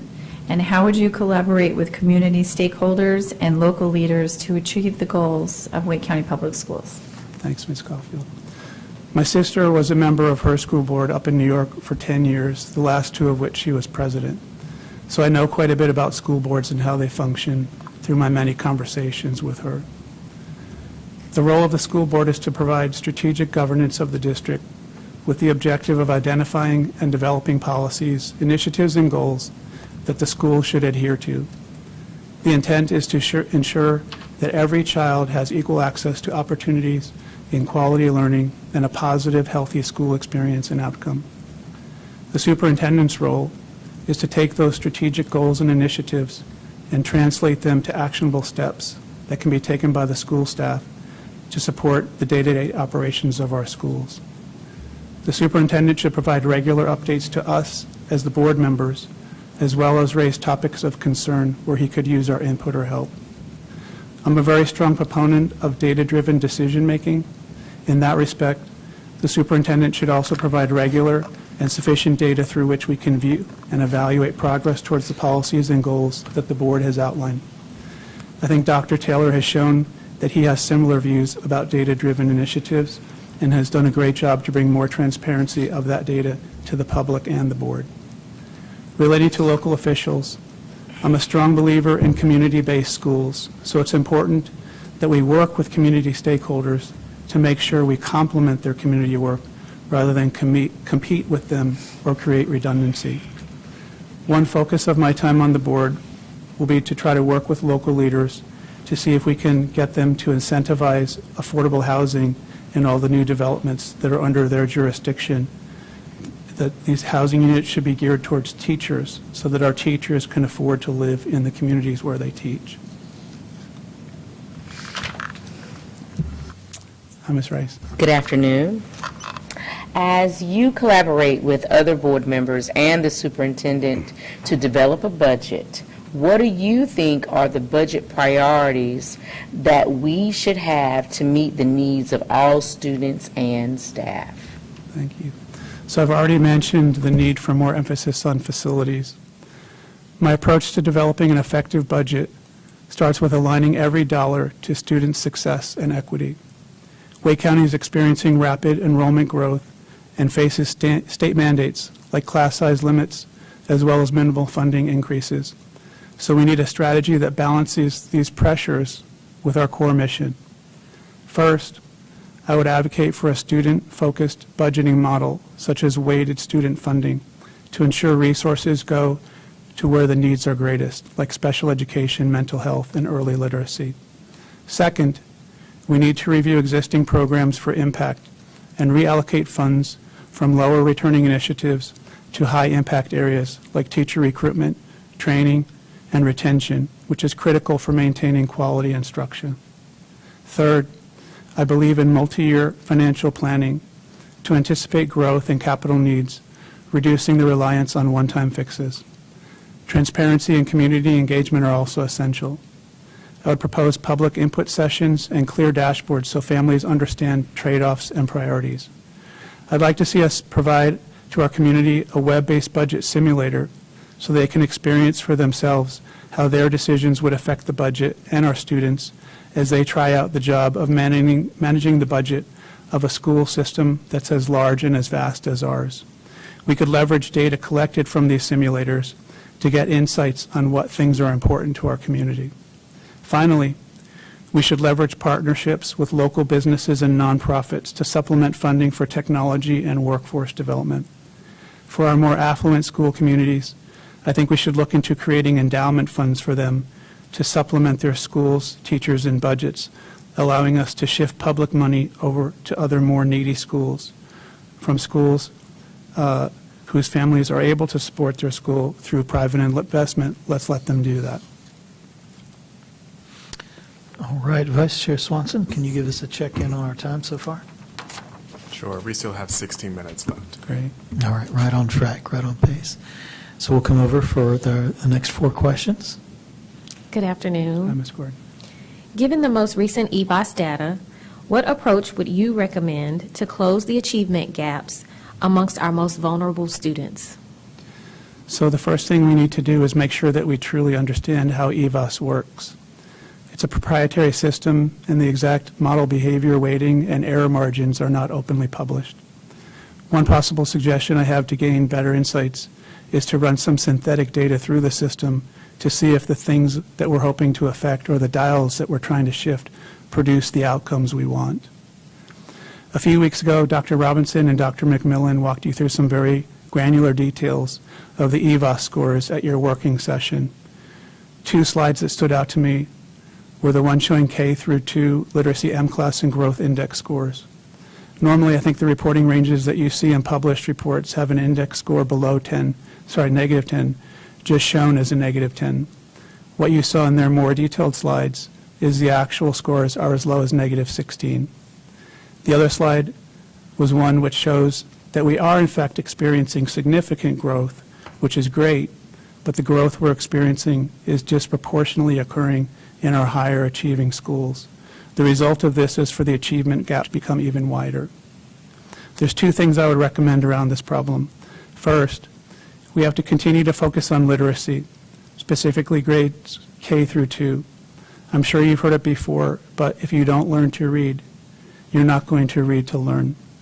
Vice Chair Swanson, you made a comment 2 board meetings ago that we can't tutor the hell out of this problem. I wish you had expounded on that statement because I'm not really clear what you meant and would love to have a discussion with you about it. The reason I say this is because one suggestion I have for closing the achievement gap is something I call Project Limitless. What if we create a single elementary school cohort to the maximum limit of 21 students, a mix of Black, Hispanic, special needs, and English learners, and put them in a classroom and we say to staff, okay, this year we're going to give you a blank check. Show us what you can do. Obviously, we're not going to scale this because it's not affordable. The purpose of this program would be to track the heck out of it. get our best data and analytic folks, and be intentional about what we do. We need a bunch of metrics that tell us in almost real time through some type of continuous assessment what things work and what things don't. Also, I think lots of video should take place so that hopefully they can be edited into working visual examples for other teachers to see. For things that work and are scalable, we need to get them out and trained into core quickly, maybe in some kind of iterative refreshes like once each quarter through PLC workshops. For this limitless cohort, I would hope to see the needle move drastically, like 20 to 30 points raw index score in 1 year on M-Class. If not, then we know resources are not the issue, and we can go back to the drawing board because there must be something else that's systemic that we need to figure out. The second thing we need to do is figure out why certain cohorts of students underperform regardless of their economic status. If I'm chosen to the board, one of the first things I would want to do is to create a special task force in collaboration with Dr. Taylor and staff that will look at students not under the lens of low-performing schools, but instead based on race, ethnicity, and special needs. One of the first things I would do, as Ms. Rice recently pointed out, is to head over to Greensboro and visit Guilford County schools. They faced similar challenges to us 10 years ago when they engaged an independent consulting firm to look at their schools to figure out what was going wrong. One thing the consulting firm found was, and I'll quote, "This report shows an achievement gap between students of color and their white classmates. Even when their socioeconomic status is taken into account, white students on free and reduced price lunch outperform black students who are not." I've read about many of the things Guilford County is doing, and I think it would be beneficial to see them in person because now, 10 years later, they outperform Wake County graduation levels by 10 percentage points in the student subcategories of Black, Hispanic, special needs, and English learners. The special task force I'm suggesting for Wake County will hopefully be brave, bold, and empowered to finally get to the root cause of what's happening in our schools to help resolve our long-standing achievement gap and move us toward meeting our long-term strategic plan and objectives.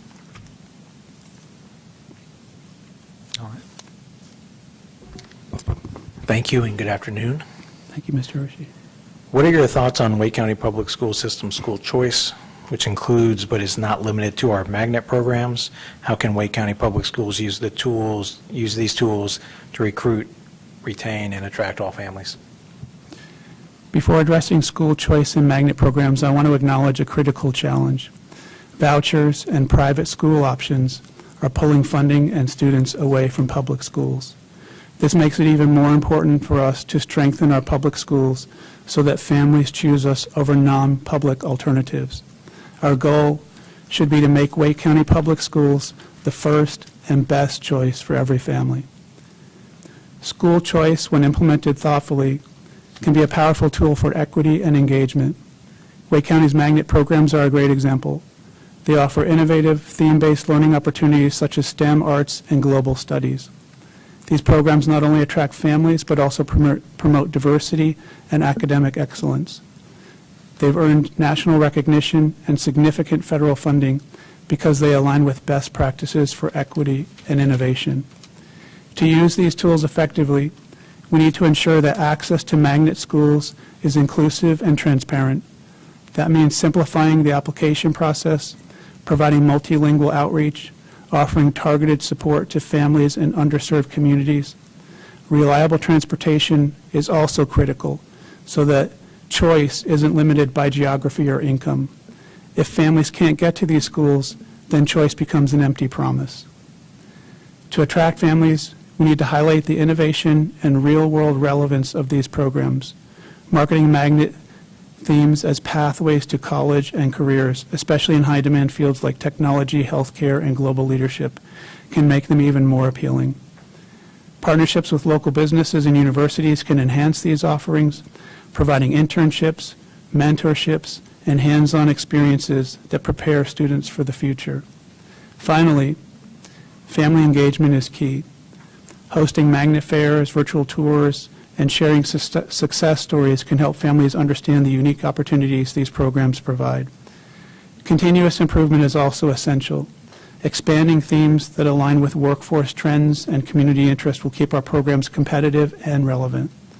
I also want to acknowledge that school choice isn't just about programs. It's also about where families choose to live. Many families make housing decisions based on school assignments, and we need to respect those choices. When realignment becomes necessary, the district should explore every option available to minimize disruption and avoid moving families out of their chosen schools whenever possible. With 3 new schools this year and another last, District 8 specifically has had its share of growing pains. There are many constituents in my district who are quite upset with the board right now because of being redistricted. I understand that balancing school population is necessary, but I feel we can always do better. I was really pleased to see the things Ms. Pulliam talked about recently in the school assignment planning. She showed us how we are now taking a much longer time view of school assignment to better align towards schools that are coming online in the future. Stability matters for students and families, and thoughtful, transparent planning can help maintain trust and confidence in our system.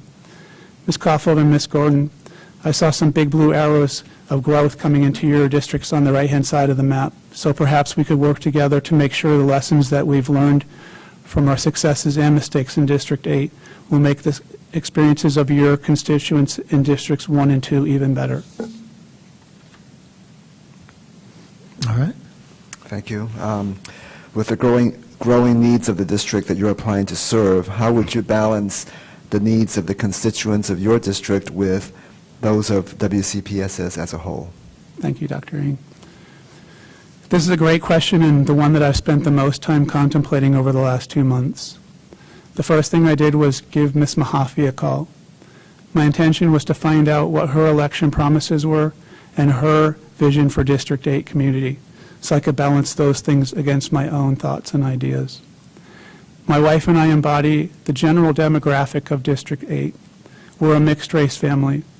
I'm Caucasian, she's first-generation Indian American. We're both highly educated, highly compensated, and work in academia and technology. District 8 is pretty much divided demographically by Route 64.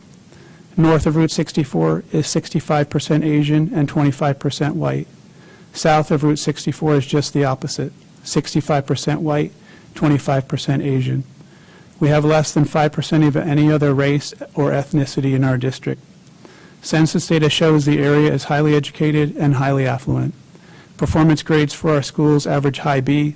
Our median economically disadvantagement is a low 16%, and half our schools were built in the last 10 years. Sounds pretty great. The issue is we're only 1/9 of the entire Wake County school community. As a board member, I picture myself putting half my time into serving District 8 and our community, and half my time helping serve the district as a whole. I hope you recognize from the initiatives that I've talked about today, many of them were not focused on my district.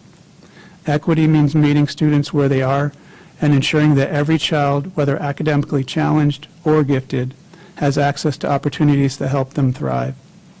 Wake County's diversity is its strength, but it also requires us to have intentional strategies to close achievement gaps while nurturing our advanced learners. One thing I plan to do as a board member is to ask my BAC to have a standing agenda item for discussing and creating initiatives that leverage our lessons learned or strategies from our high-performing, high-growth schools that we could reach outside of our district and collaborate into our neighboring districts with the intent of helping the Wake County School District as a whole. Thank you. With nearly 70% of Wake County residents not having school-age children, what should Wake County Public Schools do to improve engagement with the broader community? So I believe engagement begins with demonstrating to every resident that strong schools strengthen the entire community through higher property values, workforce development, and civic pride.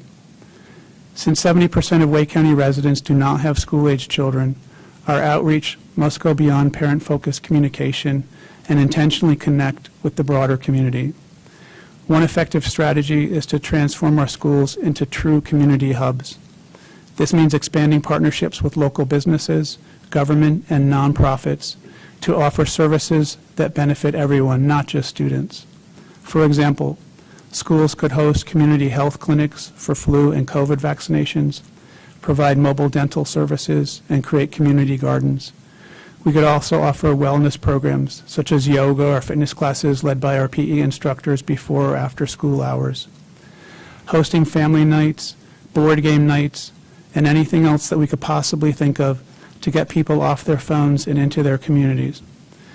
One last thing, although I'm not sure it's allowed, would be using some of our school cafeterias to support food banks and provide hot meals for those facing food insecurity as an additional way to make schools welcoming spaces for all residents. Beyond services, schools can become centers for lifelong learning by offering adult education classes, technology workshops, and community forums. These forums would allow us to share transparent updates on district performance and gather input on how we can improve. By creating these touch points, we ensure that even residents without children feel invested in the success of our schools. Engagement should also flow outward. Encouraging community service among students is a powerful way to strengthen ties. For example, if every high school student in our district completed 10 hours of service learning each year, that would amount to nearly 1 million hours of service given back to Wake County over a 4-year term. This not only benefits the community, but also instills civic responsibility in our students. Ultimately, these efforts help all residents, parents and non-parents alike, feel seen, heard, and valued. When people recognize that schools are integral to the health and success of the entire community, they're more likely to support and invest in our district's continued success. As part of preparing for this role, I spent the last 2 months reading and learning as much as I could about our school system and this board, studying and memorizing school policies and the priorities and goals and aims of our strategic plan. I've also watched every board session, committee meeting, and special session that occurred over the last year and a half. Through watching these videos, I feel I've come to know you and your individual personalities and priorities. I've also been consistently amazed at the dedication and professionalism of our staff. You're a dedicated, caring, and professional group of individuals. I want to extend my most sincere thanks to all of you on the board for your continued dedication and sacrifice in serving our community. Thank you for your time, your service, and your thoughtful consideration of my application. It will be my most sincere honor to join you in this mission. Thank you very much. All right, thank you. That concludes our 8 questions, and that concludes our interview. We want to thank you again for all of the materials that you submitted and for joining us to answer our questions today. We have 14 candidates that we're interviewing today, and we will make our decision by the end of the day, and I will notify everyone on the selection.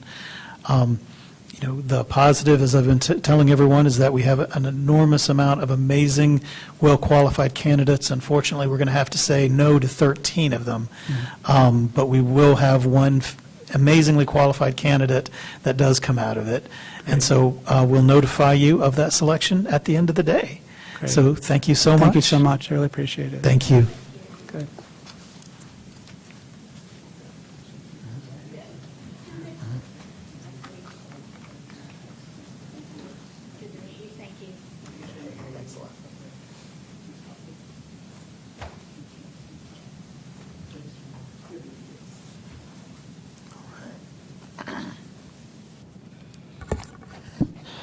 We are right on time.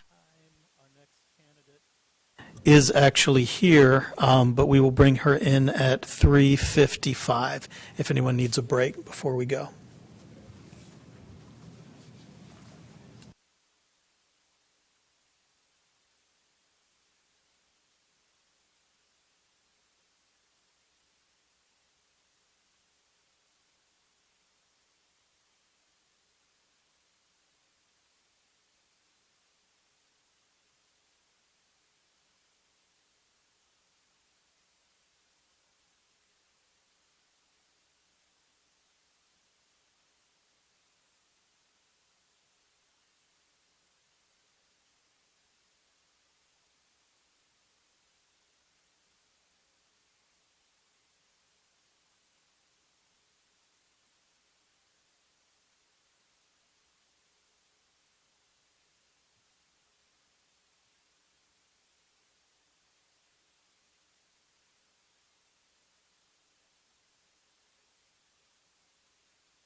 Welcome back, everyone.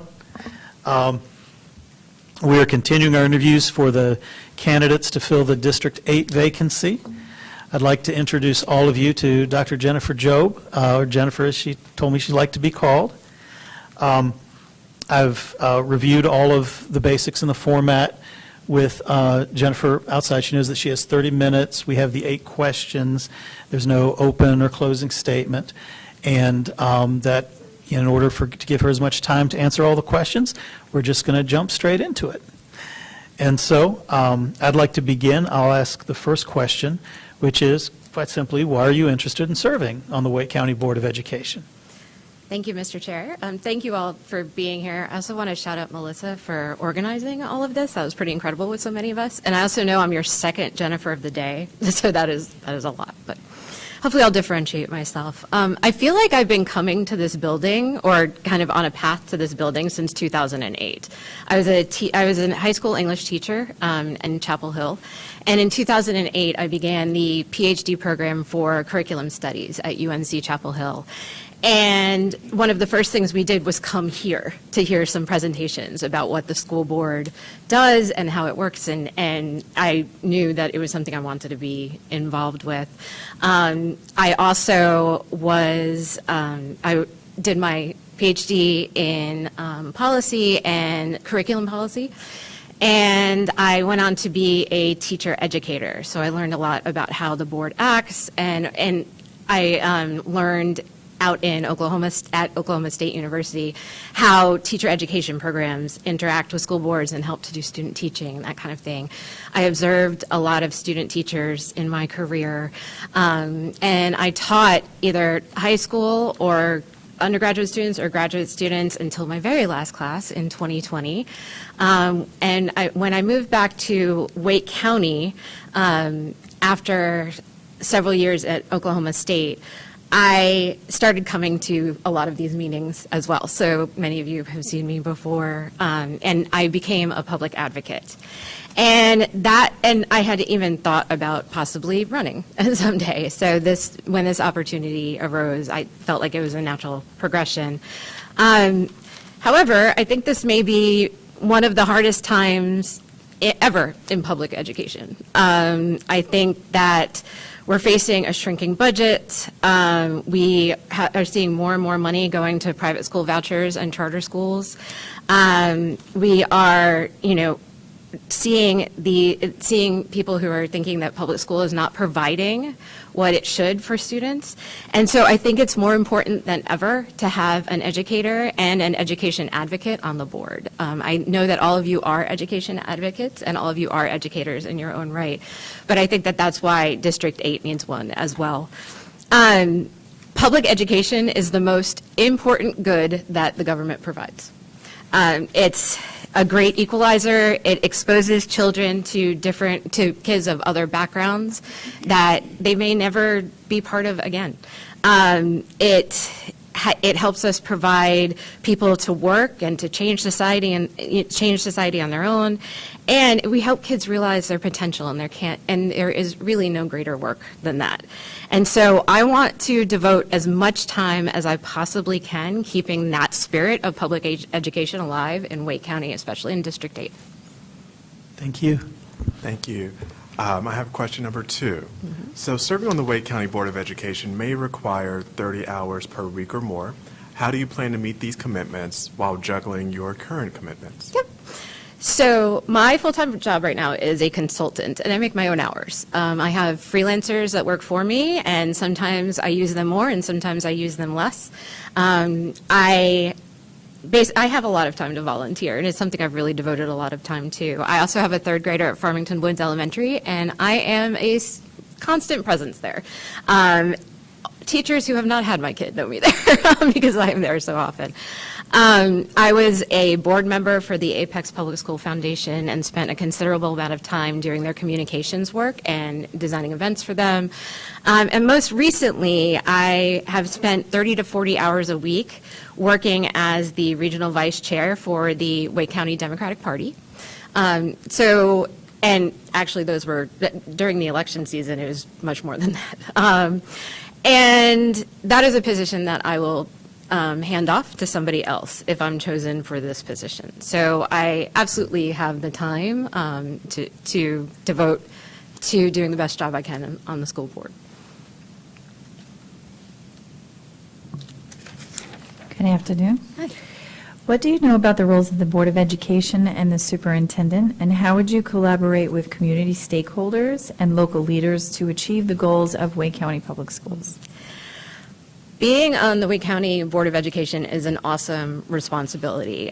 We are the 16th largest district in the country, as far as I remember, and with 10,000 teachers and 202 schools and 164,000 students. And Dr. Taylor, rather, is the boss. So the superintendent, I know he is the boss, and he handles the operations, and he basically oversees the staff and the how the programs are laid out. Now, the board sets the vision of the district. They make the budget decisions. We would, or if I was on the board, I'd help assure that the standard course of study for North Carolina is aligned with the curriculum that's being taught in schools, supporting teacher development and growth. And one thing that I think is very important that the board does that often gets overlooked is we protect the civil rights of students. A lot of times, parents have to come to us to talk about issues that their students are dealing with, and we are one of those that are standing up for them, whether it comes to Title IX or Title X, and it's an important role. That being said, it is incredibly important to build relationships with the representatives. I'm going to talk about them as stakeholders first for our county. I already have a very strong working relationship with County Commissioner Cheryl Stallings, with Senator Sidney Match, who wrote one of my recommendation letters, Representative Julie Von Hafen, the town councils of Apex and Holly Springs I've worked with on various things. And I would plan on doing that with Fuquay Varina and Representative Parra as well. We are only as strong as our budget, and so we need to be able to have strong relationships with those representatives.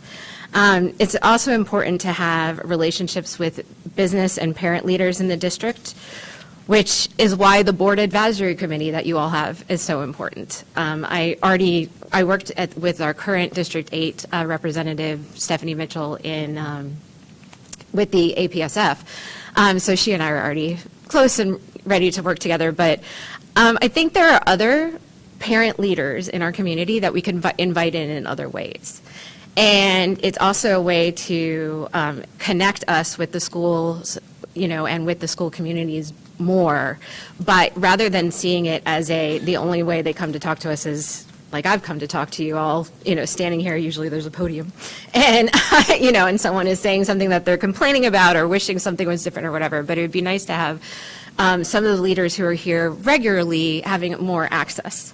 And then, and that could also help us fulfill the strategic plan for Wake County. So, for example, one of the strategic goals is student wellness and mental health, and we have many local experts in the area that could help with that, and could help implement initiatives. Thank you so much.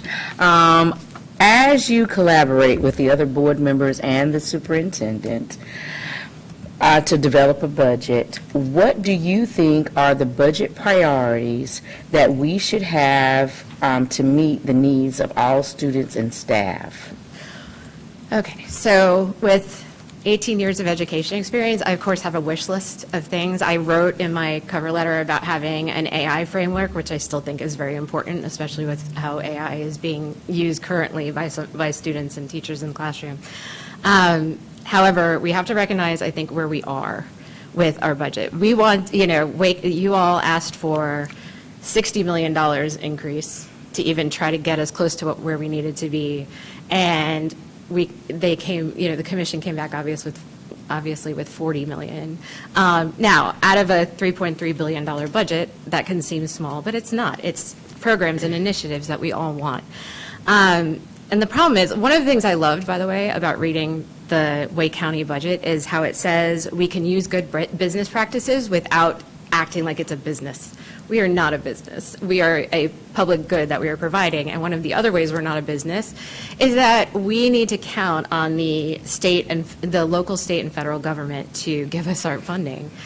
And right now, the state and federal governments aren't doing such a great job of being clear even about what that funding will be. Never mind cutbacks. We're talking not even having a federal budget, not even having a state budget. And so I think that what we need to do is have more of a framework of looking at the budget where we make sure that we're answering, is this going to meet our strategic plan goals? Are we really going to get 98% graduate, or will this, what we're funding, get us to 98% graduation rate? Is what we are funding going to get us to a 90% social and emotional wellness rate, a 90% EVOS proficiency rate, or EVOS evaluation, and a 95% employee satisfaction. And I think that what we need to do is work on stability. Assume that we're going to be having more cuts, and work with what can we do to protect teacher jobs and what can we do to protect our student well-being in the classroom. One of the priorities I would have, therefore, is looking toward interschool knowledge transfer. One of my kind of small brags is that when I was a 10th grade English teacher, I had a 97% passing rate across all subgroups for the 10th grade writing test. And all subgroups. I had 1 year where I had 138 students and 1 kid failed. And you would think that the district would have looked at that and said, maybe she can work with some other teachers who are not having that quite, success rate. However, we were sent out to, outward programs, classes, buying curriculum, buying whatever. And I feel like we need to come to that 10,000 strong teacher force and look for their expertise and how they can share it with one another more than they're doing now. I also think that one of the priorities we're going to have is protecting our special education programs. We don't know whether we're going to have the federal funding that we need. There's a current effort to dismantle that project in the Department of Education. And so considering that the special education population has the lowest proficiency rate right now, I think that needs to be a top priority. All right, we'll do a quick check of your remaining time. Vice Chair? 18 minutes left. Okay. So plenty of time left as you pace for the final 4 questions. We'll go to the side of the table. Good afternoon. Hi. Given the most recent EVOS data, what approach would you recommend to close the achievement gaps amongst our most vulnerable students? Okay. So I wrote about this as one of my initiatives that I would like to take. One of the actually that I left out from question number 1 was that one of my experiences with Wake County was I was an instructor for a couple of weeks on the U-Stars program for Wake County. We used to use it in Wake County a couple of, maybe decades ago at this point. But it's basically a program that is meant to find the gifts and talents in underrepresented populations.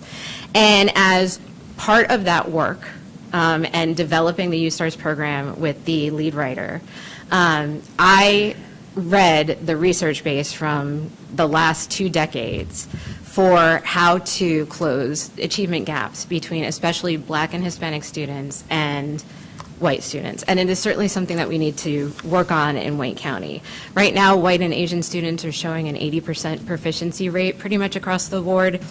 And Black, Latino, and economically disadvantaged are just at around 40%. That gap's worsened since the pandemic, and we need to do something about it. So my recommendations would come from that research base that I studied. It would be approaching communities from a strength-based perspective. There is a really terrible, long-standing, systemically racist habit of coming in and seeing that students have deficiencies that we need to address, that the minute they walk through the door, they have weaknesses that they're going to address. One of my most heartbreaking experiences was when I had a student who graduated from my 10th grade class and I pushed her into honors English because she needed to be there. And the teacher looked at her and asked if she was in the wrong class. And that has happened so often, it's almost a stereotype at this point, story, but it happened to a student of mine. And we need to approach them that they have these strengths, and it's, the research shows it. We also need to do what we can to see that the students are seeing themselves in their teachers and the people who are in the front of their classrooms. Teaching is still a largely white middle-class profession. We need to make sure that we are doing what we can to recruit teachers teachers of color, who have the same backgrounds as the students they are teaching, so that way they can see and connect with them. And then, let me see, sorry. And finally, the third recommendation is we need to build strong family partnerships from the first day of kindergarten. Like the first day they walk in the door, parents need to feel welcome. And that's not easy. Schools aren't even built to be welcoming to adults for necessary safety reasons. You have to go through, you have to scan your ID, you have to, come through a locked door, probably 2 locked doors. So it takes a lot of work to make parents feel welcome and to make parents who have not felt welcomed by the school community to feel welcome. And so we need more community events and options to come to school that work with parent schedules. And finally, I want to go back to that knowledge transfer I was talking about. We do have schools that are doing better, not to our strategic plan level better, but better than the average with students of color. Hortons Creek Elementary, Willow Springs Elementary, Millbrook Elementary, they're all above average, and some significantly so. So what are they doing, and what can we do to help them get what they're doing into other schools? Thank you, and good afternoon. What are your thoughts on Wake County Public School System school choice, which includes but is not limited to our magnet programs? How can we use these tools to recruit, retain, and attract all families? Yes. Okay. I'm the poster parent for magnet schools in my community. I knew when I was pregnant I wanted to send Hannah to Farmington Woods. I planned our neighborhood based on what would be the best lottery position to get us into.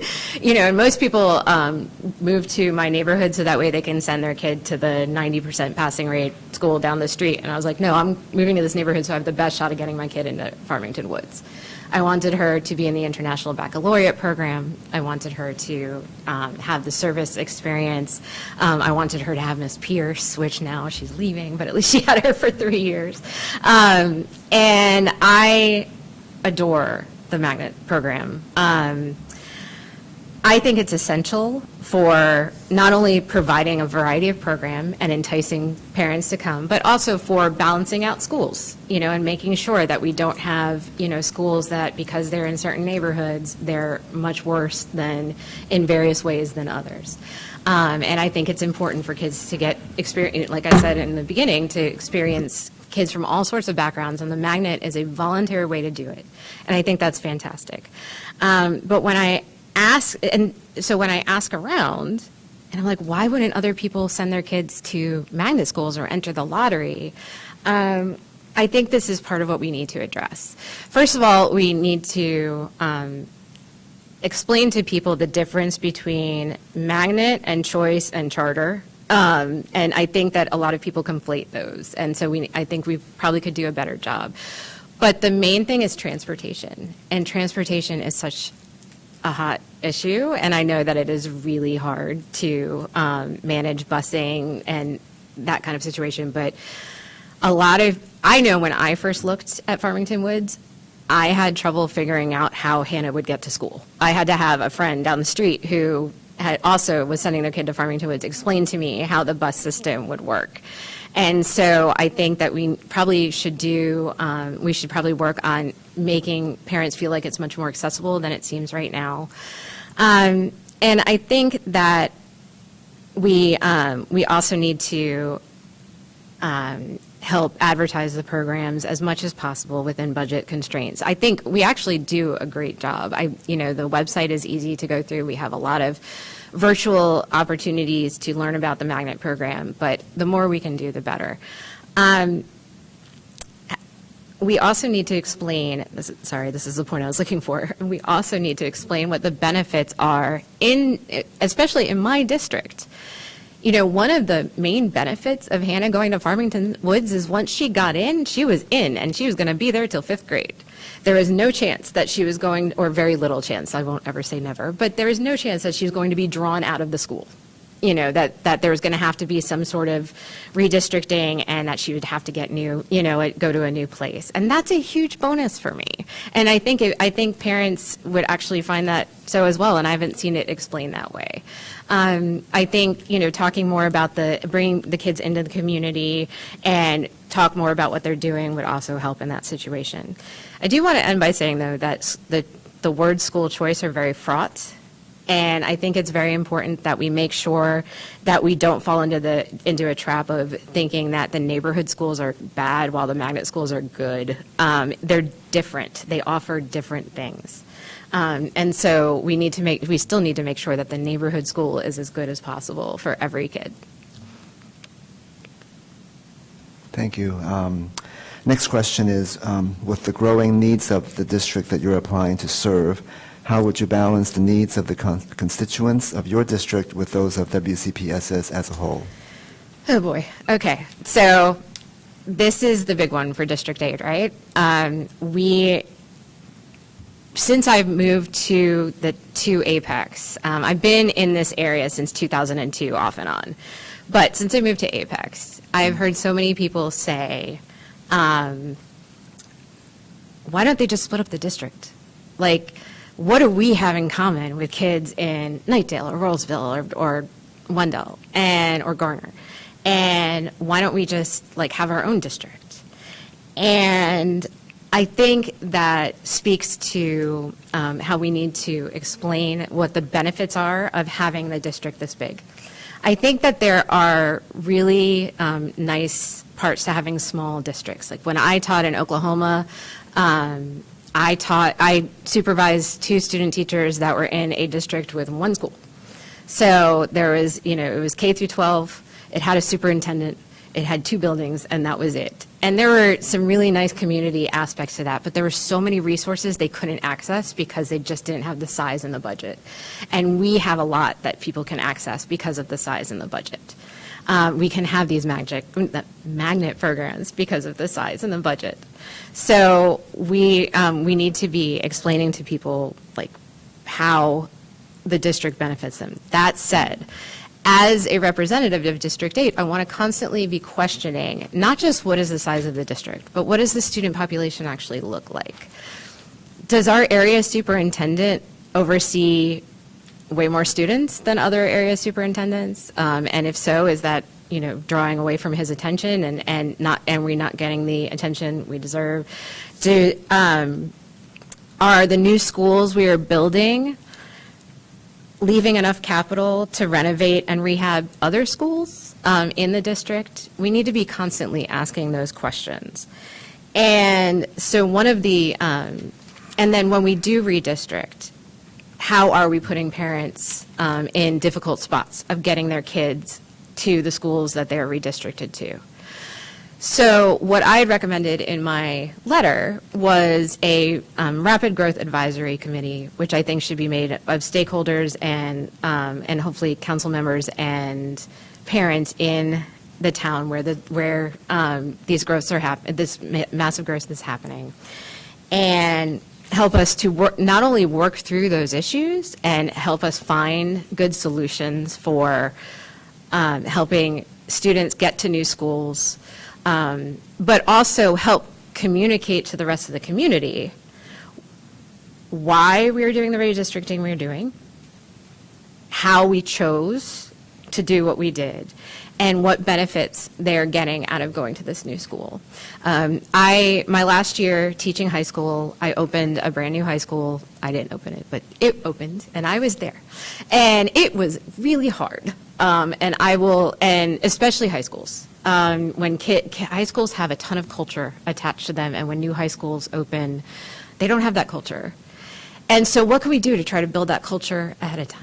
what can we do to make parents feel more comfortable about walking into this brand-new building that they don't know, or their older kids didn't go to, or that they didn't plan on when they moved to that area? So, what can we do to help, through this parent committee, help parents understand, how their children are benefiting by not being in, villas out that stretch out to the highway or something because we didn't build a new school? Thank you. With nearly 70% of Wake County residents not having school-age children, what should Wake County Public Schools do to improve engagement with the broader community? Okay. So, this is the second most asked question I get when I start talking about public education after, why don't we split up the district? It's, why do my taxes have to pay for this? My kid goes to XYZ school, or my kids graduated 10 years ago, or I chose not to have children. Why should my tax dollars pay for these schools? And in the end, this is kind of a PR problem, and that's what I do for a living right now, is I help people understand issues and see the best sides of them. And so there are two directions I'd go with that. The first is, I think we need to encourage our students to be out in the community more than we do. I really enjoy the Farmington Woods Service Project. I think we need to start student service for a number of reasons, not just because it's good PR, but for a number of reasons. We need to start service earlier. We need to get students feeling responsible for their own communities earlier. I don't think it's healthy when it's just a college application thing, and it tends to be that with some kids. I want them to feel connected to their community, and that also works for the community to see what their tax dollars are giving back. We also should encourage, and I know other people have said this, but we really should encourage more people to attend community events, to attend theater, sports, have ways of bringing their expertise into the school. But most important, we need to build the narrative of how public schools serve the community at large. We have, and I know that politicians say this a lot, but we can be telling these stories too of the businesses that chose to come to Wake County because we have the schools they're willing to put their kids in. It's not low taxes. They could go to Texas, or they could go to Kansas or Oklahoma if they don't want to pay any taxes. And they don't do that because they want their kids educated here. And who are these businesses, and what stories can they tell? What workplaces are hiring our graduates, and what are they seeing from those graduates? And wouldn't you rather walk into a place of business where the kid, or the adult behind the counter can talk to you with a good sense of critical thinking and can do the math and do all the things you need them to do? And public schools are providing those people. And which of our graduates are going on to do amazing things in our communities?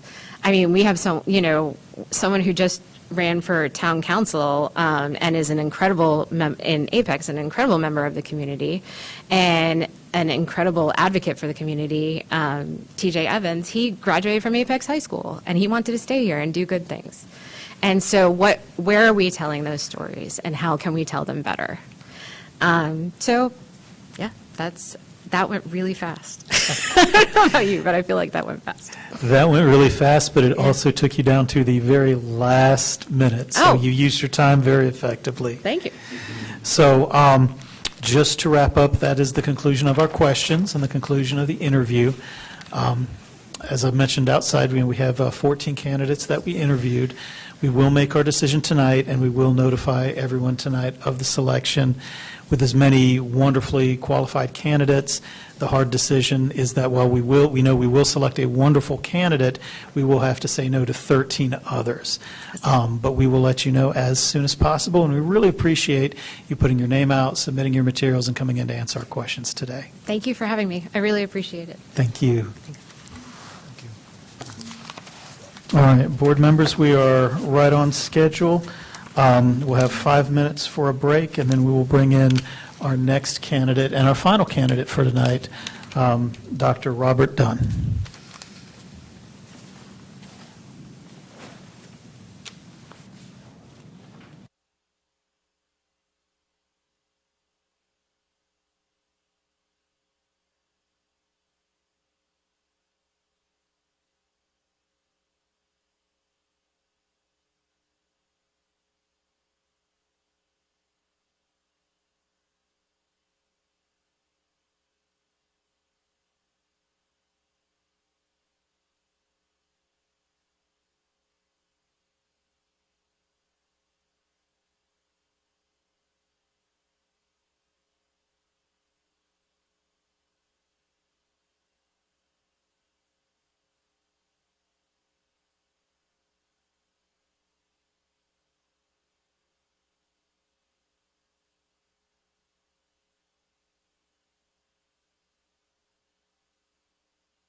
we'll go ahead and seat you here. Everything is on, and we are ready to go.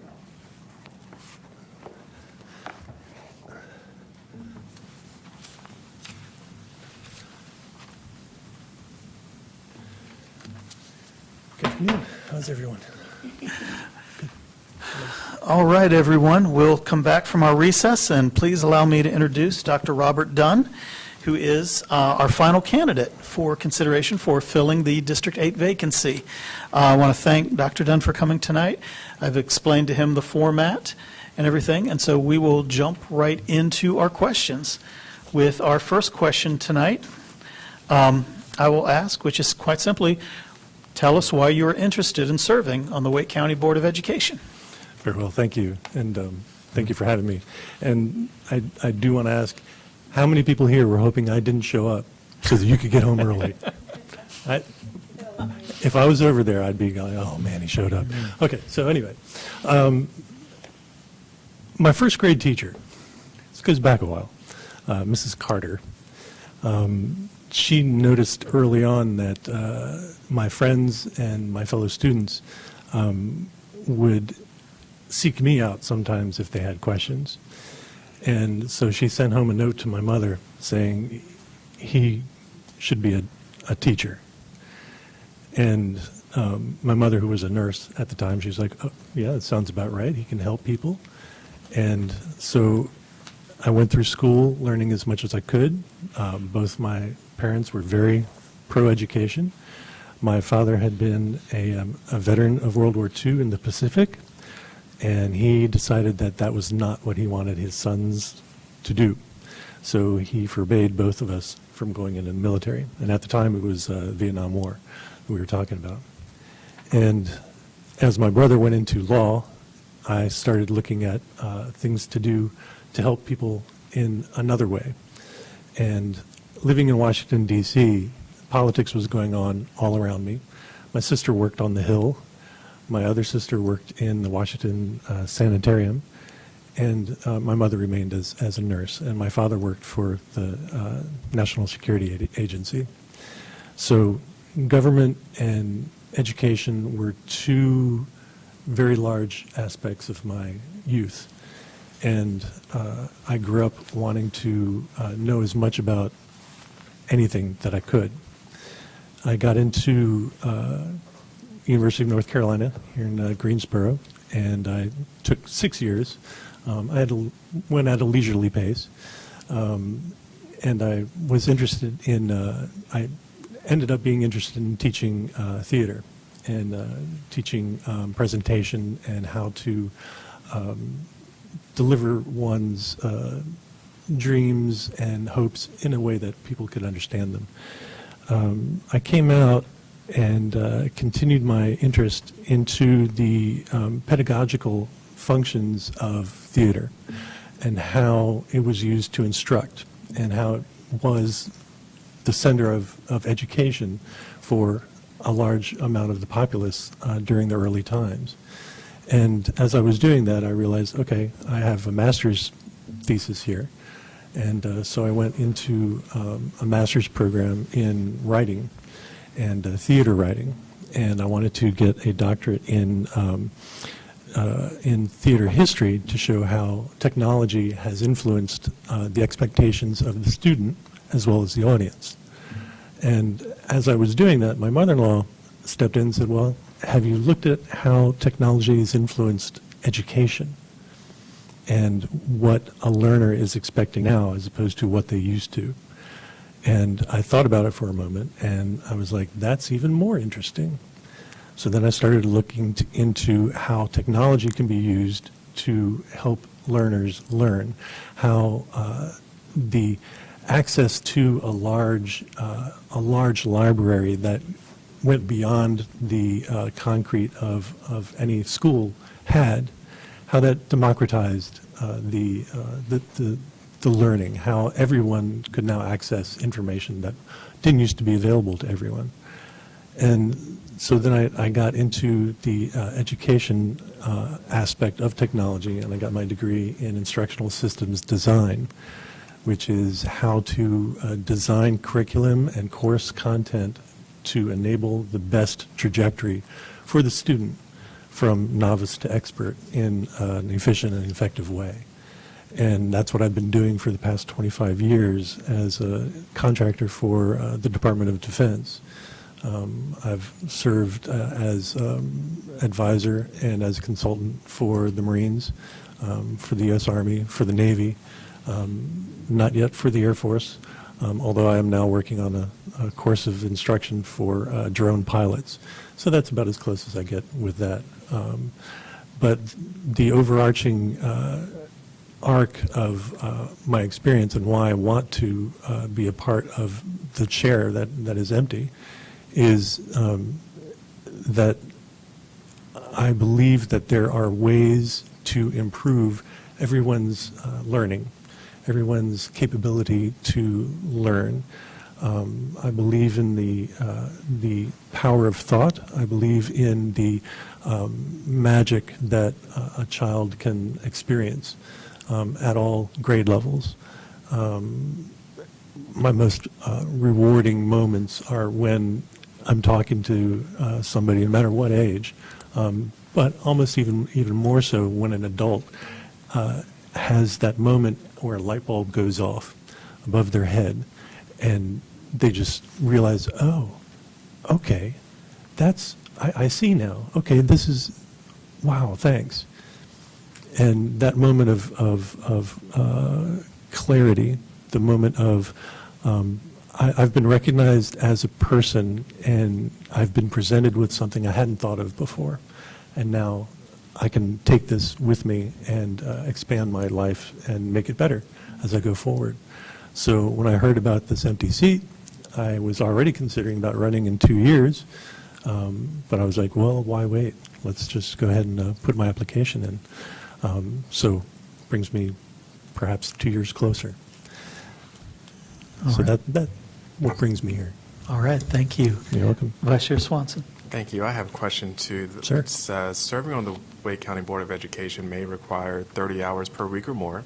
How do you plan to meet these commitments while juggling your current commitments?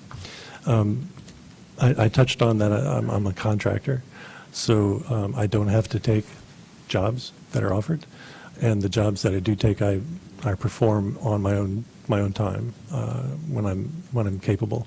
I do not have any commitments at this moment, but I can say that at one point in my life I was working 3 different jobs, 1 full, 2 part-times.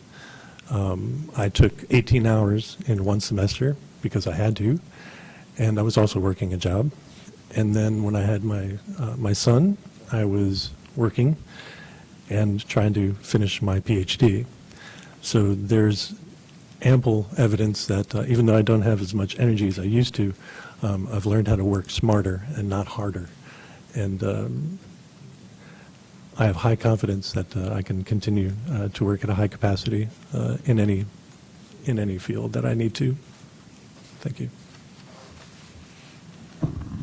Good afternoon. Yes, ma'am. So question number 3 is, what do you know about the roles of the Board of Education and the superintendent? And how would you collaborate with community stakeholders and local leaders to achieve the goals of Wake County Public Schools? Sure.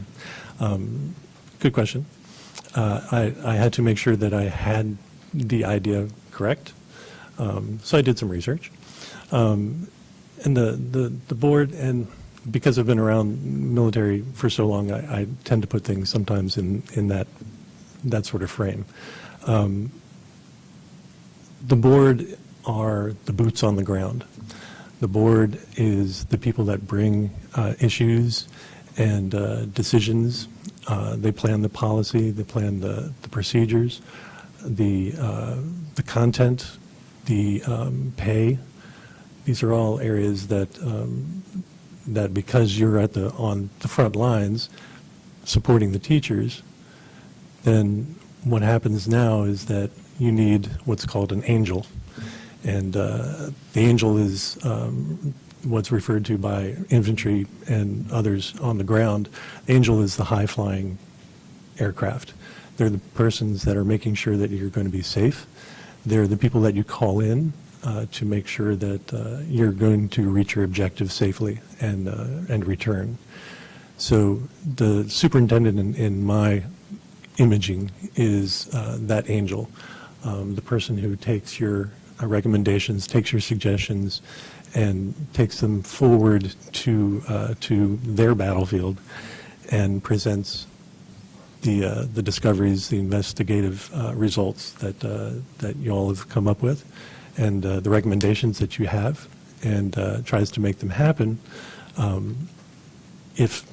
if they feel that it's going to go through and it's going to be something of benefit. So it's a symbiotic relationship. Being on the front lines, as it were, in the administrative side, making sure that the content and everyone is as happy and there's progress being made. And then going to a superintendent to help you achieve those. And then they get to turn around and say, I helped achieve this, and I helped make this happen. It's a symbiotic, you support superintendent, superintendent supports you, and everybody hopefully achieves the objectives that go out to the end user, which is ultimately the students, and they get to take that forward. So it's a support. I don't see any, there should be no friction. And the second question, I'm sorry? Sorry. Oh, How would you it- collaborate and with community stakeholders and local leaders to achieve the goals of Wake County? I think one of the things, I'm a big proponent of learning by doing. And one of the thoughts I had was an internship offerings, going out to volunteer, bringing the parents and the community into the schools or classrooms to try and show the end result of the lessons that they're learning. If you want a geologist, go out and find somebody in the geologic field and bring them in, talk to, like have a career day, but come in and talk to the people in interest. If they're in the elementary school, if they're just working with the rocks, have them come in and talk about rocks. If they're in high school, have them come in and perhaps tell them what they look forward to in employees, or what they want from researchers or people who want to go into that field. So I think the reaching out is also a bringing in. So not only reaching out from the school, but bringing in the community. Finding out what the local businesses need. That can help focus content. That could help guide the curriculum. Those are my thoughts at this time. I thank you. Yes, ma'am. Thank you. Good evening at this point, right? As you collaborate with other board members and the superintendent to develop a budget, what do you think are the budget priorities that we should have to meet the needs of all students and staff? It's going to sound funny, but breakfast and lunch. Making sure that we have breakfasts for everyone, making sure that we have lunches for everyone. That goes a long way in having students not only value coming to school, but also helps with their cognitive abilities, making sure that everyone has the basics that they need as they come in. Taking a look again at school schedules, making sure that they're aligned with what research indicates is an advantageous timing for the students. And I would spend the money where the evidence would point, and it's covered later on, but when there's constituents in Wake and their constituents in another county, I feel that where the greatest need is, that's where the resources go. I would, however, expect really good evidence to show that the constituents that I'm to support are not going to be missing out on something that they need to. I'd also look for synergy between the two problems.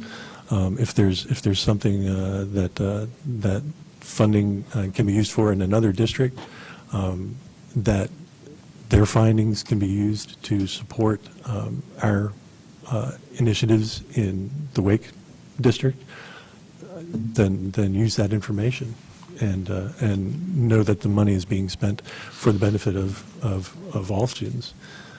So I would look to collaborate not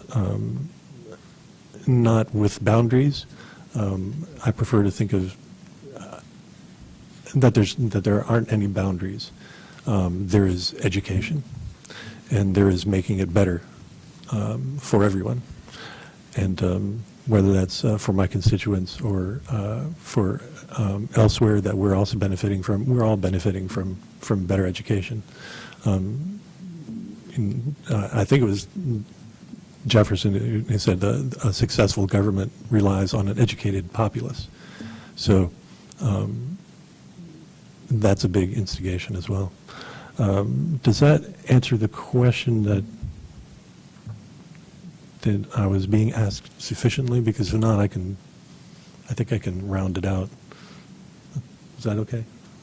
Yes, you're fine, thank you. Okay. However you answered it, you're fine. All right, thank you very much. All right. And Vice Chair Swanson, let's do a quick check on the time. We have 13 minutes left. Very well. Okay, so you're right on pace. Thank you. All right. We'll come around to the side of the table for the next 4 questions. Good evening. Hi. Given the most recent EVOS data, what approach would you recommend to close the achievement gaps amongst our most vulnerable students? This is, I see this really, this kind of question all the time. It's a needs analysis.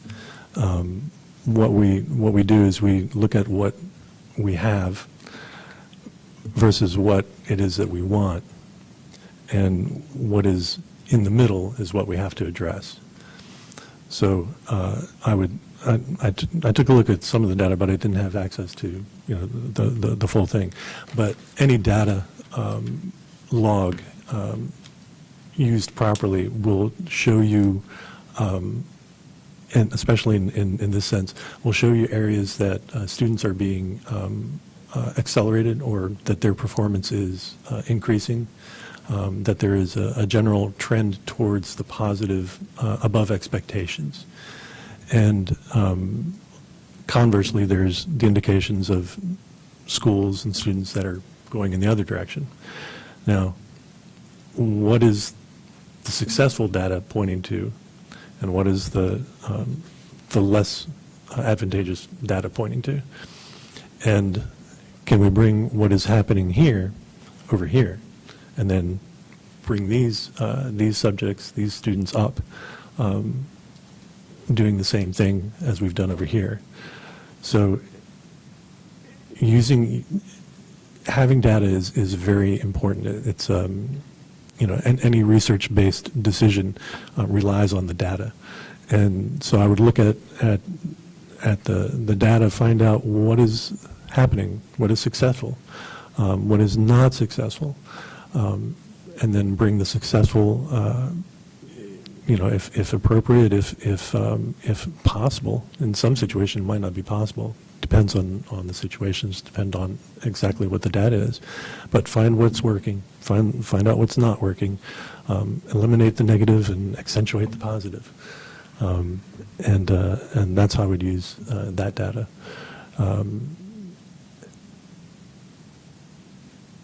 Yeah, I'm a big believer in research and getting the right answers to the right questions, and using that data to help make us a more informed decision-making body. Thank you. Thank you, and good evening. What are your thoughts on Wake County Public School System school choice, which includes but is not limited to our magnet programs? How can we use these tools to recruit, retain, and attract all families? First off, I would say I don't think we have enough because we don't really have any high school programs, I'm talking specifically about year-round. I think year-round education is really a good way to go. I would be a proponent of that. So my first reaction is we don't have any high schools that offer that kind of education. And one of the ways that I think we can attract is offer those schools that go year-round. I notice that they have the same course offerings as other regular scheduled schools do. But I think it would be a big attraction if we give those schools that go year-round courses that are not offered in the regular scheduled schools. Those that are more vocationally, academically focused, because I think if you look at the student population, and I'm just making a hazard, an informed guess, I would think that the students that go to year-round schools are more focused on academics and vocation and succeeding in higher order thinking skills sort of programs than regular student attendees. So I think they're already kind of self-selecting for students that will take academic courses that other schools are not offering. And I know when I was looking at high school for my son, we were looking particularly for a course offering for world history and world civilization. And not all the high schools offered it, but we concentrate on the ones that did because that's what he was interested in. So if you want to attract and make this area even more of an attraction, then you may be appealing to an area of a student population that can't get what we could potentially offer anywhere else.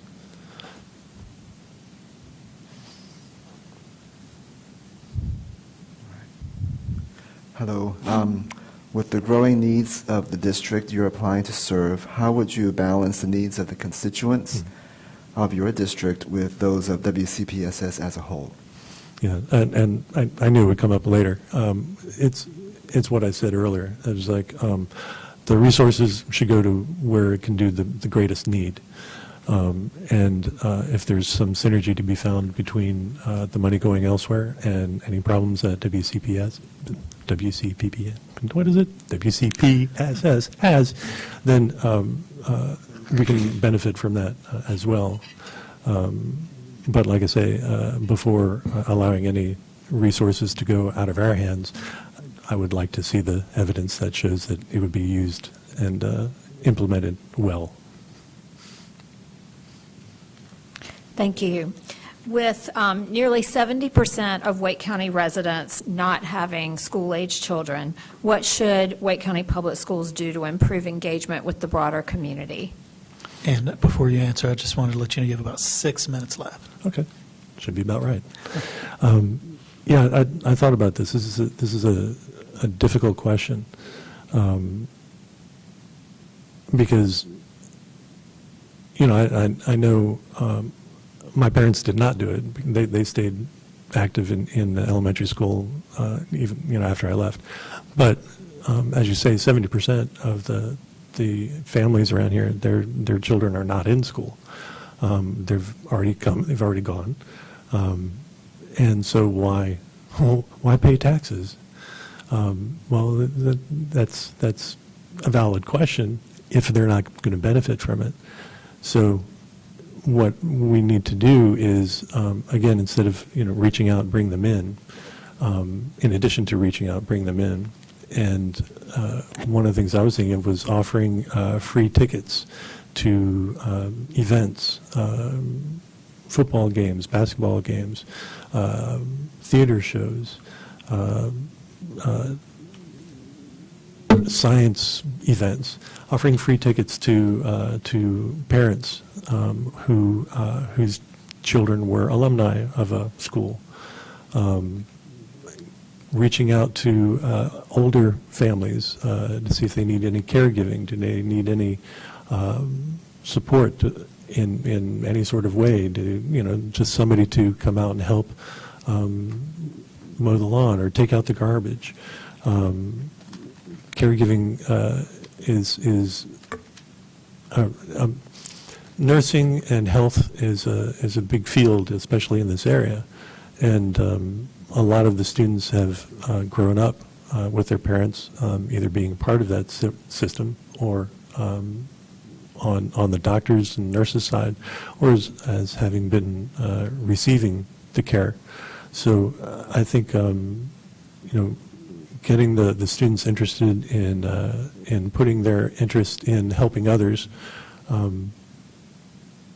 giving them the opportunities to go out will show not just the personal individual or the personal family, but I think the communities at large will see that, okay, our students, they grew up, they're gone, they're doing wonderful, but these are the people that are going to be taking their place. And these students are coming out here. I'm seeing this for free. I didn't have anything to do on this night. But, I'm going to go back to that old high school that my son went to. My daughter said that she loved theater at this school, and now I've got tickets. Well, let's go. So it's again finding, and I don't have all, I don't have the answers. I don't have all the possibilities in my head, but I do know that I think the reaching out as well as bringing them in, it's a two-way street.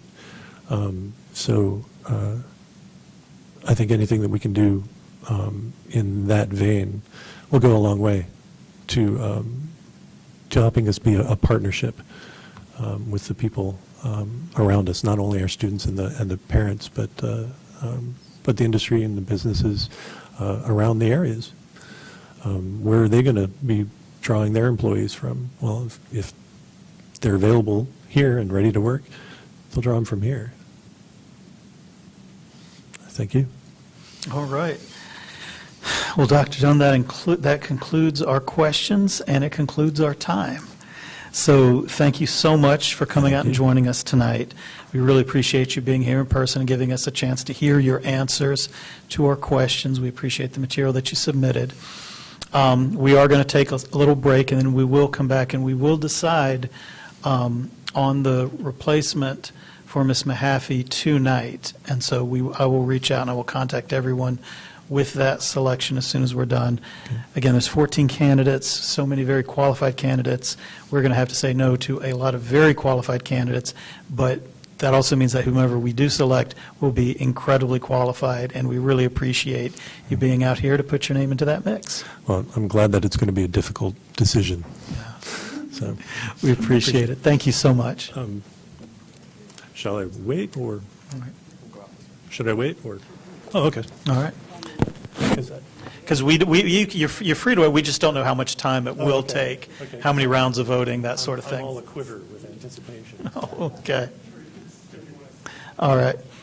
Now, board members, we will, now that we have concluded, we will take a break just for everyone to,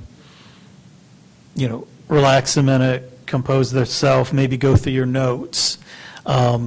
So let's come back at about 5:10. Do you think that's, I don't want to push you, but I don't want to go too late either. So let's take about 10 minutes to maybe just look at your notes, grab a snack if you need it, and we will pick it up and we will start our deliberations. We'll be in recess until then.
We're ready to go back?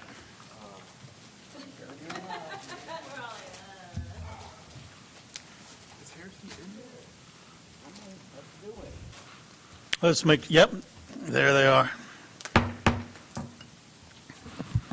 All right, everybody, it is 5:10, and so we are going to come out of recess and begin our process of selecting the District 8, the new District 8 representative. Now, we have interviewed 14 different candidates, and Mr. Malone has prepared a ballot for us, I believe. Oh, Melissa Allen. Melissa's looking at me like, what, excuse me? I only saw him with it, so I was giving him the credit. Okay. Attorney Malone will be distributing Miss Allen's ballot to us. And again, let me just say, we have 14 candidates. There are 8 of us present. So even if everyone votes for someone entirely different, you know, almost half the candidates will be eliminated on the first ballot. But I just, you know, kind of want to publicly share, like I know the rest of you do, our thanks and appreciation for everyone who came out. And again, we will have many qualified and excellent candidates who won't actually get selected tonight. So please make sure to write your name under board member name on the ballot, select one choice, and then sign it. And I do want to remind everybody that the ballots are public record. Mr. Malone will keep them, and sometimes we've had the press ask to see them before. So I see some of you have already voted and are passing them in. I need to take a minute. And of course, you know, again, if anyone wants to say anything on behalf of any candidate or any criteria or anything like that, you know, just let me know to be recognized, but we're free to discuss that at this time. Did anyone want to say anything before the first ballot, or just go ahead and get that first ballot in? First ballot in? Okay. All right. All right.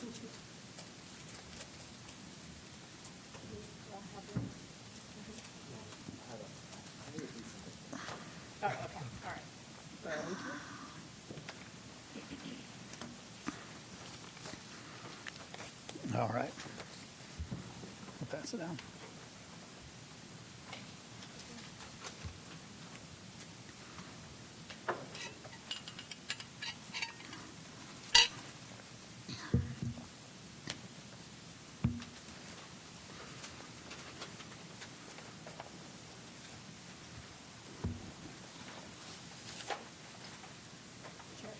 Yes, thank you. Unbelievable, man. Unbelievable. One ballot and we're done. Oh, wow. 1, 2, 3, 4, 5, 6, 7, 8. Okay. So, Mr. Malone, if you can give us the number of ballots cast and then the results just by the number of votes. All right, we have 8 ballots cast. We have 1 ballot for Dr. Candace Smith, 2 ballots for Jennifer Dearman, and 5 ballots for Jennifer Job. Sam Hershey voted for Candace Smith. Cheryl Caulfield and Dr. Ing voted for Jennifer Dearman. Toshiba Rice, Tyler Swanson, Lynn Edmonds, Christina Gordon, and Chair Haggerty voted for Jennifer Job. And that would be 5. So then, with a quorum of 8 of us, 5 votes is a majority, this board has selected Dr. Jennifer Job as the replacement for Lindsay Mahaffey for District 8. So congratulations to Dr. Job. I will be calling all of the candidates. Again, I really want to extend our appreciation to all of them. There were many qualified candidates, and I've heard board members talk about how many wonderful suggestions that we've gotten out of these interview processes, and we hope that everyone who applied will continue to be interested and engaged in the process. And with that, unless there's any other comments by any other board members, I don't want to hold anything up, so I'll entertain any motions. Motion to adjourn. A motion from Second. Vice Chair Swanson to adjourn, seconded by Ms. Rice. All in favor of adjournment, please say aye. Aye. Any opposed? All right, we're adjourned. Thank you, everyone, and we will see you in December for our annual meeting. Happy Thanksgiving.